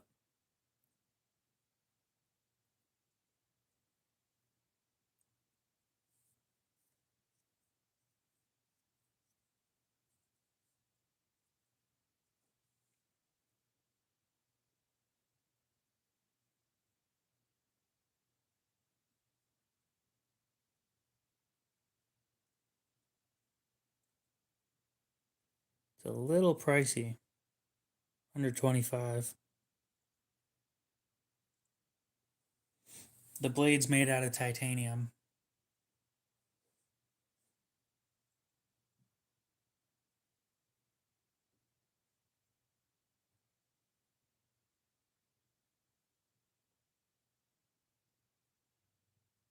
Never mind.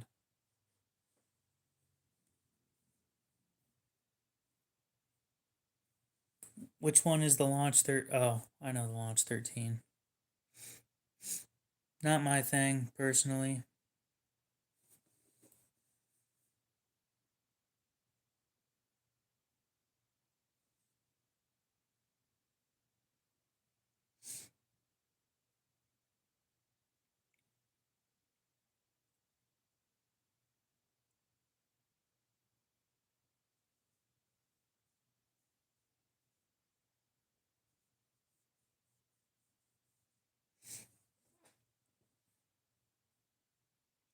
JS, what's up?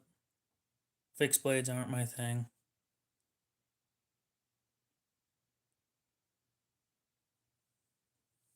No, I don't like that futuristic design.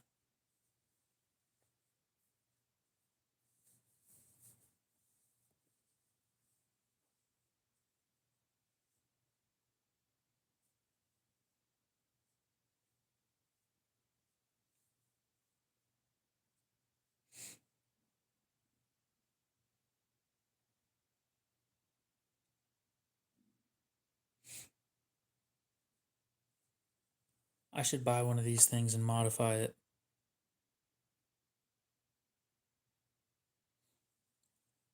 I think you need to clarify lifetime warranty against manufacturer defects on the blade. It's not an anything, no questions asked warranty. They're very particular about that. On the bright side, being that it is a Kershaw, a new blade for it is only $25.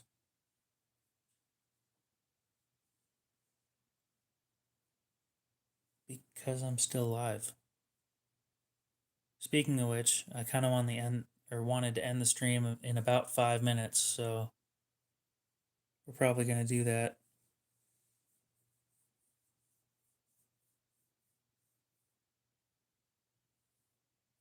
Why?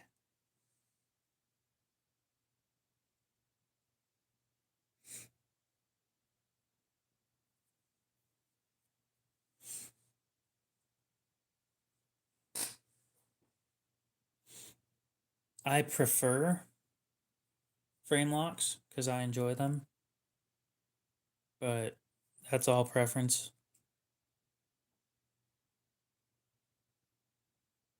Ew, Tecto, gross.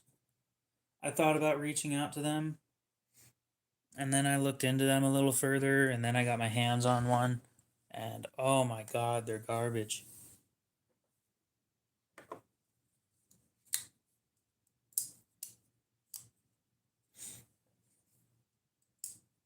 I feel bad for people who believe that.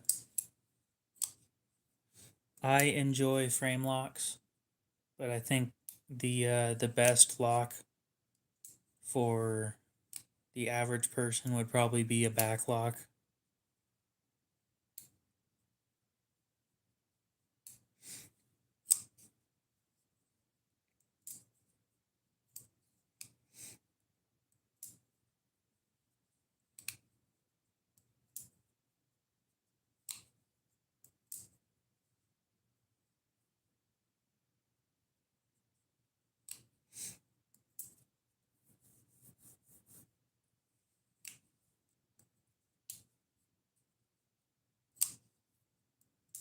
Give me a sec, I'm reading something.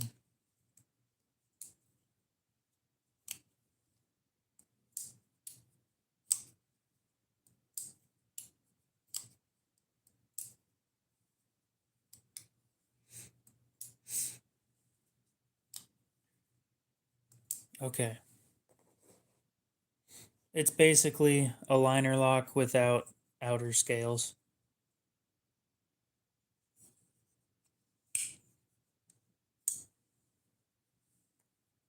I hate the axis lock with a passion. I genuinely hate it. It is my least favorite. Not least favorite. It is one of my least favorite knives. Or knife locks, whatever.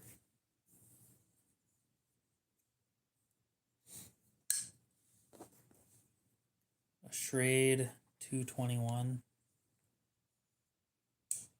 I think I'm getting a Sabata though. I really do want one of those things. As long as I can modify the handle to look better, I have a feeling it's going to be a great knife.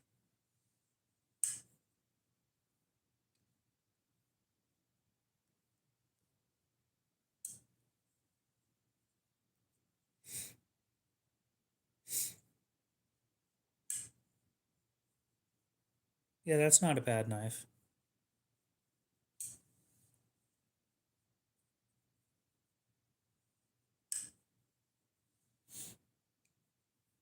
The axis lock sucks. Specifically, the axis lock. Meaning, from Benchmade, this is garbage. I hate it. The upgraded versions that companies are coming out with, I'm not saying it's backed by evidence. I just don't like it at all. I hate the fact that it's running on, and I know most people won't have a problem with this, but it bothers me that it's running on springs that are that small.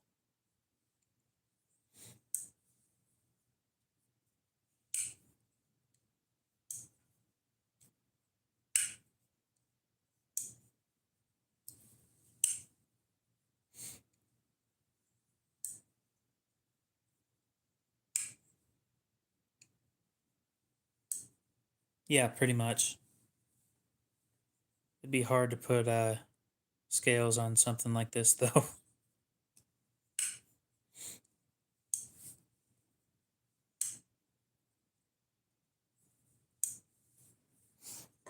I should come up with a list of reasons that I hate it. Yeah, the MSI RAM lock is fine, as long as it's not one of the early renditions where they failed, which was dumb, but it happened. I'm not going to say it didn't happen, it did.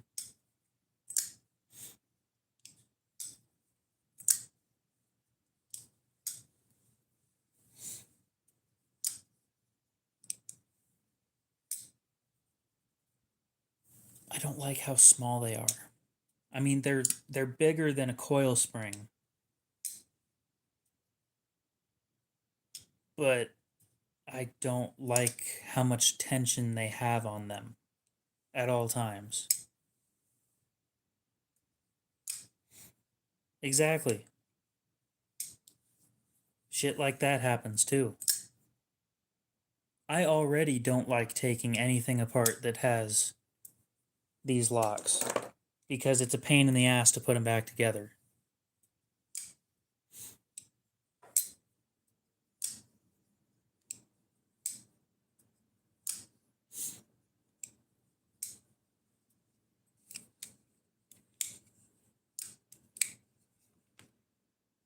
I can take this apart and put it back together in 7 minutes. I can take this apart in about 4 minutes and then put it back together in about 25. I do maintenance on my knives often. If it takes that much time to put it back together, I'm not going to enjoy it. It's just going to sit there. So, reason number one, they suck to put back together.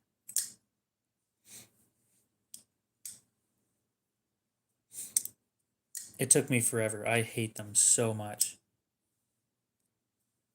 I'm sure I could do it faster now that I've actually done it a few times, but I still hate it. They're too finicky. 2,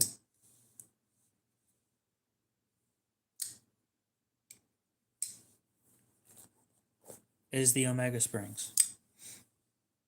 I don't like how much tension they have on them. It always seems like they're going to break.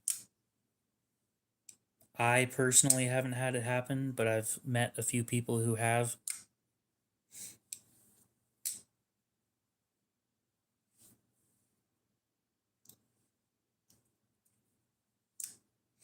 I might have to get my hands on one of those. My local knife shop has a few of them, but I never played with it. It just wasn't a knife for me. And Mac, I would like to clarify, I think I clarified it earlier, and you agreed with me. This is an opinion.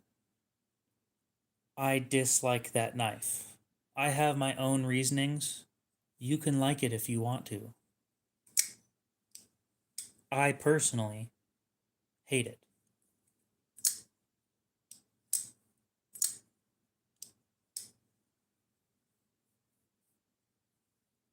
Oh, darn.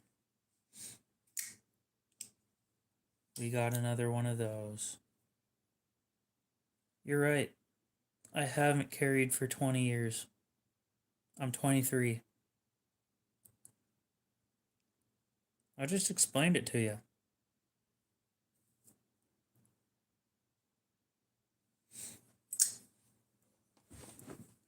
Oh, also, the last one. Every single one that I have has lock rock.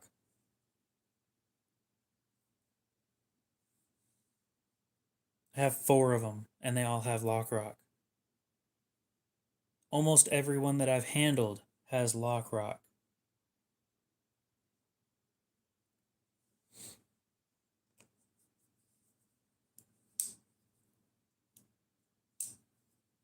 That doesn't mean it's going to be a problem. Again, doesn't mean it's going to be a problem. But it's enough that I find it annoying.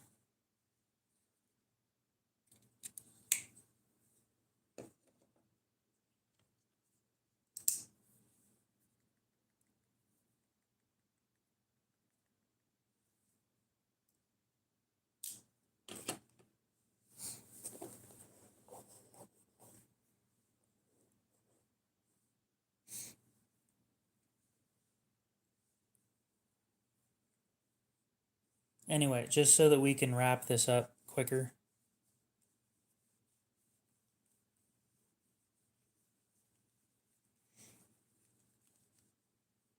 I don't think anything that you say to change my mind will change my mind.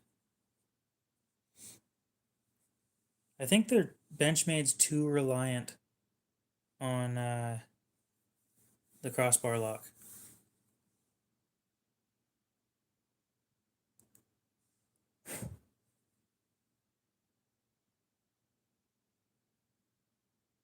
What's the most innovative thing they've done since the crossbar lock?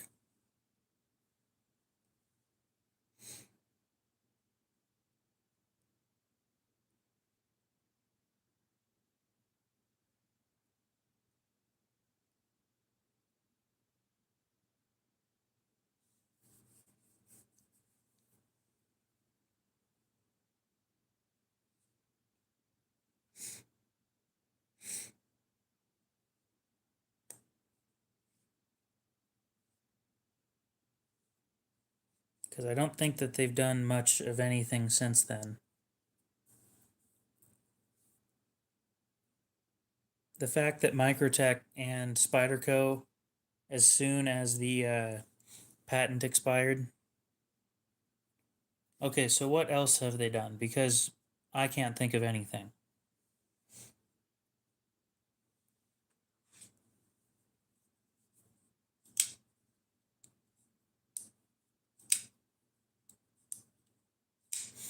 That's why I asked, is because I can't think of anything else.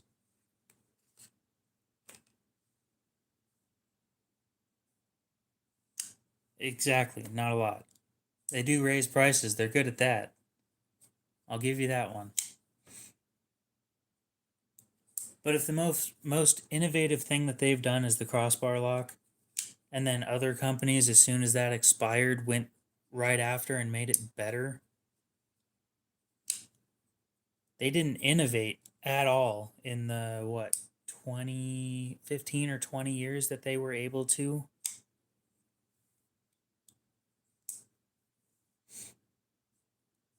How long is a design patent? 15? I think it's a 15-year patent, but it might be 20. Anyway, you have the patent pending period, which is also protected. I guess I could look it up, but I really don't want to.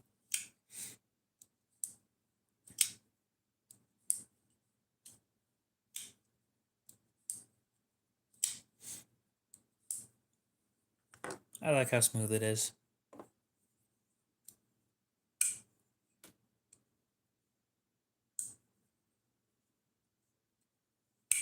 It just feels good. I have never handled a Kaiser crossbar lock. If they do it right, good for them. I don't think I've been impressed by a knife with a crossbar lock. No, let's put it better way. I don't think I've been overly impressed by a knife with an axis lock, specifically from Benchmade.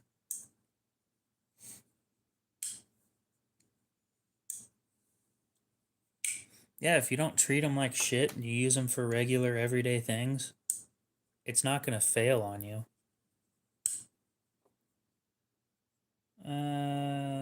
45 or so. Let me check. Yeah, about 45.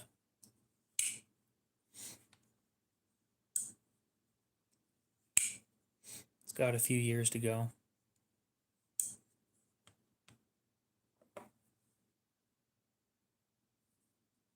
Most of my frame locks are sitting there at about 45%.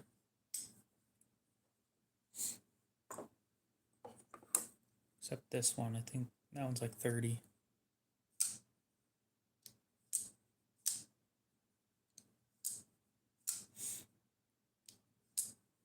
How often do you stab a tire? I don't stab people's tires. That's not my kind of thing.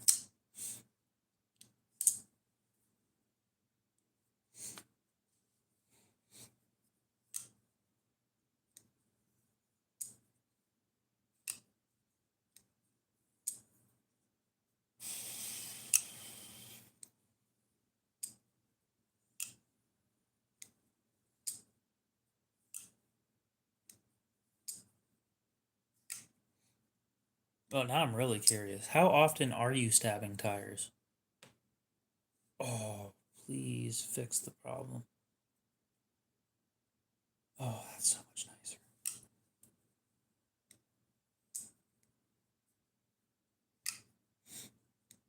I don't think I've gotten any liner lock to fail.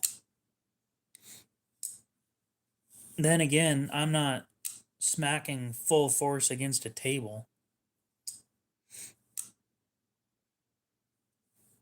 But I do give them a good whack. I'll grab right here and I'll just smack, and nothing happens most of the time.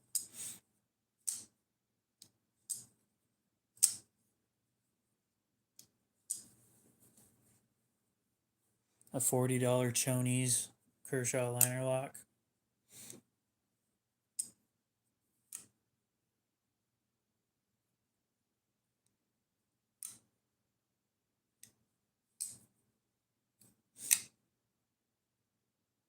What kind of people are you hanging out with?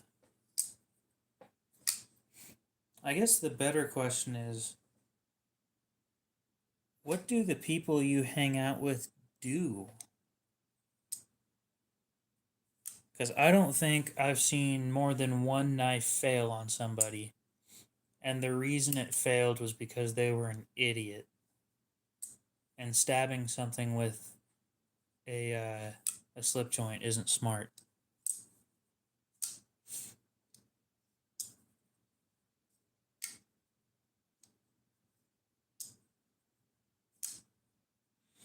I could understand the MSI. The first iteration of that lock, the RAM lock, had issues. The Gen 2 RAM lock doesn't have those issues, but the Gen 1 did. I don't have a Rambo knife. And a Hinderer, I've never held one of those. I've heard that he's got an attitude when it comes to taking criticism, so I don't really want to mess with that. And supposedly, according to Aiden, their heat treats are soft. And I don't like that either. I I don't hang out with stupid people very often.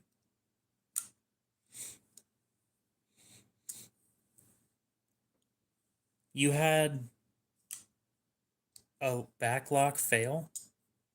That's impressive.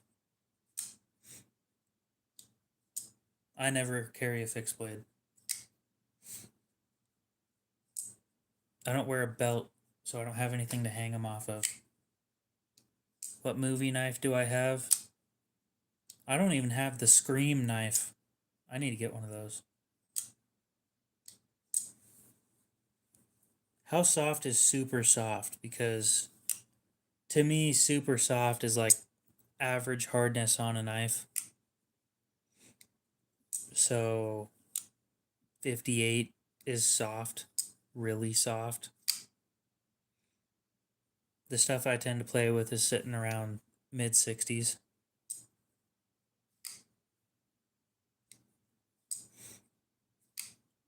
Yeah, 58 to 60 soft.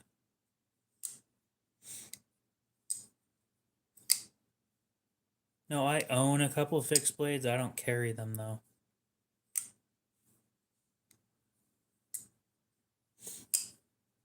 I own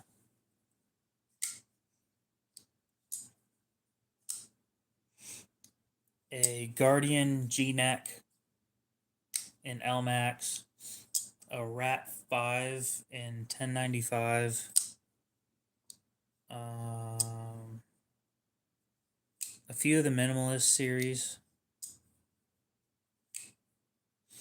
and a couple Moras.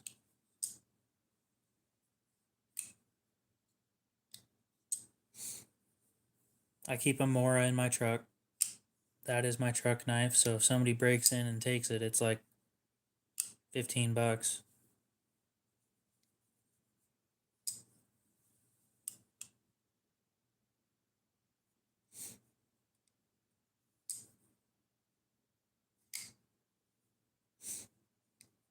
I'd keep the Rat 5 in there, but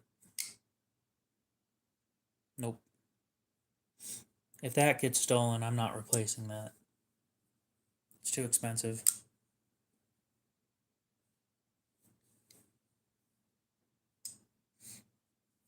A knife with a gun attached to it.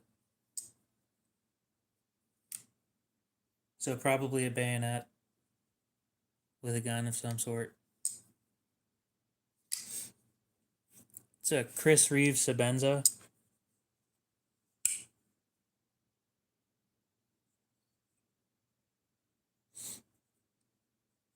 I would agree. It is beautiful.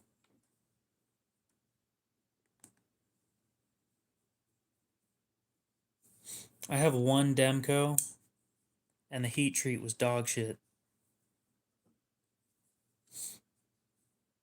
Gross, strong arm. I hated sharpening those.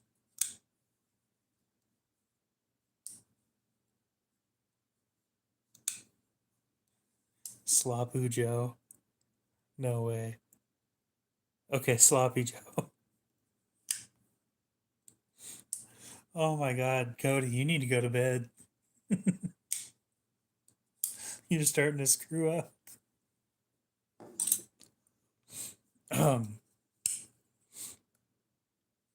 Yeah, Sloppy Joe, these things are fucking expensive, but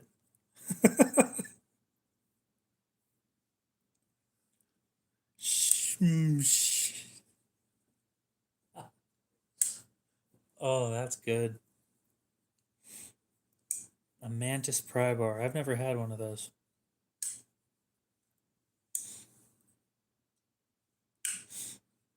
I got mine at Northwest Knives in Boise, Idaho, but I bought the last one that they had at the moment. At least this specific one. They are, depending on which configuration you get, they run 500 to 650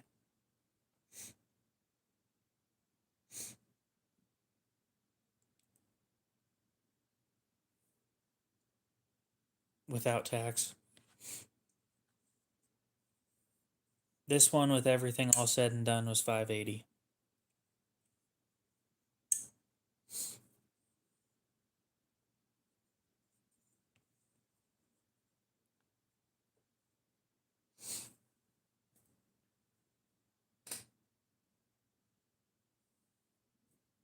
Oh, I've been happy with it.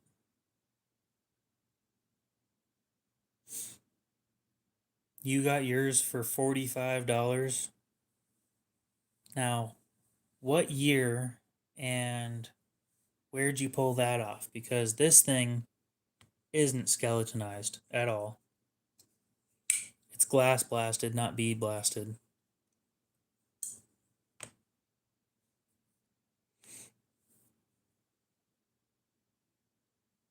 Oh, Sloppy Joe, if you're looking at getting one of these things, I'd look on the used market, and I'm going to tell you where to look real quick. If you pull up a website called Blade Binge, you can usually find them used for like 50 to $100 off. Now, depending on whether you want a full size or a small one, um, I think this is about the same size as the small one.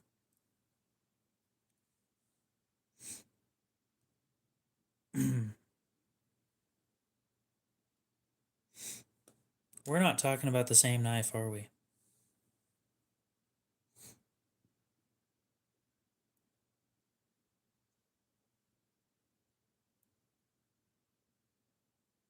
I don't think we are. Oh well.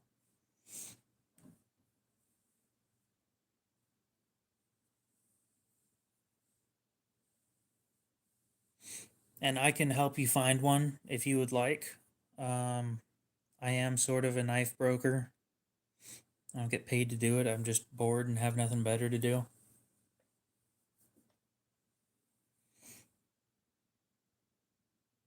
And at the moment on Blade Binge, I think there are 20.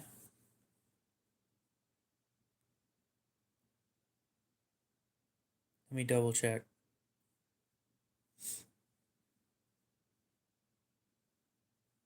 All right. Good night, Cody. We'll see you later.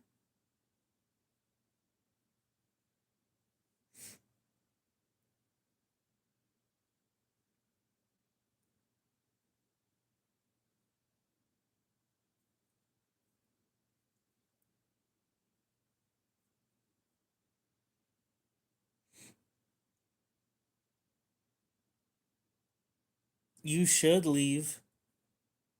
Fucking hell, dude. It's late for you. I do shit later in the day. I don't get up in the morning. Coming to me for what? Oh, you're gonna look around? Okay.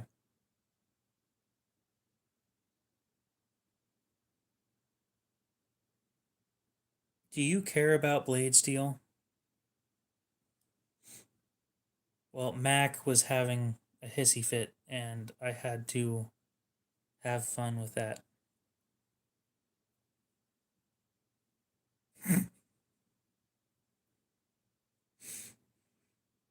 I'm sorry, once I heard the 20 years of experience or whatever, I was done.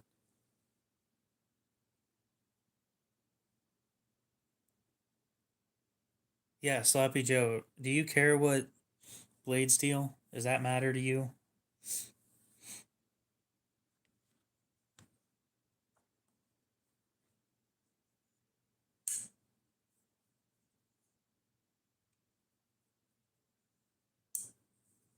I have no clue what I am doing when it comes to paracord at all.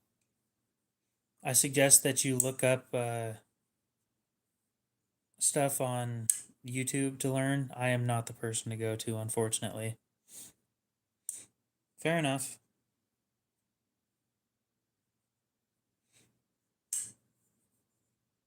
Oh, it didn't trigger me. I just found it hilarious. As soon as experience is brought up, I just can't stop laughing about it. So here's one right here. It's in a softer steel than this, so you'll need to sharpen it more often. But 399.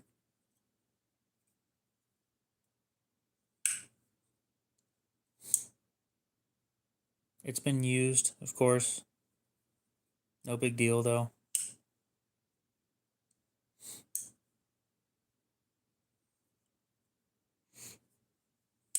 Sure, but every time that I hear somebody say I have 30 years of experience, they for some reason they think I'm going to take their word as gospel from that point on. Like, I have my own experience. Sure, it's 3 years. Okay, it is 3 years. That's not much. But I have my own experience. I've made my own mistakes. And I've learned from them.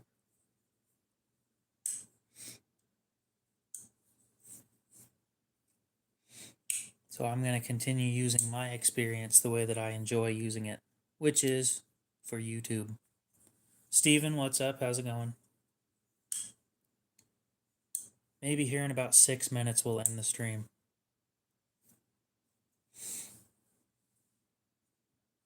Yes, I defined it as a hissy fit. Wasn't sure exactly how else to say it.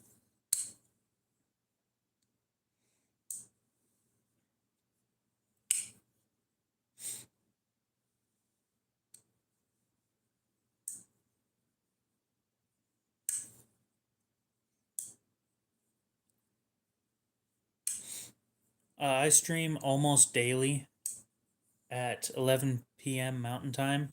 On Friday, I'll be starting a stream at 8 p.m. And Friday's stream, there will be a giveaway for subscribers.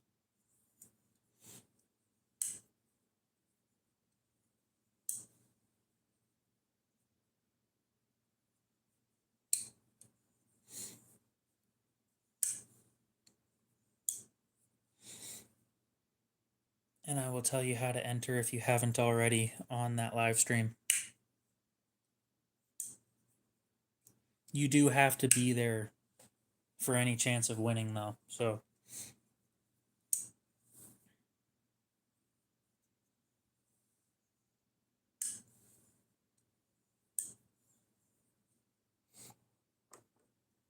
appreciate it.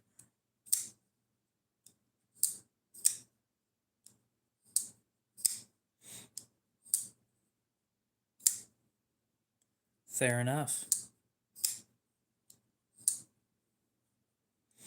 Yep, you do have to be in the US for a chance to win, or have a US address that I can ship to.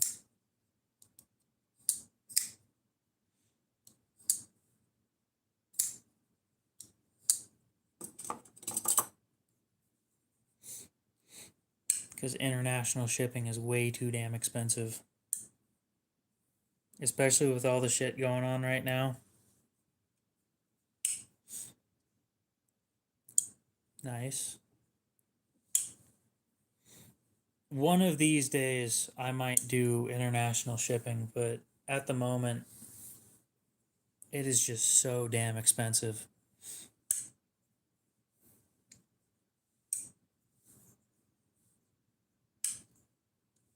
Oh yeah, I learned how to make this click really loud.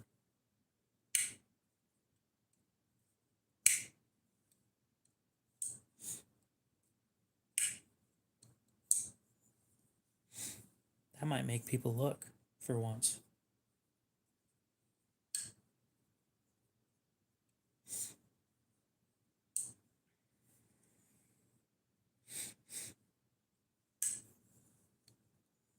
I'm glad I learned how to take this thing apart and put it back together properly.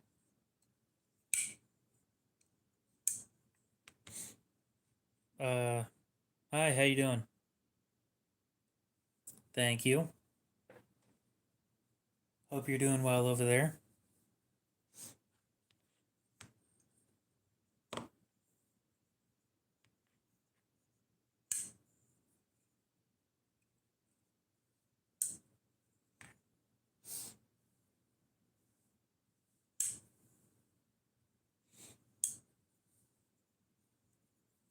Phosphor bronze.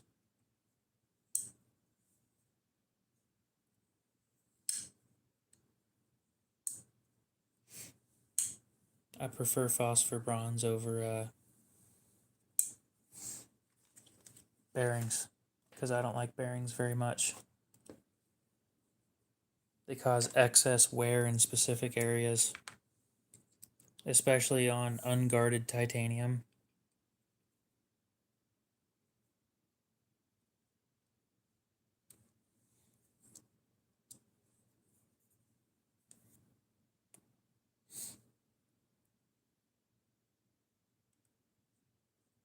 Well, according to one of the guys that works at the Chris Reeve shop, he polished his and it wasn't any smoother than if you just naturally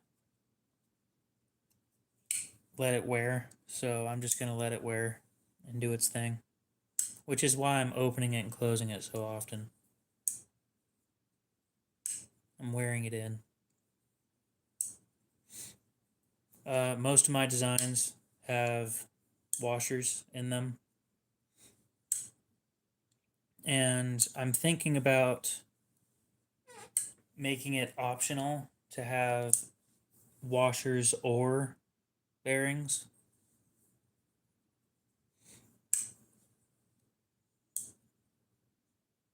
Which isn't that hard of a thing to change.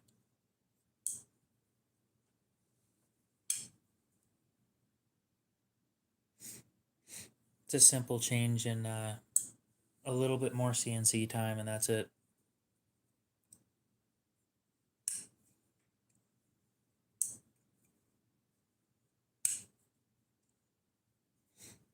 Yep.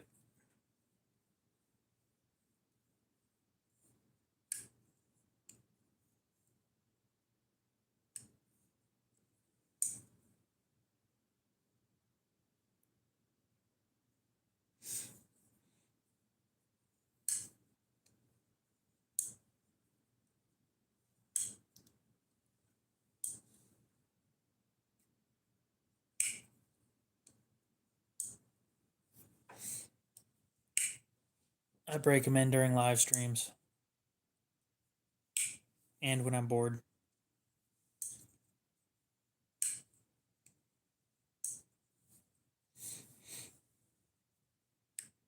Sit there and watch YouTube and fidget with them. Anyway, does anybody else have any questions before I end the stream? If so, we'll answer them quickly and then I will go ahead and end the stream there.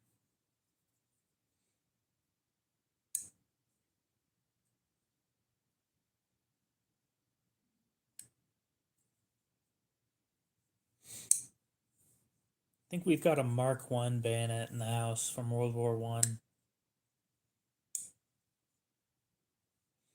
Yeah, most of you probably have things to do tomorrow, today. Yeah. Turkey.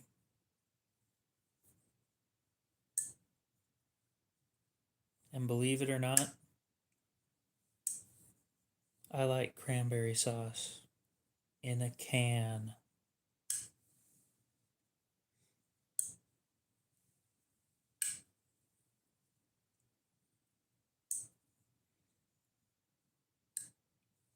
Any other questions?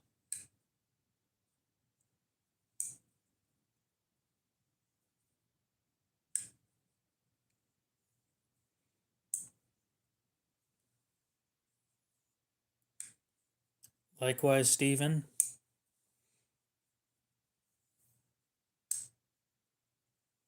Fair enough. I think we're going to go ahead and end it there. Hopefully, you guys have a great rest of your night, morning, day, whatever it is. And we'll see you in the next one.